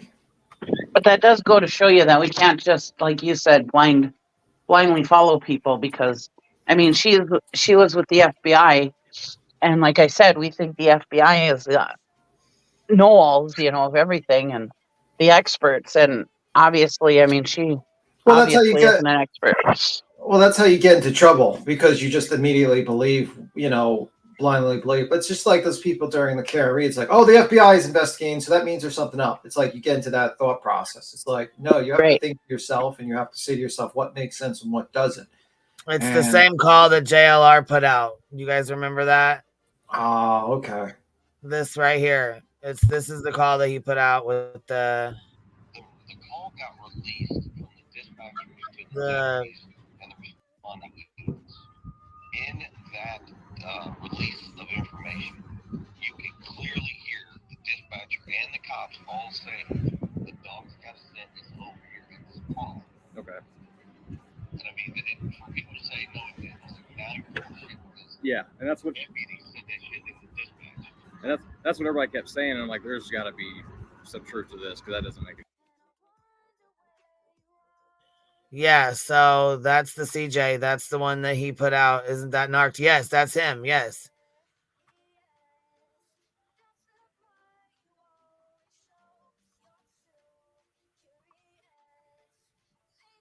That's the call that was put out or whatever the fuck from that he made.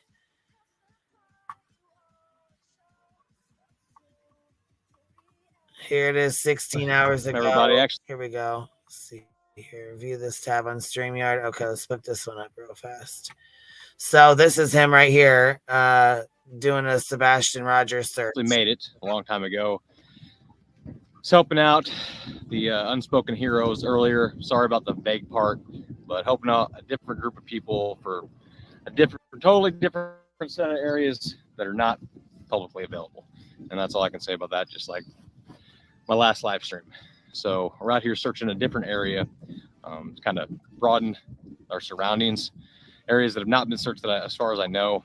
I'm not going to give away our location just because it's an ongoing thing. I don't want people showing up. But I did make it. Sorry for the late response. Hopefully y'all can hear me all right. But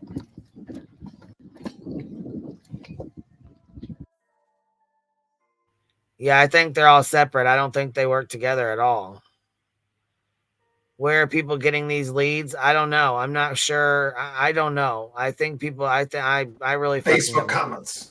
Facebook comments. I think Facebook comments, Facebook messages, where people are like, "Well, why don't you try here? Why don't you try there?" I thought one of them was CJ's people had called narc divers too. Yeah, here's the other one. This is the one the nonsense has in the back. A dive team who searches for missing people and helps to clean up river systems. Brothers Underwater Recovery is a dive team who searches for missing people and helps to clean up river systems. Hello, everyone.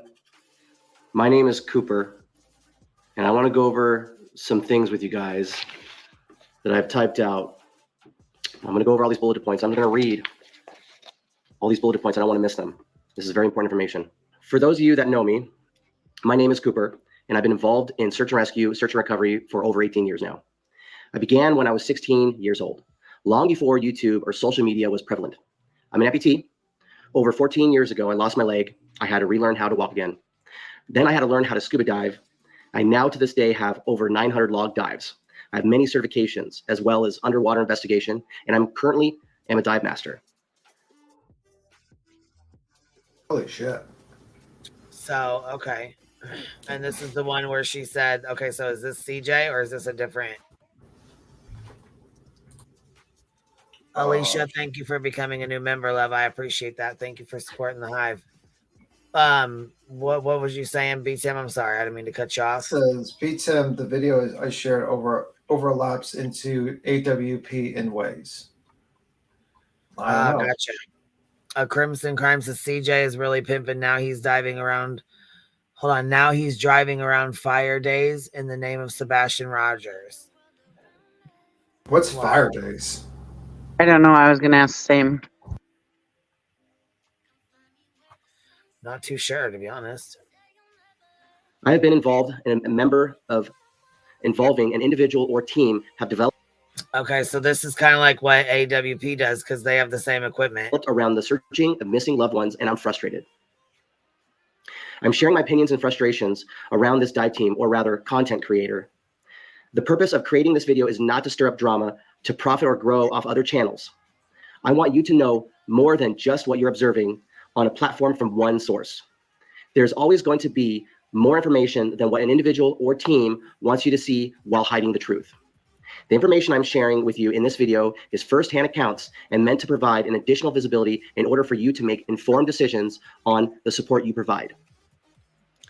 I want to recognize the platforms like YouTube and other social media sources that have made it easy to help spread awareness on missing persons as well as being the voice of their family members. Because of YouTube, I met and worked with some amazing people and divers and have gained some new skills and experiences. One of my good friends, Sam, who I met long before he joined AWP, encouraged me to start my own channel. Sam. So Sam encouraged him to start his own channel. From AWP, Sam.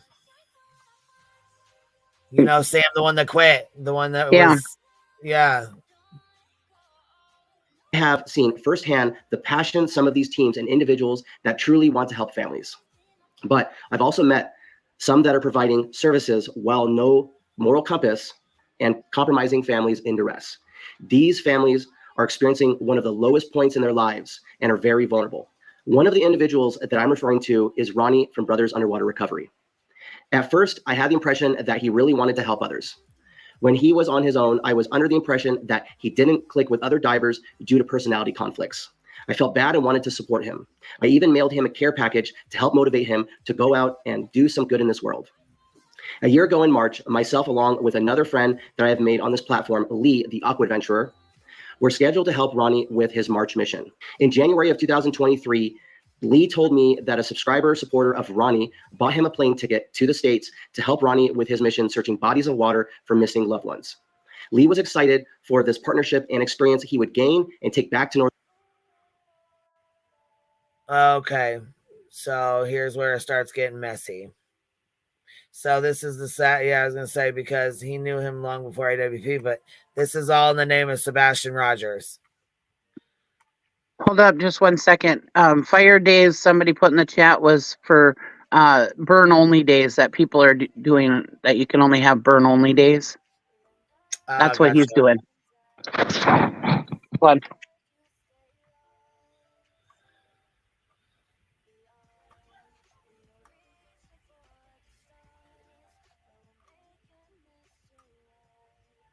Let me see here. This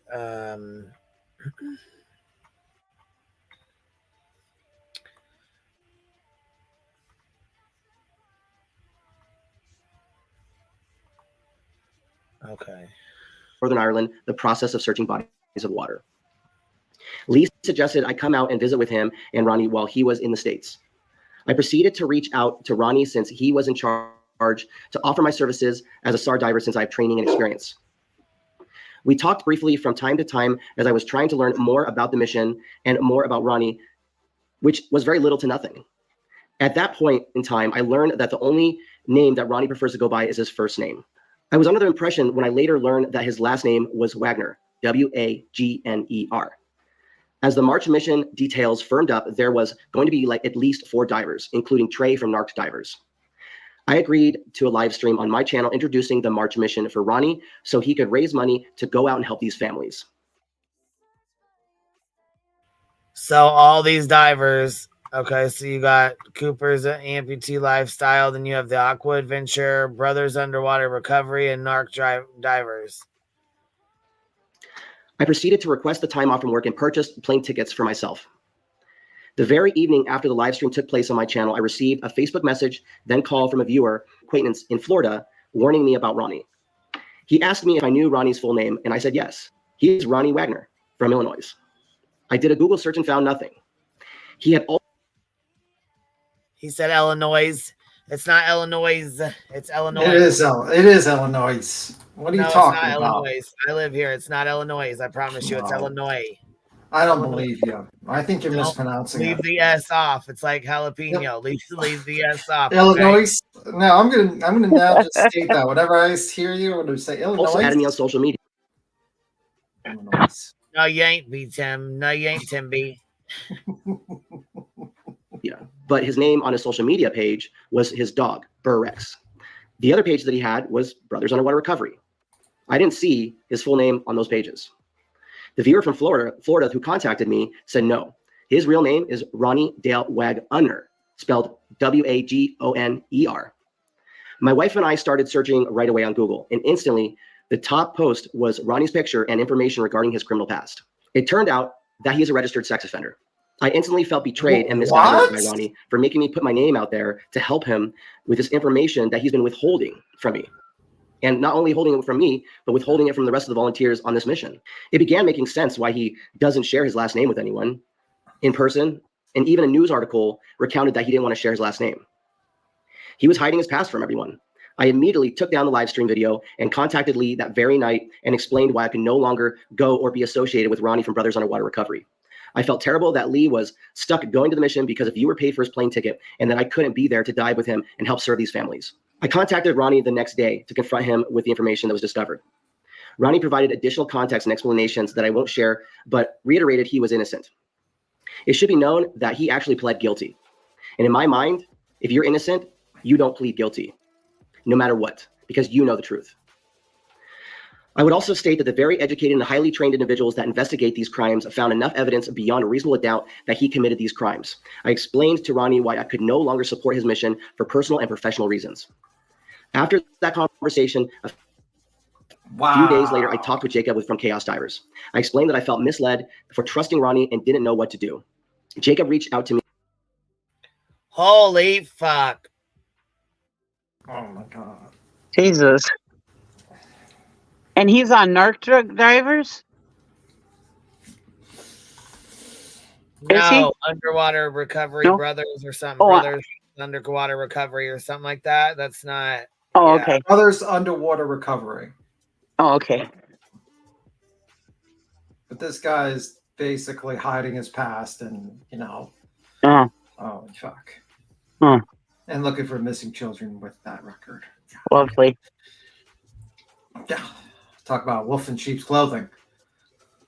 Right.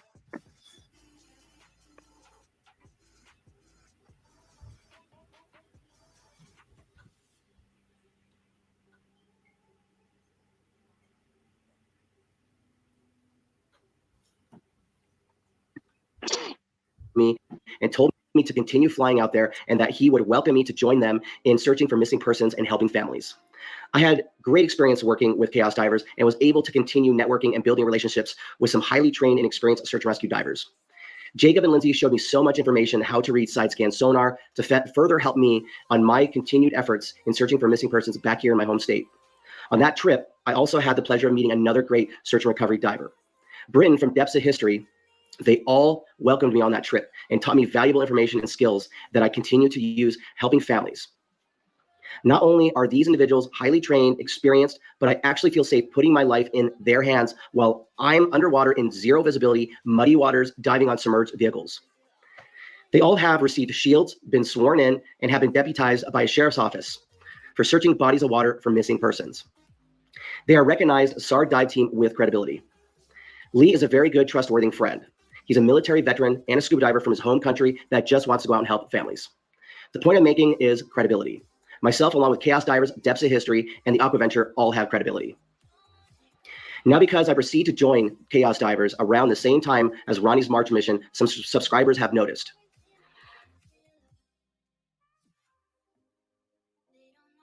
What the fuck? So basically they're saying that this guy was he supposed to be going and doing this recovery mission for Sebastian Rogers? Because this says 1 day ago, and you know they're down there searching now. So is that what this is supposed to be from, or? Yeah. I mean, I'm guessing so. Hold on. She said, I was so grateful to see this come out with factual info because the rumors have been circling since brothers joined the search and started messing in Sebastian's case. Yeah. So Yeah, he raised a ton of money to go. Wow. What the fuck? So this guy basically has this CD pass, no one knows, raises a bunch of money for this, and then what's his experience in diving? Like, what's his license? Did he get to that part yet? This guy who just raised a bunch of money. Let me see. It's weird, man. It's so weird. Like, if he doesn't why would you work with anyone that doesn't want to give you their last name? I'd be like, bro, we need to have. If I'm going to work with you, you better give me your goddamn last name if I'm going in that water. Okay.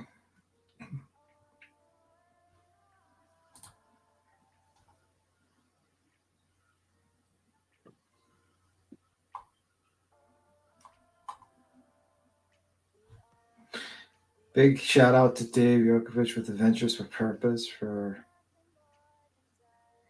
furthering his diving career and his chief. Oh my god. Oh my god. Okay. Oh my god. I was grateful to see they come out. Chaos dives are very upstanding as well. Yes. How much is a ton of money? Makes sense why he felt so uncertain when they came into the picture. Too much like AWP coming in during Kylie Rodney. Yeah, man, it's like they come out and it's like with the lights, cameras, action. You know what I mean? Right. I get it that you need to keep the lights on your operations, but are you going to try to turn into a drama like AWP used to do? They have the crying parents, the crying mother, father, sister on the camera. We got to do the search. We do the patriotic music in the background while we're searching and stuff like that. And then we show the car being pulled up. I mean, that we're gonna do that. Boy, that whole AWP thing was such a letdown. Me and my nephew, we used to love just watching AWP all the time. That was such a letdown. They were live streaming while searching. That's fucking stupid. Boy says, I can't believe they were live streaming while searching. What a bunch of idiots. What if they found oh my god. I just don't get why people are so dumb and they think it's a great idea to do searches for people while, Yeah, I can see making videos and putting it up later, but live streaming, that's just dumb. Are you fucking kidding me right now? You've got to be fucking joking me. This has got to be a fucking joke. We're in the goddamn Twilight Zone. Yeah, AWP thing. Yeah. No. Seth's PI is on girls. It says Seth's PI, Heather Michelle Cohen, This Girl's Gone Wild, on sale now on Amazon. Oh, Jesus. Yeah. So his PI is on This Girl's Gone Wild on sale on Amazon. Wait, is there any YouTuber that's oh my god. Wait, what? This was 47 minutes ago. And okay, so somebody just emailed me a screenshot and said, oh my god, did you see who Seth's PI is? And I said, what? And she said, Jonathan Lee Riches just posted this in his group. Oh my god. Fuck you guys, I gotta share this with y'all. This is fucking crazy. You mean the PI for Seth is in Girls Gone Wild? Yes, I'm going to post it. Give me 1 second. I'm going to post it right now on here for you guys to see. But now, a year ago or so, wasn't how long ago was that? I mean, was it 20 years ago? Well, yeah, probably. I mean, that's all. I haven't heard about Girls Gone Wild since 20 years ago on those commercials on TV. And wasn't Twyla Cisco or whatever her name is on EquiSearch? Wasn't she in some kind of sex kind of thing or something a long time ago? But she's a hell of a person now, so just because somebody's past, it has a past, doesn't mean that they're all bad.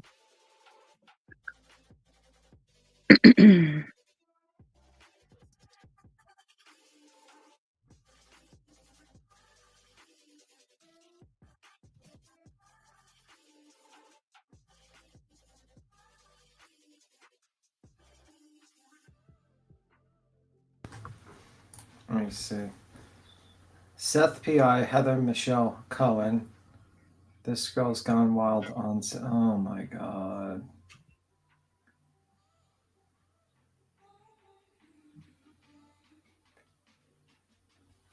Michelle Cohen. That must have been a while ago. Yeah, I'm guessing it's old as fuck, but he's got this posted in his group.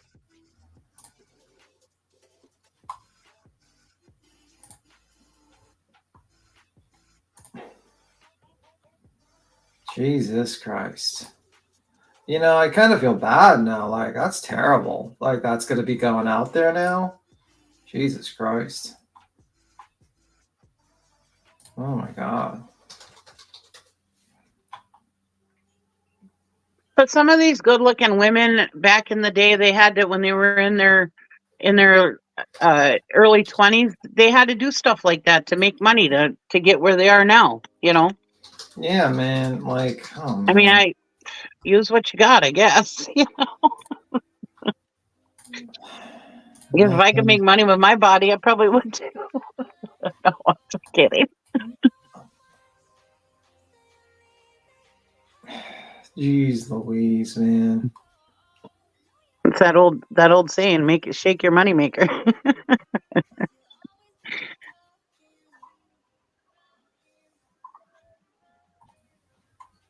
Was she like, what was she?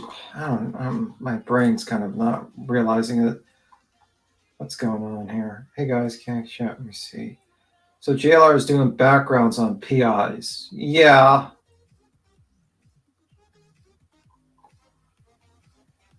Yeah, pretty much.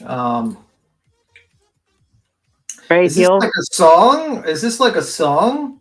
Or is she like in it? Like, maybe is this she's singing for it? Is it like that? I don't know. I don't have any more information on it. That's all I got in the email. Because like when I go there, I go to like a video. It sounds like a song. Like she's singing. Like here. Well, it here. says she does music too. That's what I just looked up. It says she does Yeah, music. so maybe she's singing. Like here's the video of like the song. It's like the song that she's singing. Yes, but I'm saying he's got this posted in a fucking Facebook group of like 30,000 people.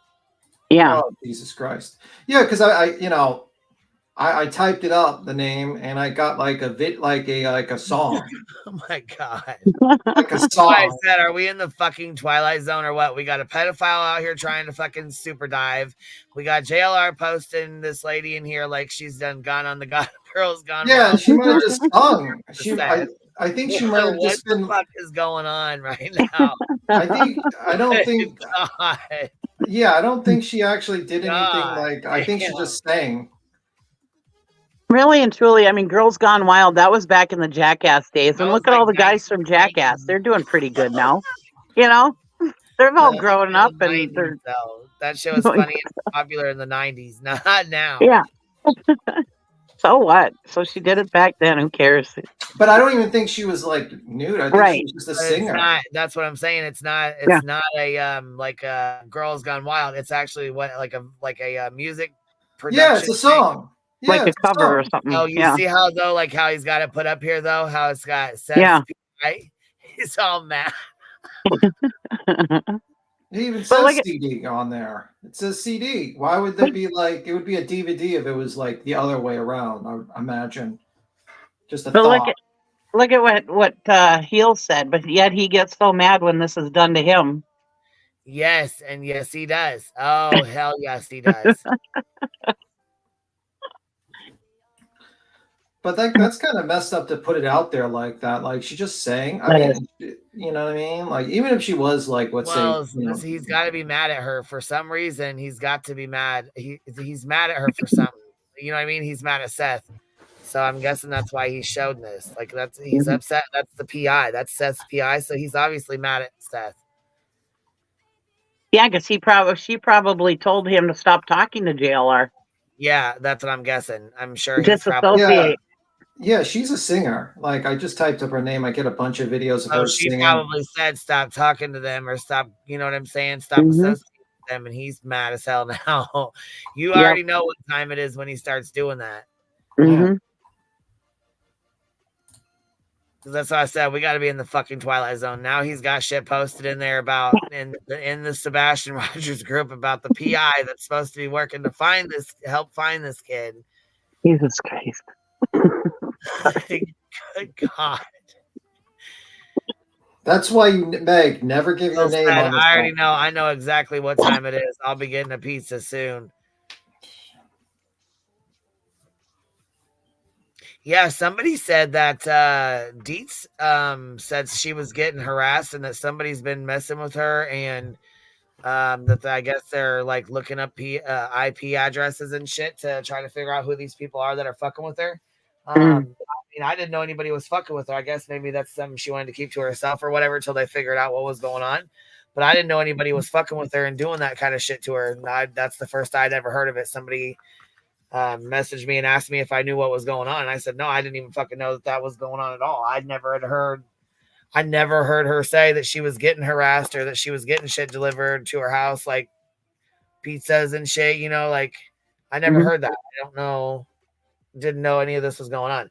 Apparently she said that they did figure out a couple of them, but there was still some, like one or two that they couldn't figure out.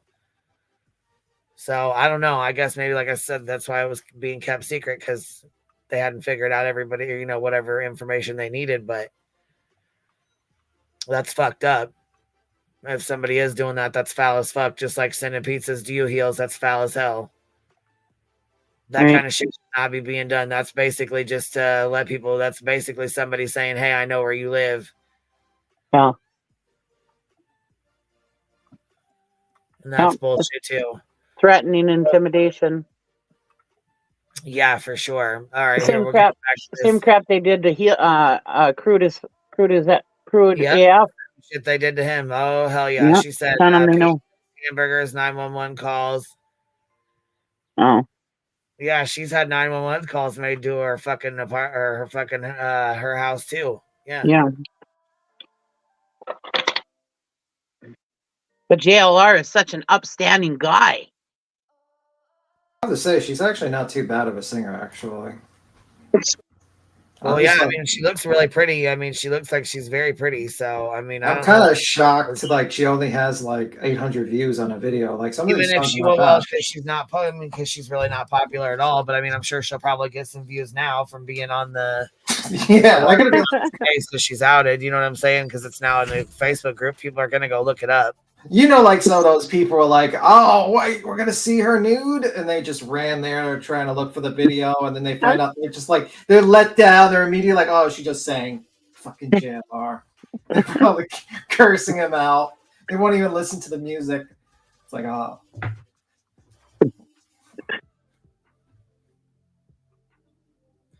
Beats him is only. I never watched Girls Gone Wild. I thought that was weird, especially with Mark Cuban pushing that shit. Like basically, like tricking like young women to basically fuck themselves over by putting themselves online like that on video was really messed up. Actually, I think not a lot of people give that guy a lot of flack. He should get flack for that because he invested in that bullshit. You know, a lot of those women didn't understand at the time that they were kind of putting themselves out there, and that shit could be used against them in a lot of their future endeavors, you know? But nobody realized the internet was going to be the way it is. I mean, most people didn't realize it, you know? Yeah, I just think of them as scummy scumbags, actually, those people. So, never touched that stuff, never cared for that stuff. Fuck that stuff. Just think it's weird. I mean, when we're young and dumb and do things, we don't think that stuff's going to be out there. Nonsense that she even mentioned it in the interview she did about this coming out about her. I thought she handled it well. She said she needed to go back to the gym. Mm-hmm. We all.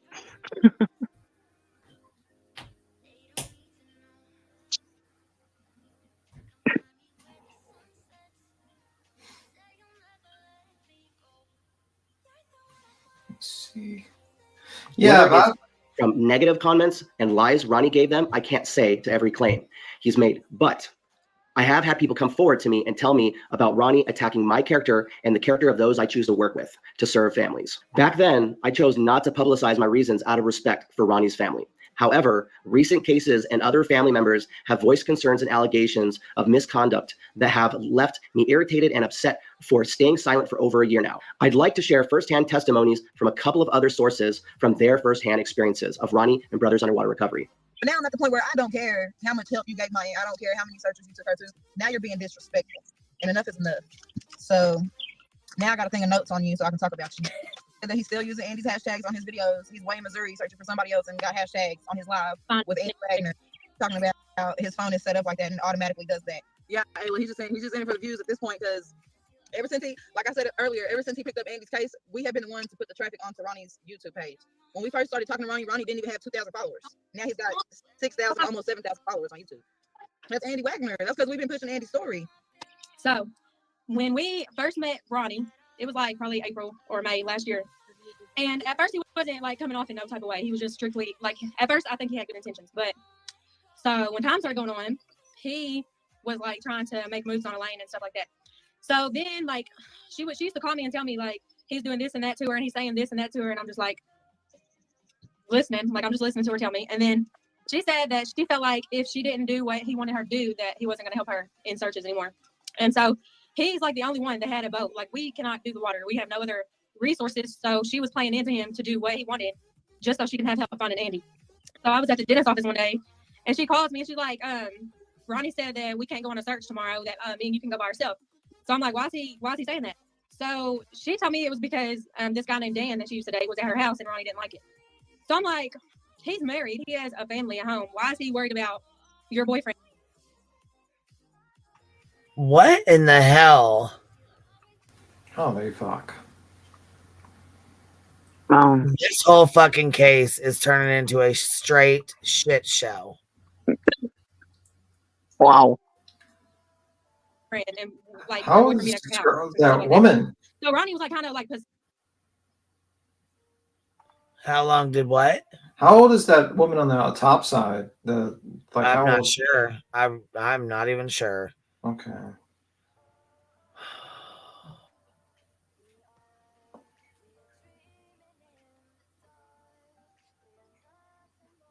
Yeah, see, they were too.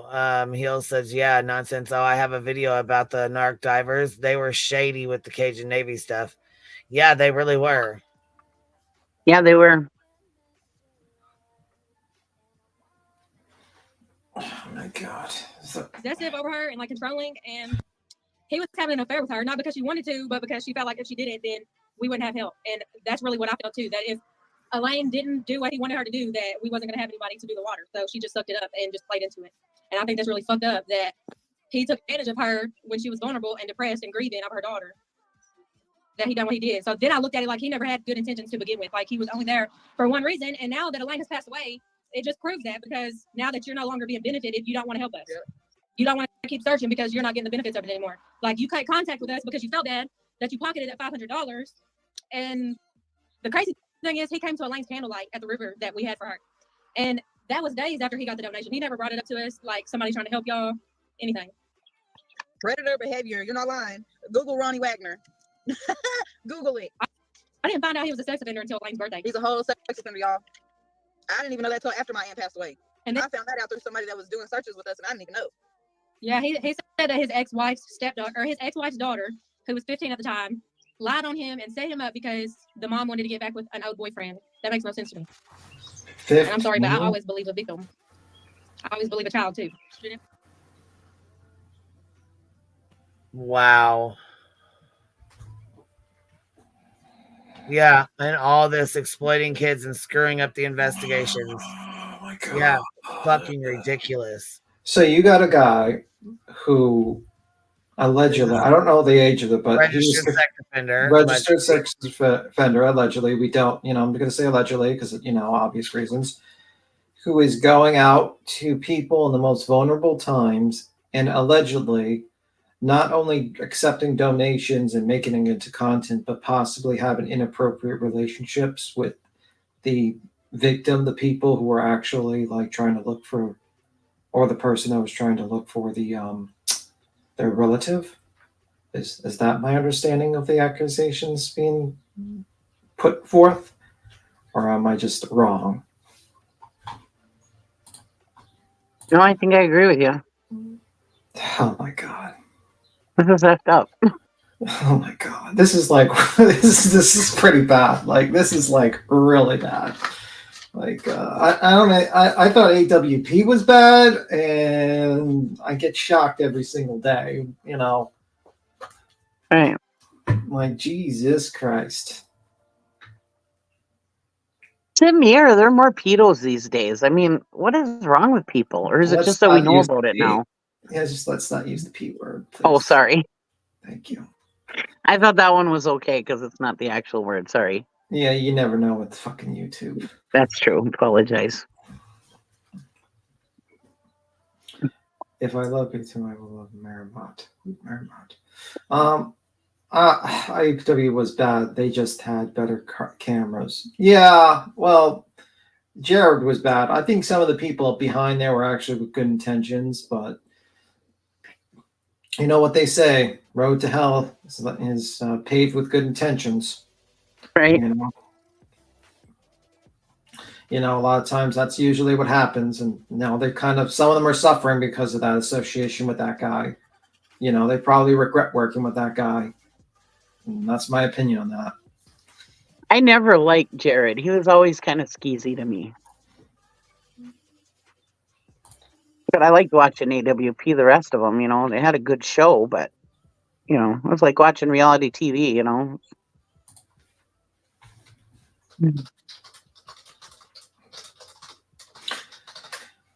Yeah, that's true. I mean, like, I think the problem is that he's always been pushing reality TV, like he did with that Patty Mayo stuff. Mm-hmm. You know, and he just turned that, and it, you know, at first he tried to do like the search for like lost items, and then he went with car recovery, and then he said, well, I can look for deceased people in the water, and that would be even better. Right. And that's the formula, and he also was selling products, and I think like basically he just found that formula. And just like, you know, I said before, people, you know, liked what he said, and they believed everything he said just because they liked the few things he's done, and they would just ignore the bad behavior, and, you know, they weren't thinking for themselves.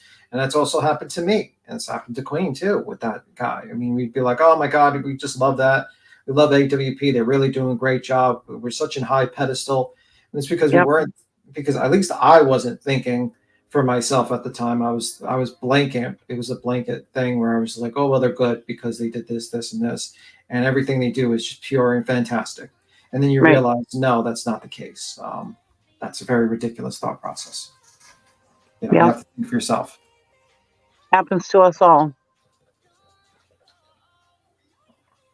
I mean, it goes back to like I said about highly AWP. I ain't even gonna stunt. I thought they were like good ass fucking people. I thought they did good ass things. You know, like they found people who were missing. You know, families and stuff that, you know, they help families that had been searching for their loved ones for years. I mean, you know what I'm saying? Years upon years, and then you come to find out that, you know, he's a whole ass predator too. Oh. Allegedly. Well, I mean, there's court documents. He's going to court right now. He's being charged.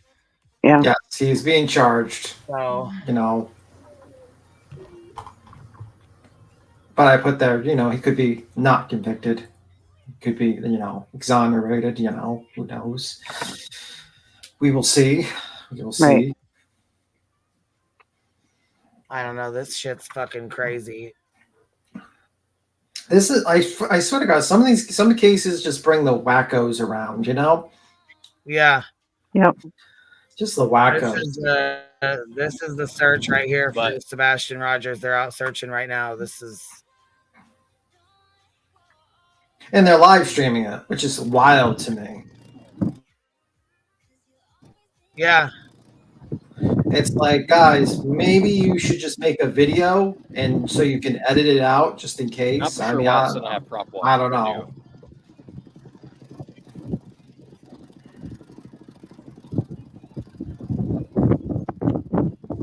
I mean, this is like no different than JLR walking around in the woods with the camera. Yeah. Here, let me make this clear. I don't care that she's a stripper. That's not my point. My point is there's a big ass Facebook group that JLR has. And he's got a huge following. And now that he's mad at Seth, he's putting all this stuff in this fucking Facebook group. So now all these people who once supported Seth are no longer, you know, they're turning against him. They're no longer, you know what I mean? He's putting a narrative out, basically putting all this in this group. So Yeah, and I don't agree with like shaming people for their past like that. I don't have an issue with anyone. I don't give a fuck what she did. I Yeah. really do not. That's not the point. Yeah, I don't care. It's not a big Yeah, you know what I live mean? streaming brings in the donations. That's why they do it. That's And another reason why they do what they do. there's a lot of women back in their 20s, like I said before, that did stripping and all that other kind of stuff to make the money to put themselves through college or whatever, raise their kids, whatever you got to do, right? Use what God gave you. I don't judge. Good Egg says, I still believe that AWP did amazing things that were literally priceless to the families of the people they recovered. Was the YouTube part necessary evil? It turns out one of the guys was pretty slimy. I mean, I agree. And also, I think Hohenschall said that same thing. I agree that they did good things. I think, though, like, I think they eventually kind of got lost in the sauce a little bit with their, like, when they were, like, the worst was the Kylie Rodney, because I think they kind of were too much in their own press. They identified it was Kylie Rodney on Facebook immediately. They didn't wait for her to be identified. They went on the press circuit, you know what I mean, and speculated and stuff like that. And they, you know what I mean? And I think, like, I think a lot of people, I think they kind of were doing good, and then they kind of, I guess too many people just said, "Oh, you can't do no wrong. You can't do no wrong." And eventually, when people started calling them out a little bit, they didn't realize it was too late. You know what I mean? Like, I don't know. I agree. You know what I mean? I think, and that's why I say, like, I think a lot of those people are good guys. I think just Jared's a piece of shit.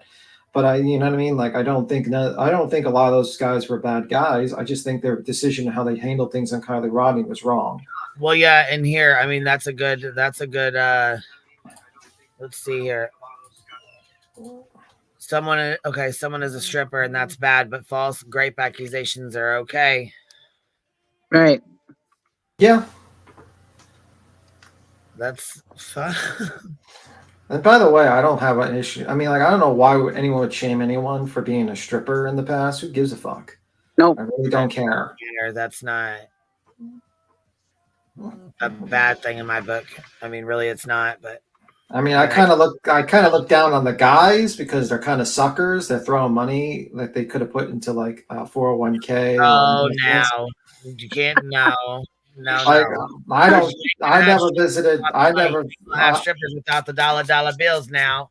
Listen, I never visited a strip club because I'd rather put my money in investments. Lord, you know what? That's it, B-Tim. That's it. I looked at those guys as fools. I was like, man, you're throwing your money away for nothing. Like, just put your money in like investments. What's wrong with you idiots? Absolutely. No, I'm not investing in that. No. B-Tim, taking that butt.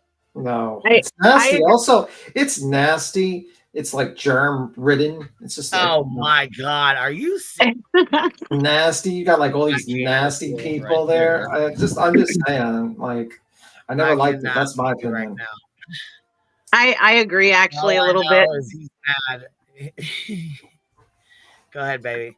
I never really got into male strippers either. My friends used to be like, "Oh, let's go to the male strippers." I'm like, "Why? You can't touch them. You can't." You know, if I'm gonna see a naked man, I want to be able to take him home. You know. Oh, Leontis. Oh my. Okay. Here we go. Not that I don't think they're hot, orange but pole. I don't know if you guys can see it or not. There's an orange pole behind us that I hit.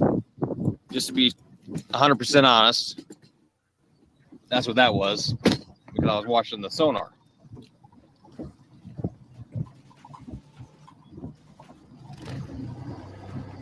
Now, mainly they use this for vehicles because it's really hard to see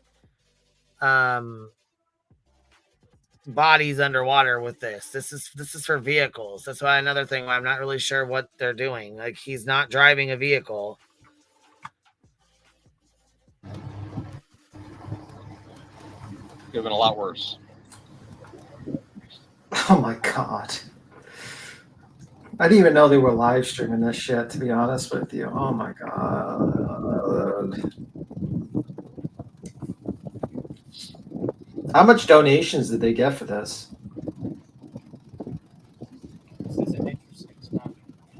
Yeah, and it's dark. That has a light up there, but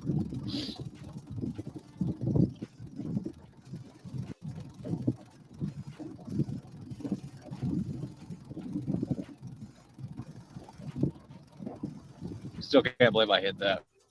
Jesus Christ. Yeah, I guess I'm not really sure what the poll? Yeah, she said he's making that money though.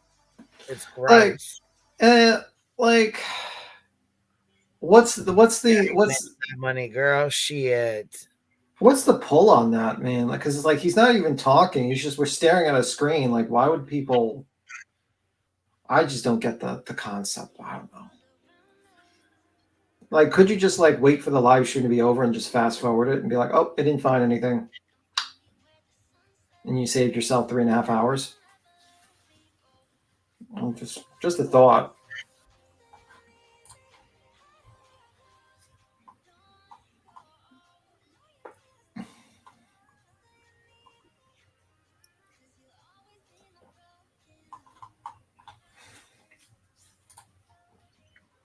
Let me see what we're watching. We're going back to the exposed video about that guy. Holy fuck.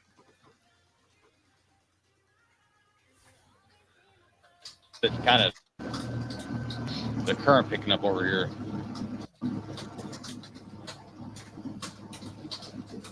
They're like spans.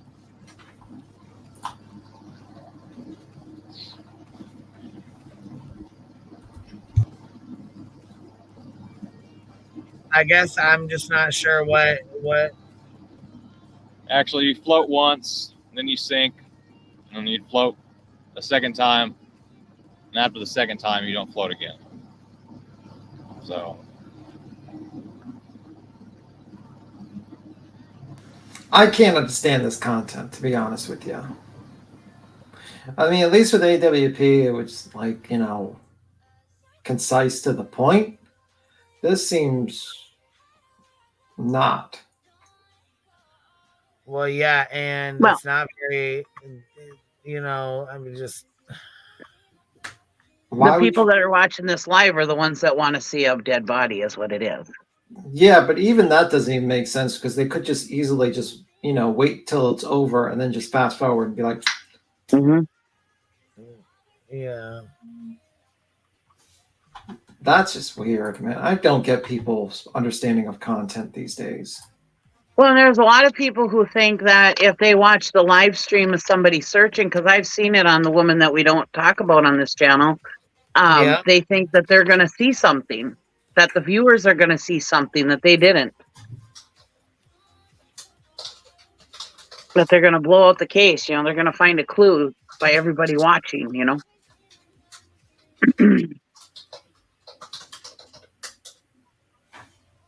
I don't know. Not everybody agrees with everything I watch either, I suppose. So. Yeah, I mean, I agree with that, but I mean, just like, first off, it's such a terrible concept to do a live stream because, best case scenario, you find the body or the car or whatever.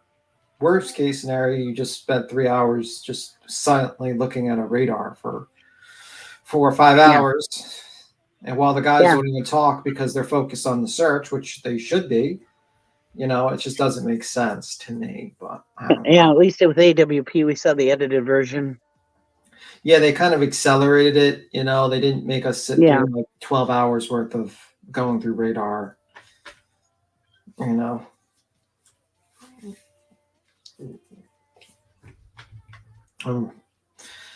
That's pretty wild. It's pretty wild. No, I think it's interesting. Like, it's interesting when they show you how that sonar works and everything. I'm interested in that, in seeing how it works. But for hours and hours and hours, no, I'm not into watching it.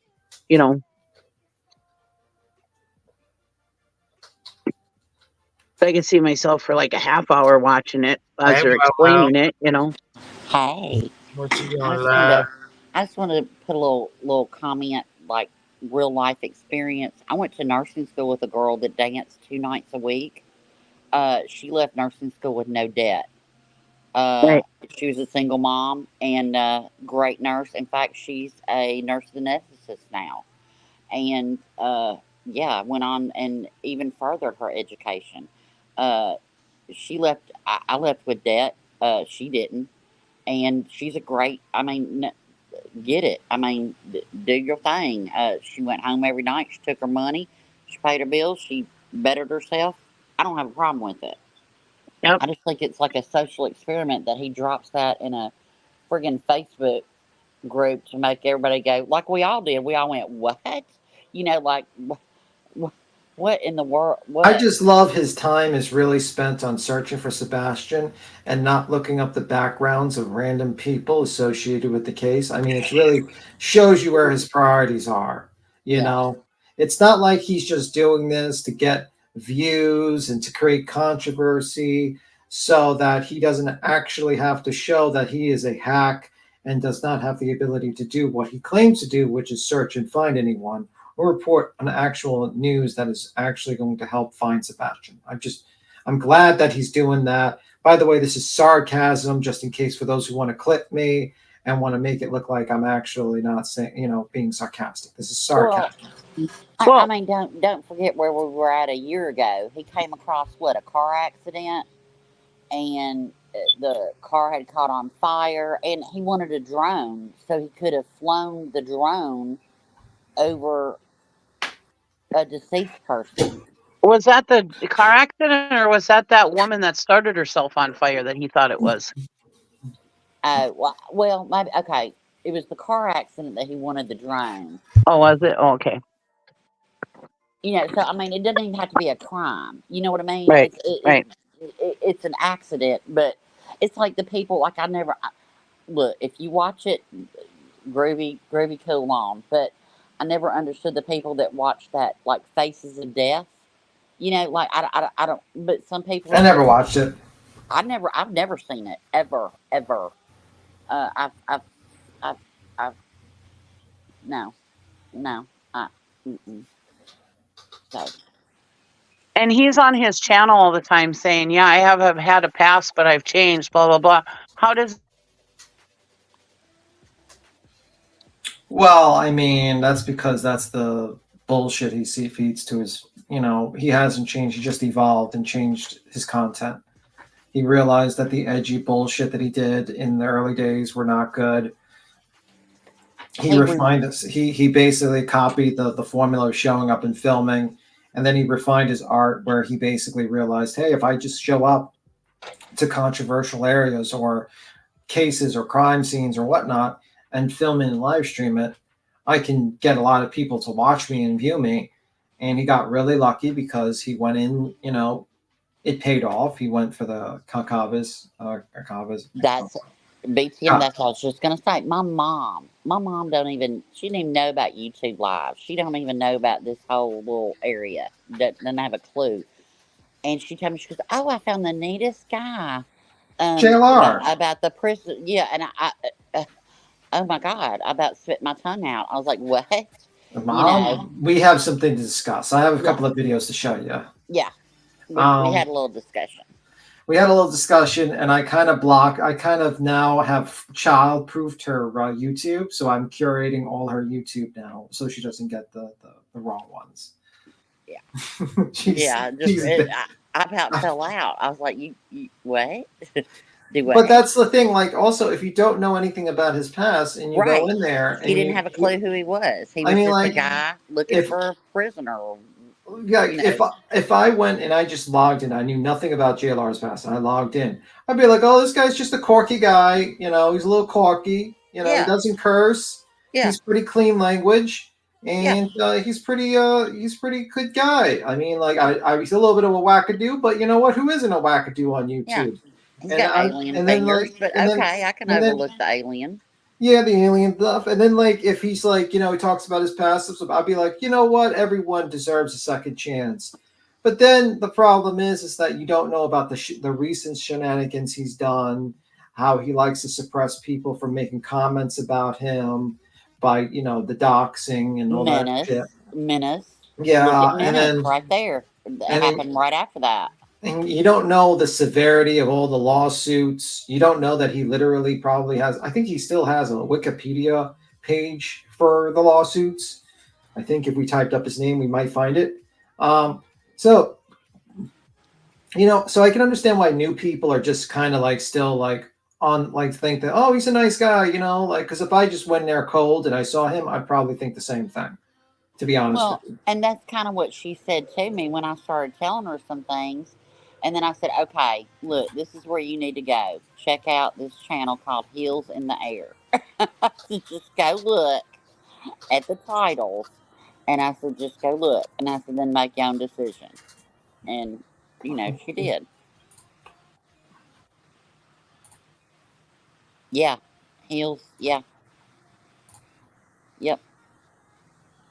You know, and it's like, you know, it's kind of interesting because it's like, you know, you come here, you hear us cursing and stuff like that, and you kind of like see, you're like, oh, we're such mean people, but meanwhile, we're a lot nicer than that guy. It's kind of like the reverse, you know what I mean? Like, he pretends to be nice and, you know, understanding and caring, but he's actually rotten inside. And here we're like, we look like we're rough and gruff, and then we're actually nice inside here. You know what I mean? Just saying. Oh, I'm the biggest bitch there is, BTM. You kind of destroyed my fucking analogy. Thank you. Thank you, Roro. Can we ban Roro? Like, get her out of here. Get her out. You ruined my Cash H is going to be like, that was another analogy that was just ruined. Cash Sorry. H. I'm sorry. That's By the on way, the list. by the way, BTM, Roro is one of those people that would be throwing them dollar bills instead of investing them. Yeah, So would, honey. definitely. I ain't gonna lie. Oh, Yes, hell please. yes, she would. So, honey, 401k? What 401k? Here you go, baby. Go on, cowboy. She's going to help them build their 401k. That's right, baby. And yes, Heels in the Air has like a whole playlist on JLR, and then Deets did a like a doc, like a kind of like a mini docu series or whatever, like a, well, Yep. not like a docu series because it's only one video, but she did a really good job breaking it down. It's a lot of the same information that Heels already has out, but Right. Deets put it together so that, you know, it was like a little Well, and then Deets like came a after documentary almost. he You know? doxed the wrong person. Went Yeah. after, yep. And then she came over here, and then we all changed our name. We are Deets, you know, and you know it was horrible what he did to And then a month later, you get a lawsuit filed against your queen, and paid for by JLR. She did an excellent documentary on him. You know, I'm I just don't even saying. know if it's still up. Let me just make this point, Ro. It's like, and then a month and a half later, you get a lawsuit sent on you, Queen, with allegedly JLR paying for it. So, very interesting. Yeah. Right. Yeah. After defending Deets and Gavel Geeks, and then turn around and he pays for Betty to fucking sue the shit out of me. Yeah. Yep. That's what I mean. Yep. Like, you know, And he's I a very fuck you. Yeah, pretty much. But we'll all forget about that. We'll forget. Yeah, we'll forget. We'll overlook it. We're just overlooking it. You know, we're Yeah. bullies. I'm bully. But anyway, but that's all I wanted to say is about my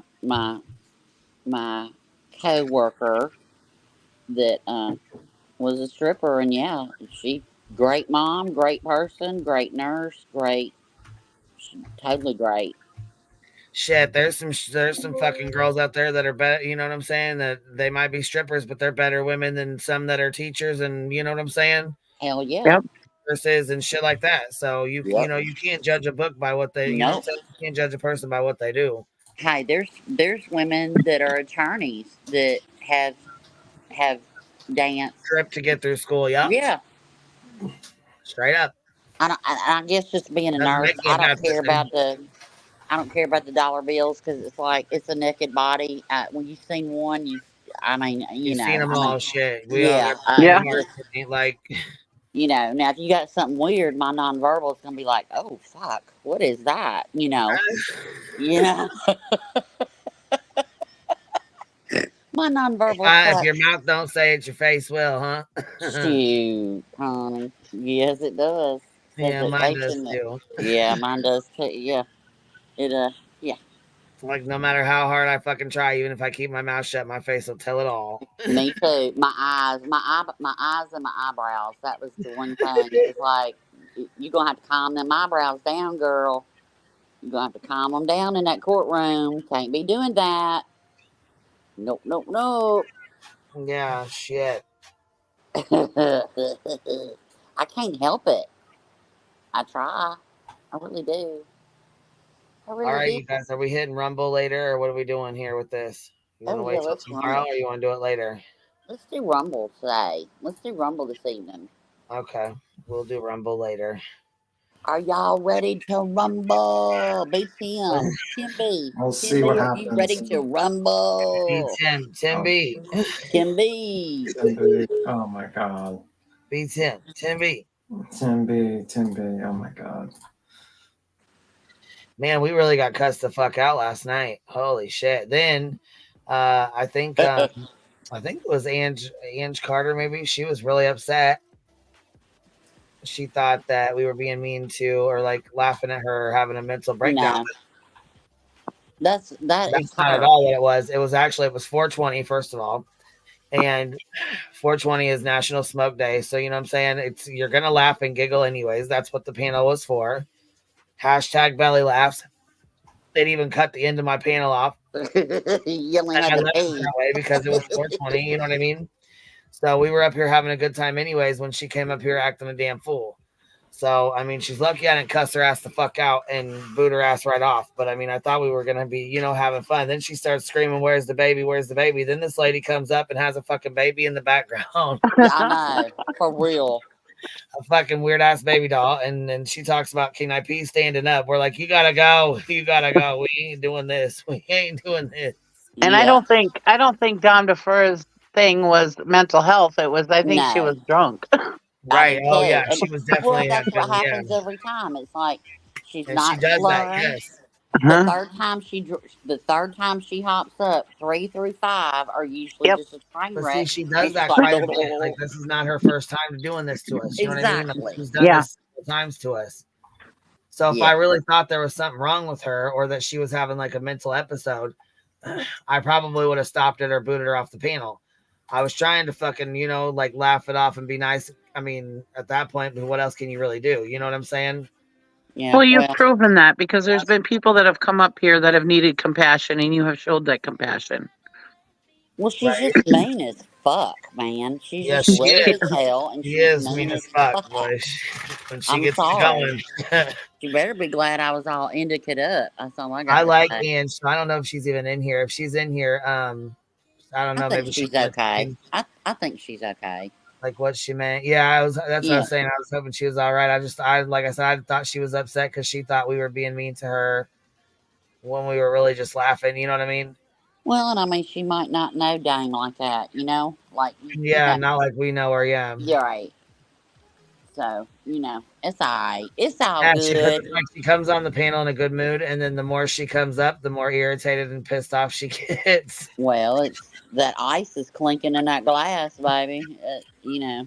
When she knows she's I did appreciate her correcting her fucking lie, because she came up here and basically tried to get Tina to admit to some stuff, and she's like, yeah, I sent Dolly $20,000, and that was definitely a lie. So what went down to 5? Yeah, I was gonna say then yesterday it went down to she gave him $5,000. Next week it'll be $50. I bet she did give him a significant amount, though. Yeah, I think she did too, because she was super. Yeah, she was super upset with him when he, you know what I mean, when they split their ways or whatever. You know what I mean? She didn't get the name Jimmy Lady for nothing. You know, the title Jimmy Lady didn't come for free. Let's just be upfront. You know, right? So, yeah.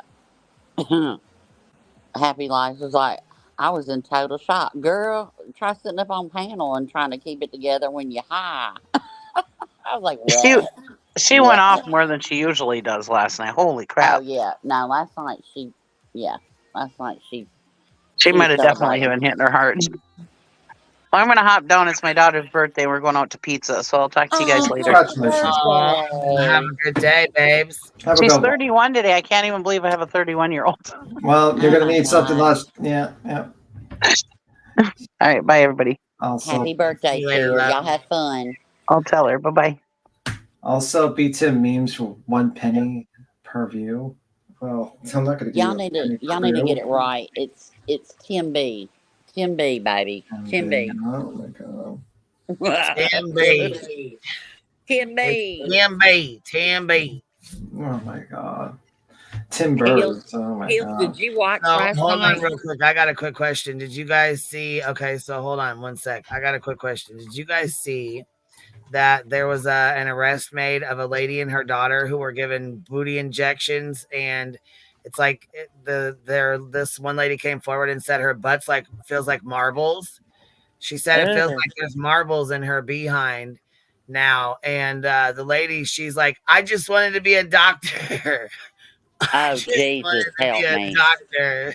So she said to him. Oh, We gotta watch this Jesus. shit because it's fucking hilarious. And not the fact her reaction is hilarious, and not what she did. Not what happened to the lady, but the Right. lady's justification of it. Yeah. Right. She comes walking down the hallway, does like a beauty wave, and then and then basically says that she wants to be a doctor, that she worked for a doctor's office, and now she wants to be a doctor. So she just Oh, thinks, Jesus.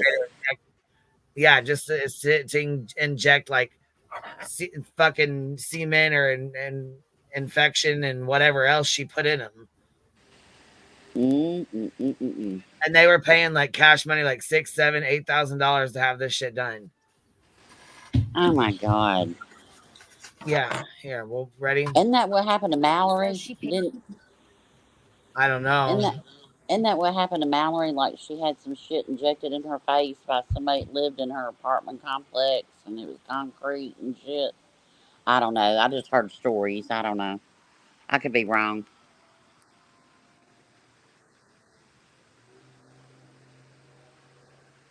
I don't know. I've never heard that one, baby. But here we go. Ready?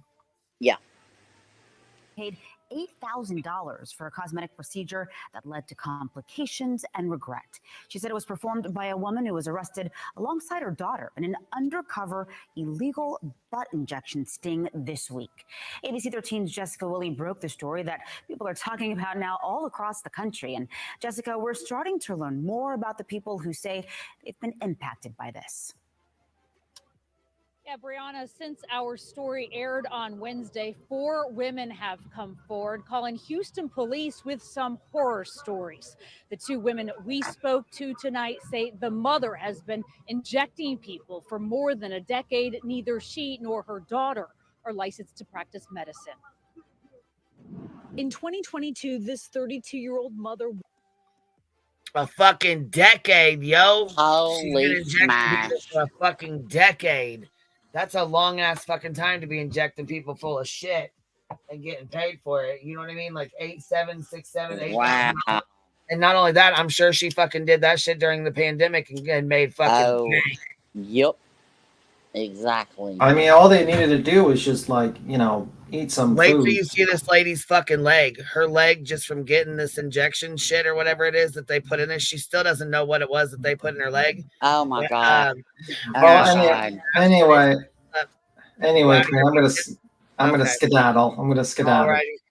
All right, Bye. baby. We'll talk to you Bye, later. Tim B. Yes. Bye. We'll see you on Rumble. Yep, we'll see you on Rumble or Discord. We'll meet you in the And what's so scary is you've got something in your body that you don't know what it is, and 10 years down the road, you don't know what kind of autoimmune disease you're going to have from this. Right. Oh yeah, it's fucking gnarly. What? Here, ready? Yeah. Wanted some enhancements. Just to get bigger butt, because that's what was going on. So I was like, I want to do it. She said she got a referral from a friend, saw the work. She showed me pictures of other girls, and she even said she travels to go do strippers and lawyers. She said she done lawyers, teachers. And went to a home in Conroe where the woman injected her backside with an entire bottle of this on 3 different occasions. It was supposed to be hyaluronic acid gel, but that's not what it is. She says she paid $8,000. 6 months later, she regretted it. The side of my butt would get really, really red and sore to touch, and I'm pretty sure it was infected. Right now, it feels like marbles all over my butt. It does. The woman who wished to remain anonymous called Houston police after seeing this. I was in shock. I was like, whoa. 56-year-old Consuelo Maria Dalbo and her 18-year-old daughter Isabella under arrest following an undercover HPD sting.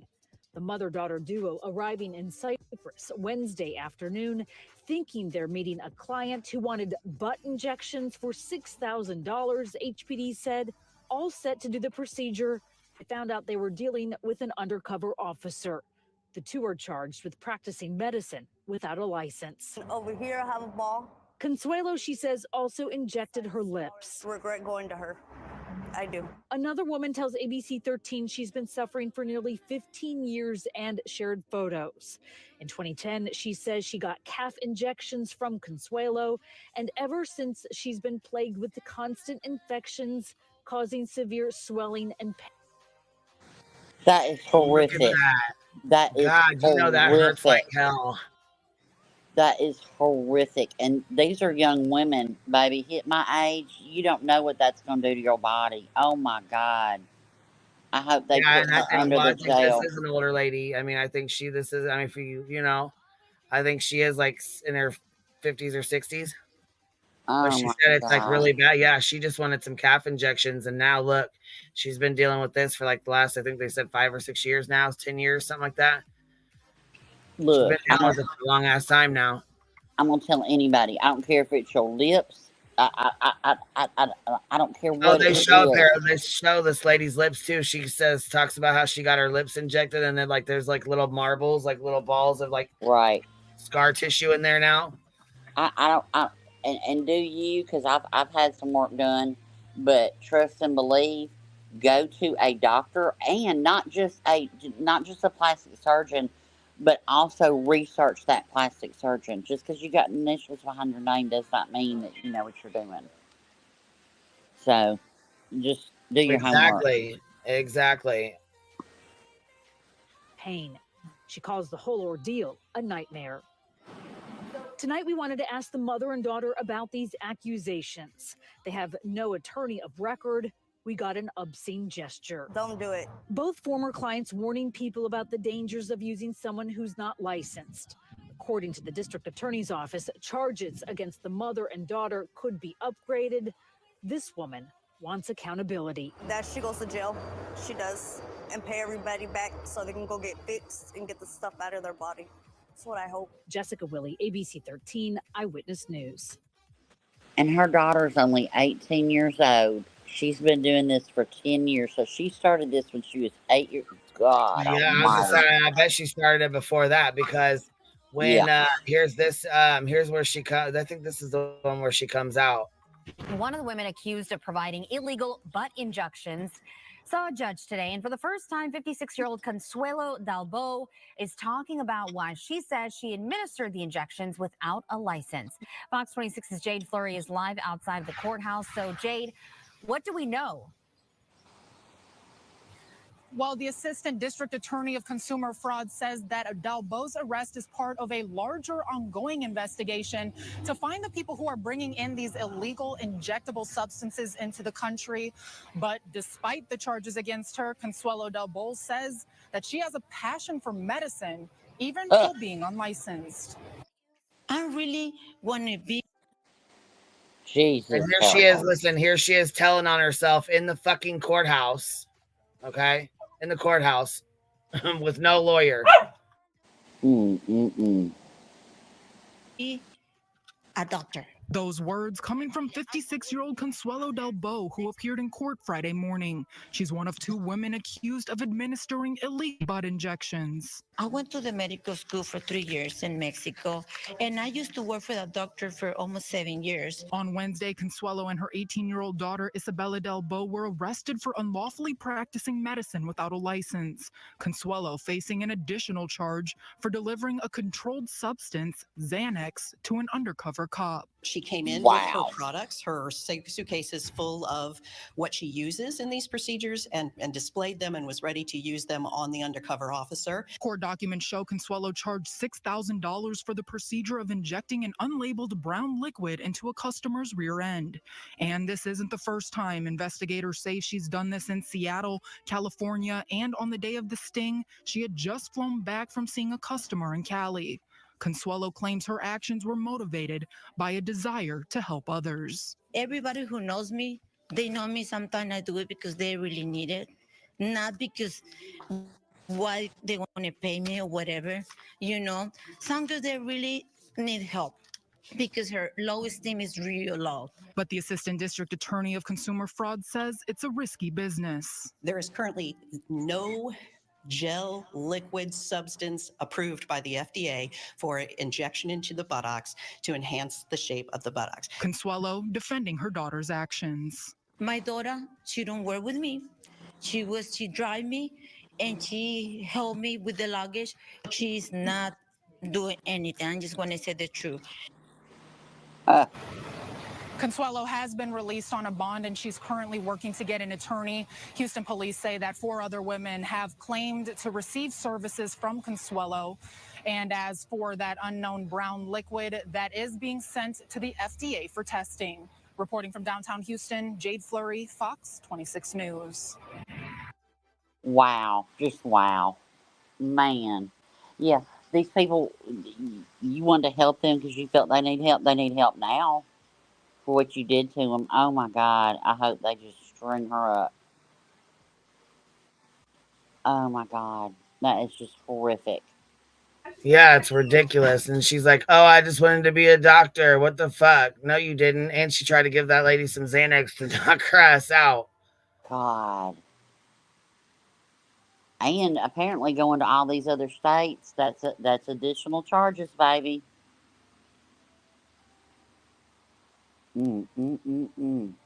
That's terrible. Yeah, even if it's any kind of doctor, research your doctor. Just because you got initials behind your name don't mean you know what you're doing. Ruby said, what have you got? Give that to me. Yep. That's so scary. There's no telling. Oh my God. Yeah, crossing those state lines.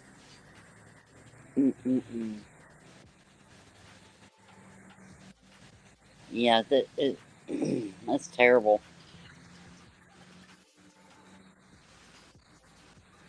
Yeah, as long as you do like your research, Meg, then I don't have an issue with it. Like, go down to Mexico and everything, but if you pull up at a strip mall, yeah, put it in reverse and leave.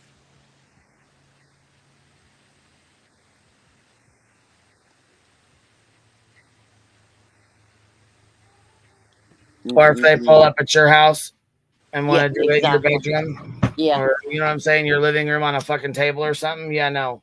Yeah. Sorry, we ain't doing that. Nope. Yep. Not I know here. when Botox first came out, women were having Botox parties at their house where Oh, yeah, yep. Where they all get them done, yep. yeah, everybody'd sit around and drink wine and, I was like, no. Oh, I don't remember heels. I don't remember heels. I'll think about it. I don't remember what I was going to say. I forget.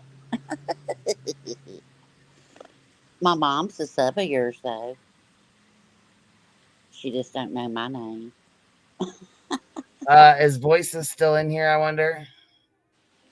I haven't seen her in a hot minute. I wonder what she thought about what went on last night. What? With us? With the crime sleuthing Chicago bullshit, yeah. Oh, there she is. She's there. She's in chat. Were you asleep last night or were you awake watching when Crime Sleuthing went up on panel with Melissa and Dietz?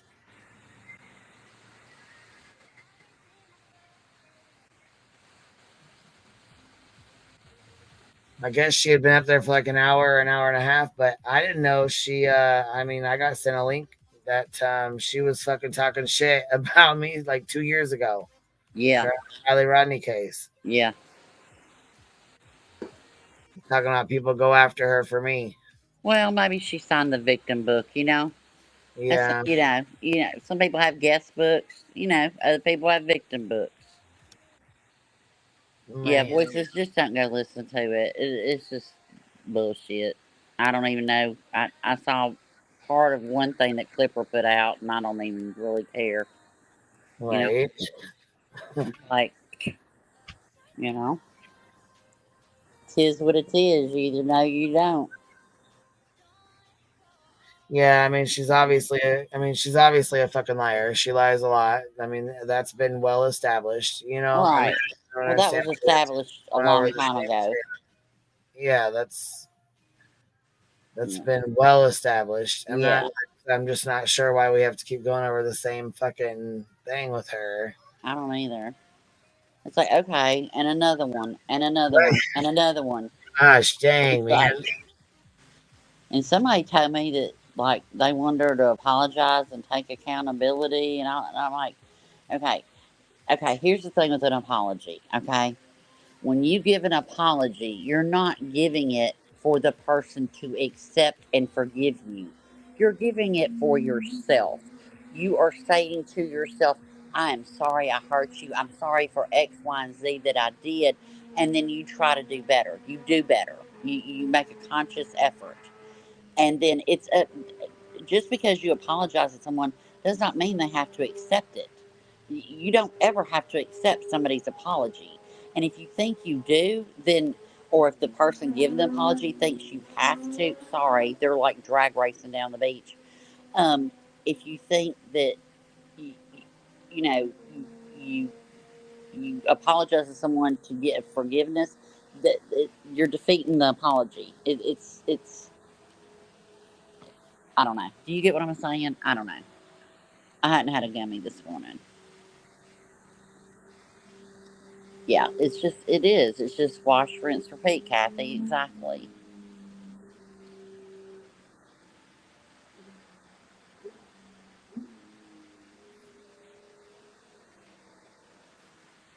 Well, Georgia, everybody can have their own opinion, you know? And, you know,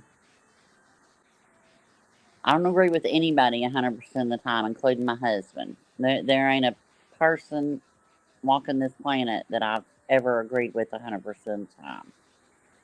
So, if you don't like somebody, just don't watch it. Look, I taught somebody, we taught somebody in Discord, look, this is how you put on a channel, do not recommend, to where it doesn't even come up in your recommendeds. You don't have to be subscribed. But, you know, you click those three dots, do not recommend, and then you don't have to watch it. Well, yeah, exactly, Ninny. I don't have the emotional bank or really give two shits, really, to be honest.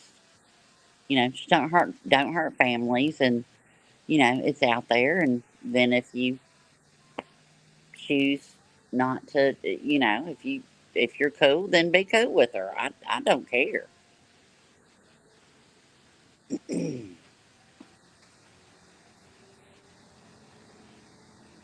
Hey, Katie K. Katie K.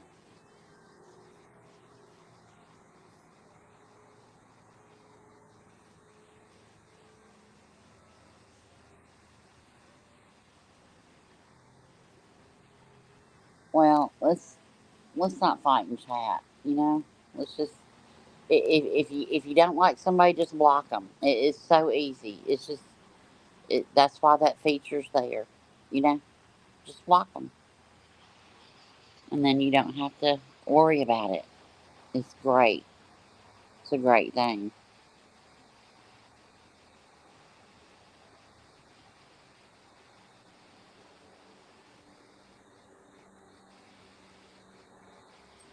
What did I say, Heels? What? No, I haven't had a gummy today. I'm stone cold as a judge, baby. Last night was a different story. 420. Did you have special chocolate heels?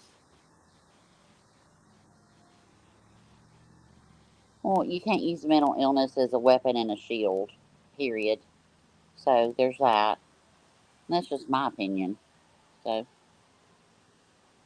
but you know, if the other night, I don't know. I probably was.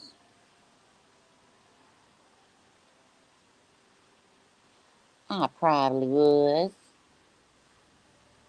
All y'all sleep good last night after the roller coaster? I did.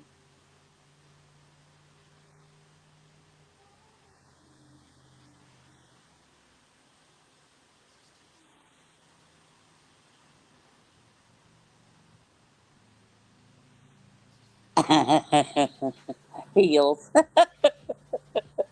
Look, I hopped up that one night because you said, Rowena, come up here. I was like, uh-oh. Then once Lisa got there, I was like, I'm out. She got it. No, I couldn't do it. Sometimes I can't find my mute button fast enough. I slept like a baby too, Nana. I sure did. Shoo. Queen was over and I put on my music and crashed.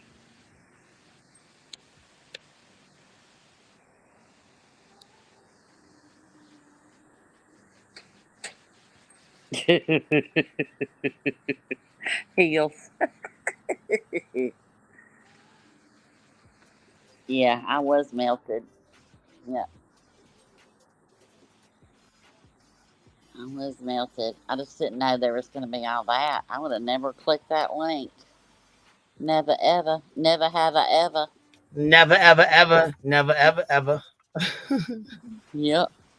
Hold on. Georgia says, Voices, I actually have love for you. You don't know me, but I feel like I know you. YouTube is like a TV show.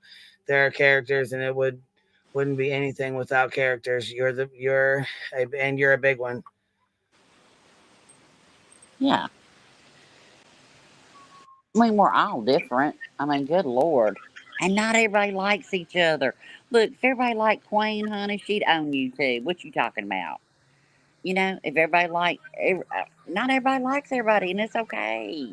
Right. Yeah, it's okay. Katie K said, Boston, where you been? Boston said she stayed up till 3 o'clock in the morning, just got up. There you go. Wait Playing a dark. minute. What, baby?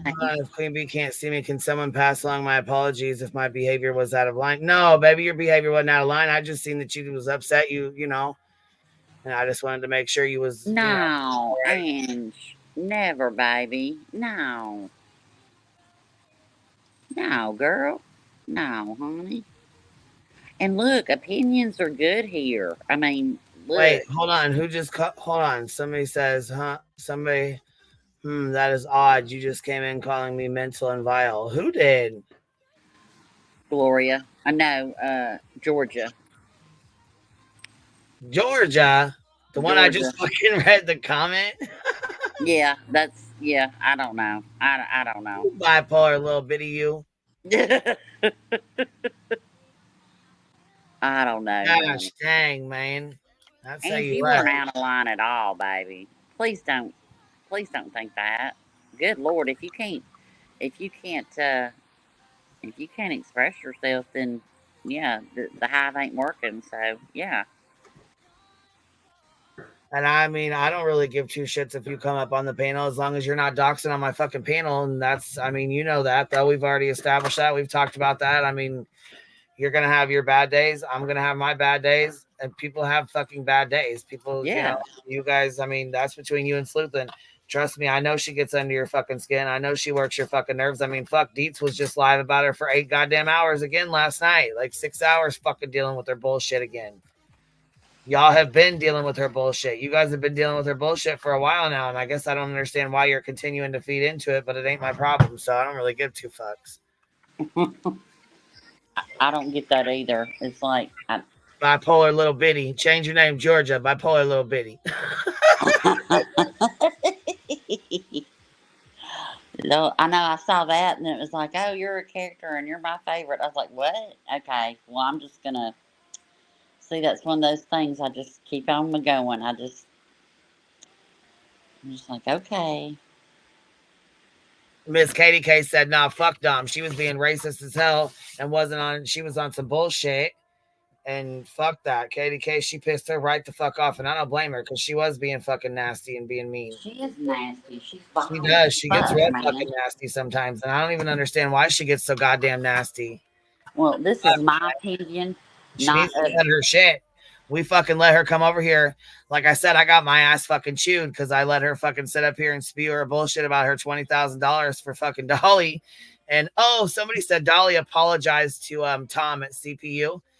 I guess he said, oh, good. I guess he said he apologized to Tom, saying that he didn't call him a troll, but Tom really did call him a fucking troll. He called him Dolly Boy and said it's that clear troll. That's why I laughed so fucking hard. Yeah. Oh, nobody apologized. Blunt B was gonna do a number 2, another video on that Apple River stabbing. Yeah.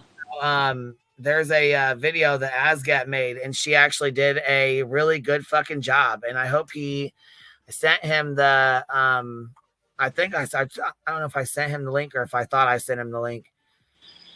Isn't that supposed to be night? Isn't that this evening when he's doing that's the one that girl stole her work and tried to one. claim it as hers. She stole her fucking work and tried to claim it as her own. Either way, though, I'm going to send this over to him. I thought I already did, but if I didn't, I'm going to send it to him. But check this shit out. This is Asgat. She is really fucking good, man. She is very good. Check what she does out, man. Look at this shit. Everyone, this is about the Apple River stabbing trial. It's an illustration showing where people were and how things were unfolded. Please follow and comment on my videos. This is the Apple River in Somerset, Wisconsin. Here in the green circle is a group of teen boys on the float trip. This circle represents the area where the Apple River stabbings took place. The man in red is named Nick, and he is the one on trial this week for the stabbing death of one and the attempted murder of 4 others. There is video taken by one of the boys in the group, and that angle of view at the start of the video takes place here. Here's a clip of Nick charging at the boys who are just sitting in their tubes.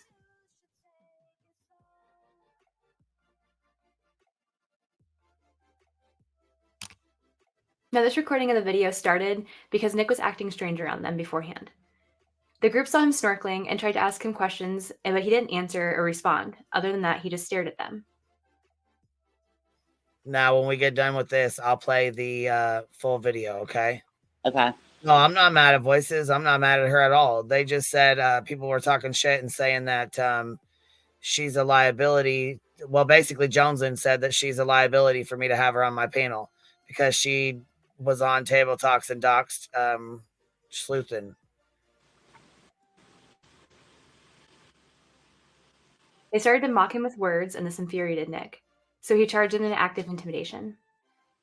Personally, I think he was feeling for his knife before he charged them, with the thought of puncturing their tubes in retaliation. Back at the river, here's an overview of how the groups were located. Group 1 is teenage boys. Over here to the left is Group 2. They are comprised of family members and friends who had a number of them stabbed and attacked by Nick when they came to assist the teenage boys. Group 3 is Nick's group, and this is where he came from. Zooming back in, we're going to follow what Nick did. After charging the boys, Nick had dropped his goggles and snorkel. He slowly meandered around to the front of the tubes after the teens had jumped out because of the charge. The teens started yelling and laughing at the stranger who just approached them without explanation. Group 2 takes notice and walks over to confront Nick with the boys, which is where the main incident takes place. This red dot represents the stabbing event that lasts less than 15 seconds. Afterwards, Nick begins to walk upstream towards his group. Partway up, he deviates and goes across the river to the riverbank, where he throws a knife into the brush. He then continues back to his group on the other side of the river. During the next 20 minutes, the injured are carried to the riverbank. Many bystanders try to help, including some nurses. Some of the injured and others helping make their way downstream to the bridge and exit onto the bank where police are starting to arrive. One of the last things to point out is, after 20 minutes, many police officers and EMS flood the river with personnel and sirens. Nick's group calmly, without saying a word to anyone, start floating down past them as nothing happened.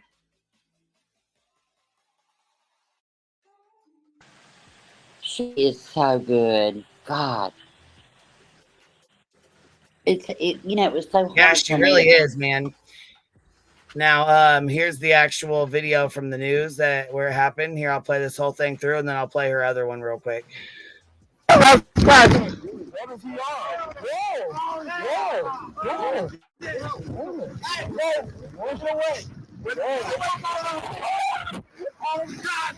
We up! What are you talking about? What the hell are you talking about?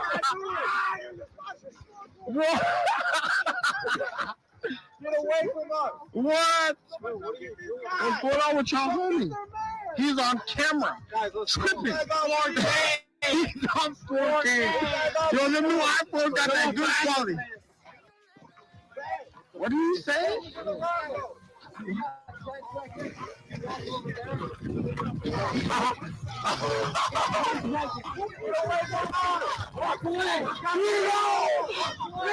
what the hell? All right, so the guy right there in those purple shorts, or what's the purple and the blue shorts right there? I believe it's the one in the purple and the blue. He's the one that gets stabbed and dies. There's another girl that gets stabbed in her side, and another kid that gets stabbed in his belly. And he cuts him up. It's like an uppercut from like the bottom of his stomach up to the top. Yeah, Blunt B did a really good job on this. He did an excellent he did job. an amazing job on this. Yeah, he was live for like 7 hours. It Him was and so Ellie both. good. Yeah, they both did a really The fucking interrogation, the trial. He did such a great job. Yeah, for sure. He really did. Who is this? Yes. For the culture. Who is that? For the culture. Who is that? Who the hell is this? Bro, it doesn't matter. You can't go. He said he was looking for a little girl. He said he was looking for a little girl. Yeah, that's exactly what he said. We're in the house. I didn't have that part on camera, did I? What the hell is this guy's problem, bro? We're trying to have fun. If he's gonna claim you, he's gonna claim you. We don't want this motherfucker. Ooh. Yeah, and all them kids yelling and like they start pushing on him. Start pushing him, like pushing him back and forth, and yeah. Yeah. If any.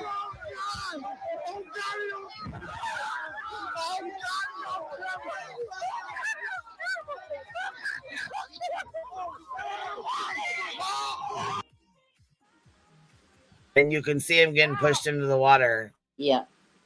He gets pushed like 3 or 4 times by the kids, like they're pushing him back and forth. Yeah.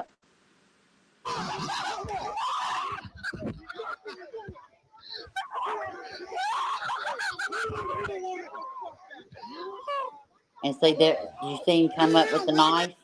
He came up out. He comes up. Look at that girl right there in the back. She's holding her side. Yep. He stabbed her first. He got her first. Hold on, I'll slow it down.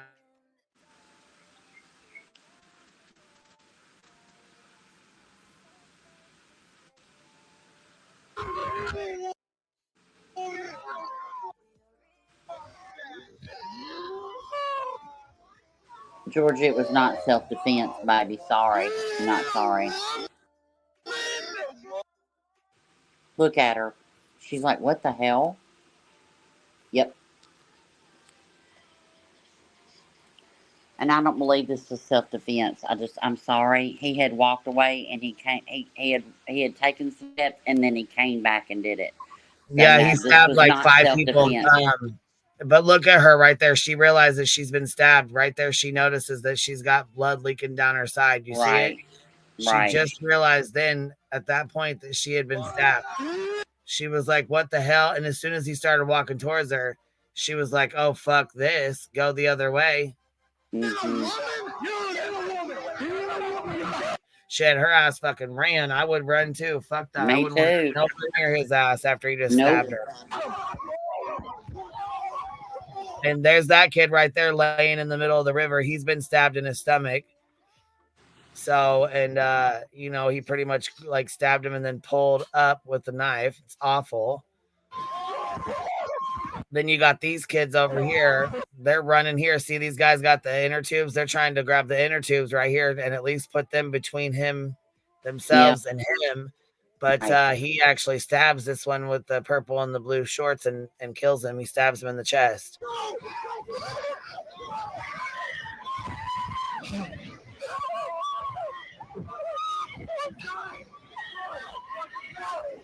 What the fuck? What the fuck? What the fuck? He's dying. He's dying, bro. Oh my god. Oh my god. Oh my god. Oh my god.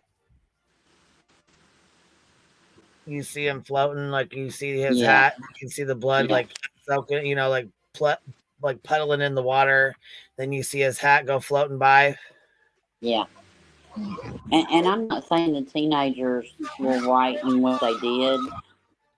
Yeah, they're right there. See how it's like, it's bad. It's real bad. And you know, these kids have no idea. Now there's 3 groups of people. Their group, another group that was watching, and the group that guy came from. Right. All right, so here we'll do Asgats. We'll put this back together here so she can play this. Okay, so this is a different one that she did. This is the Apple River stabbing crime. I made a 3D animation showing where each person was and how it unfolded. The trial ended last week with a guilty verdict, and I was shocked with how many people thought it was a wrong call. So I thought I'd put together this animation. This is the scene just before Nick punches Madison in the face. To the right, we have Group 1, which is made up of 6 17-year-old boys, who minutes earlier were calling out for help because Nick had run up upon them and scared them. Starting the animation, we see Nick punch Madison, and quickly Dante defends her, punching Nick in the face. He slaps him 2 times as AJ walks up behind him, attempting to hold him down to the ground. Nick stands up, stabbing AJ while being pushed down. Tony comes in to help, telling everyone to stop. Nick gets up and turns around. He sees Riley stepping towards him, shouting, and he stabs her. Tony sees Nick's attention at the girls, so he tries to get his attention, punching him on the back, but Nick quickly turns around and stabs Tony. Isaac sees him and quickly jumps in, pushing Nick backwards, but he quickly gets stabbed. Nick stumbles backwards and regains his footing. He sees Dante, the guy that punched him in the beginning, and walks out to him, stabbing him in the chest. Everybody runs off. Isaac succumbs to his wound and falls over in the water. AJ struggles to get up to get help. Isaac's 2 friends, Alex and Owen, run up to him to help and carry him to shore. Meanwhile, Nick departs from his friend and heads across to the other side of the river and throws his knife in the brush. Tony and Janelle realize AJ's hurt and run over to help him. All this was put together from videos that was taken that day on the river. I have one more video on this subject, and it's how I come to the conclusion that Dante was stabbed in the manner he was stabbed. Yeah, so I mean, she does a really good job. She does a really good job with her her 3D like animations and stuff. I'm gonna put her link in the chat so you guys can make sure you guys go sub up and give her a view. She doesn't have very many subs on TikTok. She's got a lot of subscribers, but we helped her get an account. Actually, me and Deets both, we helped her set up an account over here so that she could have her stuff uploaded over here because somebody was stealing her videos and her animations and claiming them as her own, and then they were when we share them, she would strike our channels. So we actually me and her, we went rounds. I went to war with her over it. Oh, I know. The van lady. But you know what? She reviewed our stuff when we went over truth and transparency stuff. I was like, well, if this didn't come full circle, I don't know what did. Yeah. You know? Yep. Who's there? She went up on Deets, didn't she? Didn't she go up on Deets? Yeah, she went up on Deets, and boy, that was wild. Oh yeah. That was a lot. George said knock knock. I said, who's there?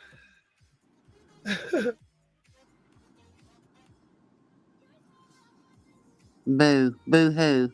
Oh, I'm crying. Boo hoo you. Boo hoo. I'm crying. All right, Queen, I gotta hop down. Hub. I know, baby doll. We've We're been on gonna here go. for We're gonna go 4.5 do some. hours. I gotta We're get some gonna go shit. do early dinner. Oh, you guys going heading to dinner? Well, yeah, we're gonna go We do. gotta get ours done We're gonna too. eat dinner with the blue hairs. You know. That's what I call it, blue hair dinner. I know that's right. When you eat at like 3:30, 4 o'clock. Yep. You got Yeah. to down here if you don't want to wait an hour for a Well, table. I was gonna say, I'm sure the restaurants and shit are probably packed by the time you want to go. You're like 6 or 7, you know. Yeah. It's packed down here right now. I think it's the last weekend of kind of like spring break season, you know? Oh And it yeah. is Yep. nuts down here. Absolutely nuts. I believe it. I believe it. Well, you guys, thanks for hanging out. I appreciate you coming up and hanging out with me. Oh, thanks. And B. Tim, quit hating on me about my dollar bills and where I spend them at, baby. Tim B.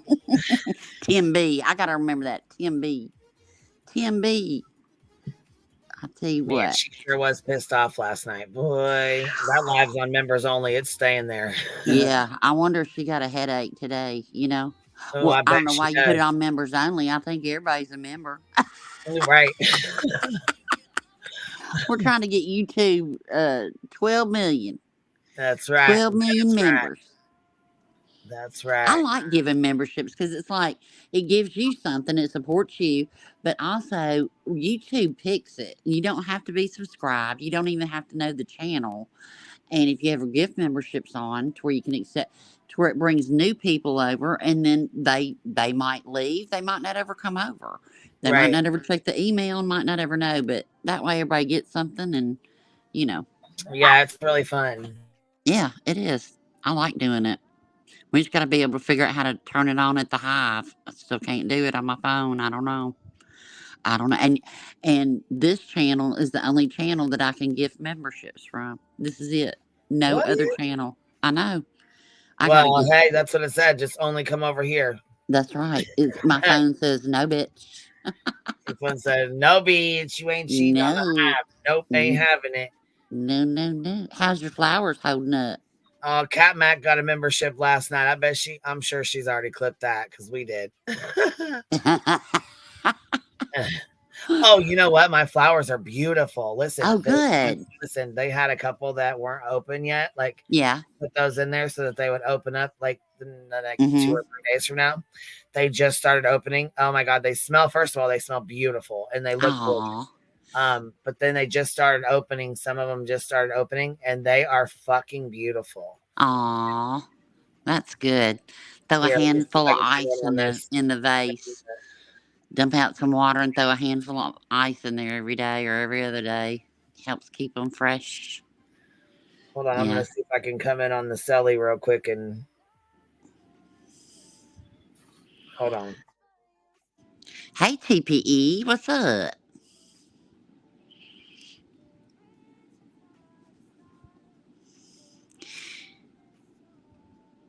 Rumble.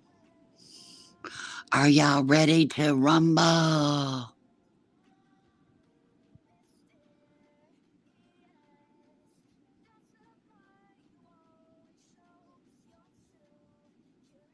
Yeah. I'm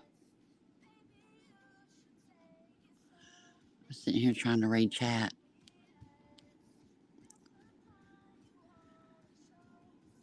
Yeah, we're gonna have road to 12 million. It's what it's our goal, y'all. Our goal is 12 million at the Hive. At Queen Bee's, 12 million.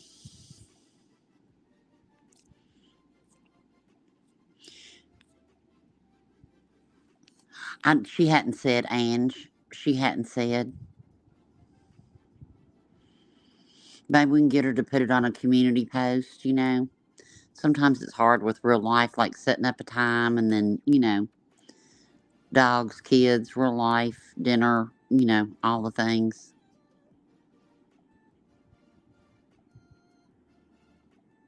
Yeah, I don't Smoky Blue Days, I don't agree with what the boys did. You know, he walked up to the boys. I don't agree with how they, you know, pushed him and all that. But does pushing someone, should you die for that?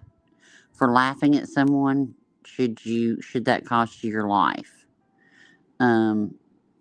That's my whole, it's not like he had, even one person coming at him with any kind of weapon. And that's where I have the issue. I'm not saying that they were being teenagers, though. I mean, we all talk about, well, don't hold them accountable because their frontal lobe isn't developed, and all the things because they hadn't reached age 25, and can't try them as an adult, and all those things. But it kind of works the same way. So yeah, they were being teenagers, but that it shouldn't have cost one young man his life and 3 others injured, to the point of, forget the PTSD. Okay, so you've got that of everything that happened, but every time that they look in a mirror, they're reminded of that.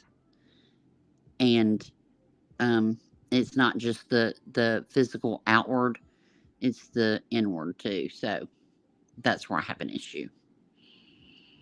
And then he lied, when they first pulled him over, like, well, I don't know. We heard a little skirmish somewhere. We didn't know what was happening. And he did it, so there's that. So, and he only cried over his dog, and he was happy that they found a snorkel. That's pretty much what he cared about. Yeah, the water's so low, man. My big tail in an inner tube, I'd have been dragging the bottom of the. I was shocked how shallow it was. Maybe it's just at that one little area or whatever, but I was kind of surprised the water wasn't deeper.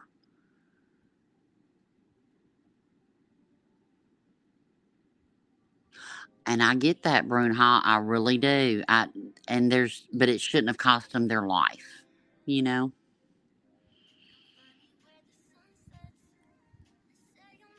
mean, then I don't know. I'm not going to go there. I never heard about the N-word. I don't know about that. But words, again, do not constitute you losing your life. I don't care what you call somebody. I don't know. I don't know. Okay, can you see this? Is the camera on? You got the screen up. Okay. Gosh dang it. Be careful now. Be wilding out on yourself.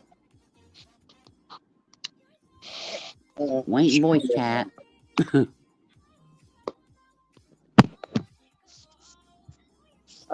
Let's see here. I love flowers. And I like flowers for no reason. Those are my favorite. My disclaimer down here. Your screen, yeah. Okay. Okay, now I see your table. You see my flowers? Oh, those are beautiful. I know they do smell good. Oh, they're gorgeous. Ugh. Those are so pretty. Yeah. I love the way they smell. Stargazers, oh, they smell so good. Yeah, they're so pretty. That is a huge bouquet. That's beautiful. Yeah, it is. Look how big it is. I brought it out here so you could have some light, so the light would be really pretty. You know what I mean? So you can see the colors. Yeah. What'd the little say about it? Oh my God. They were like, oh my gosh, Mom, who got you these beautiful flowers? Like, super impressed. Aw. That's sweet. That's sweet. Those are really beautiful. I guess that means they you're really loved. are. I guess that means you're loved. Oh my goodness. So much love. So much love. What'd Duke think of them?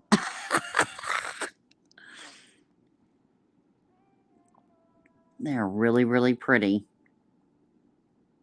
All right, baby love. I appreciate you guys hanging out. I got to get off here and get some stuff done. And It's Sunday, so we got to get ready for the week here. We'll try to do Rumble tonight, though, if you want to. Like, you know what I mean? At least for a couple hours. Shoot That the sounds shit. good. People were asking what time, and I said, you know, you never know. It's kind of play it by ear, but maybe you could put it on a community post if you Probably wanted 8 or to. 9, somewhere in there. But it'll probably be a little bit later once I get these guys settled Yeah. and stuff. You know what I'm saying? Yeah.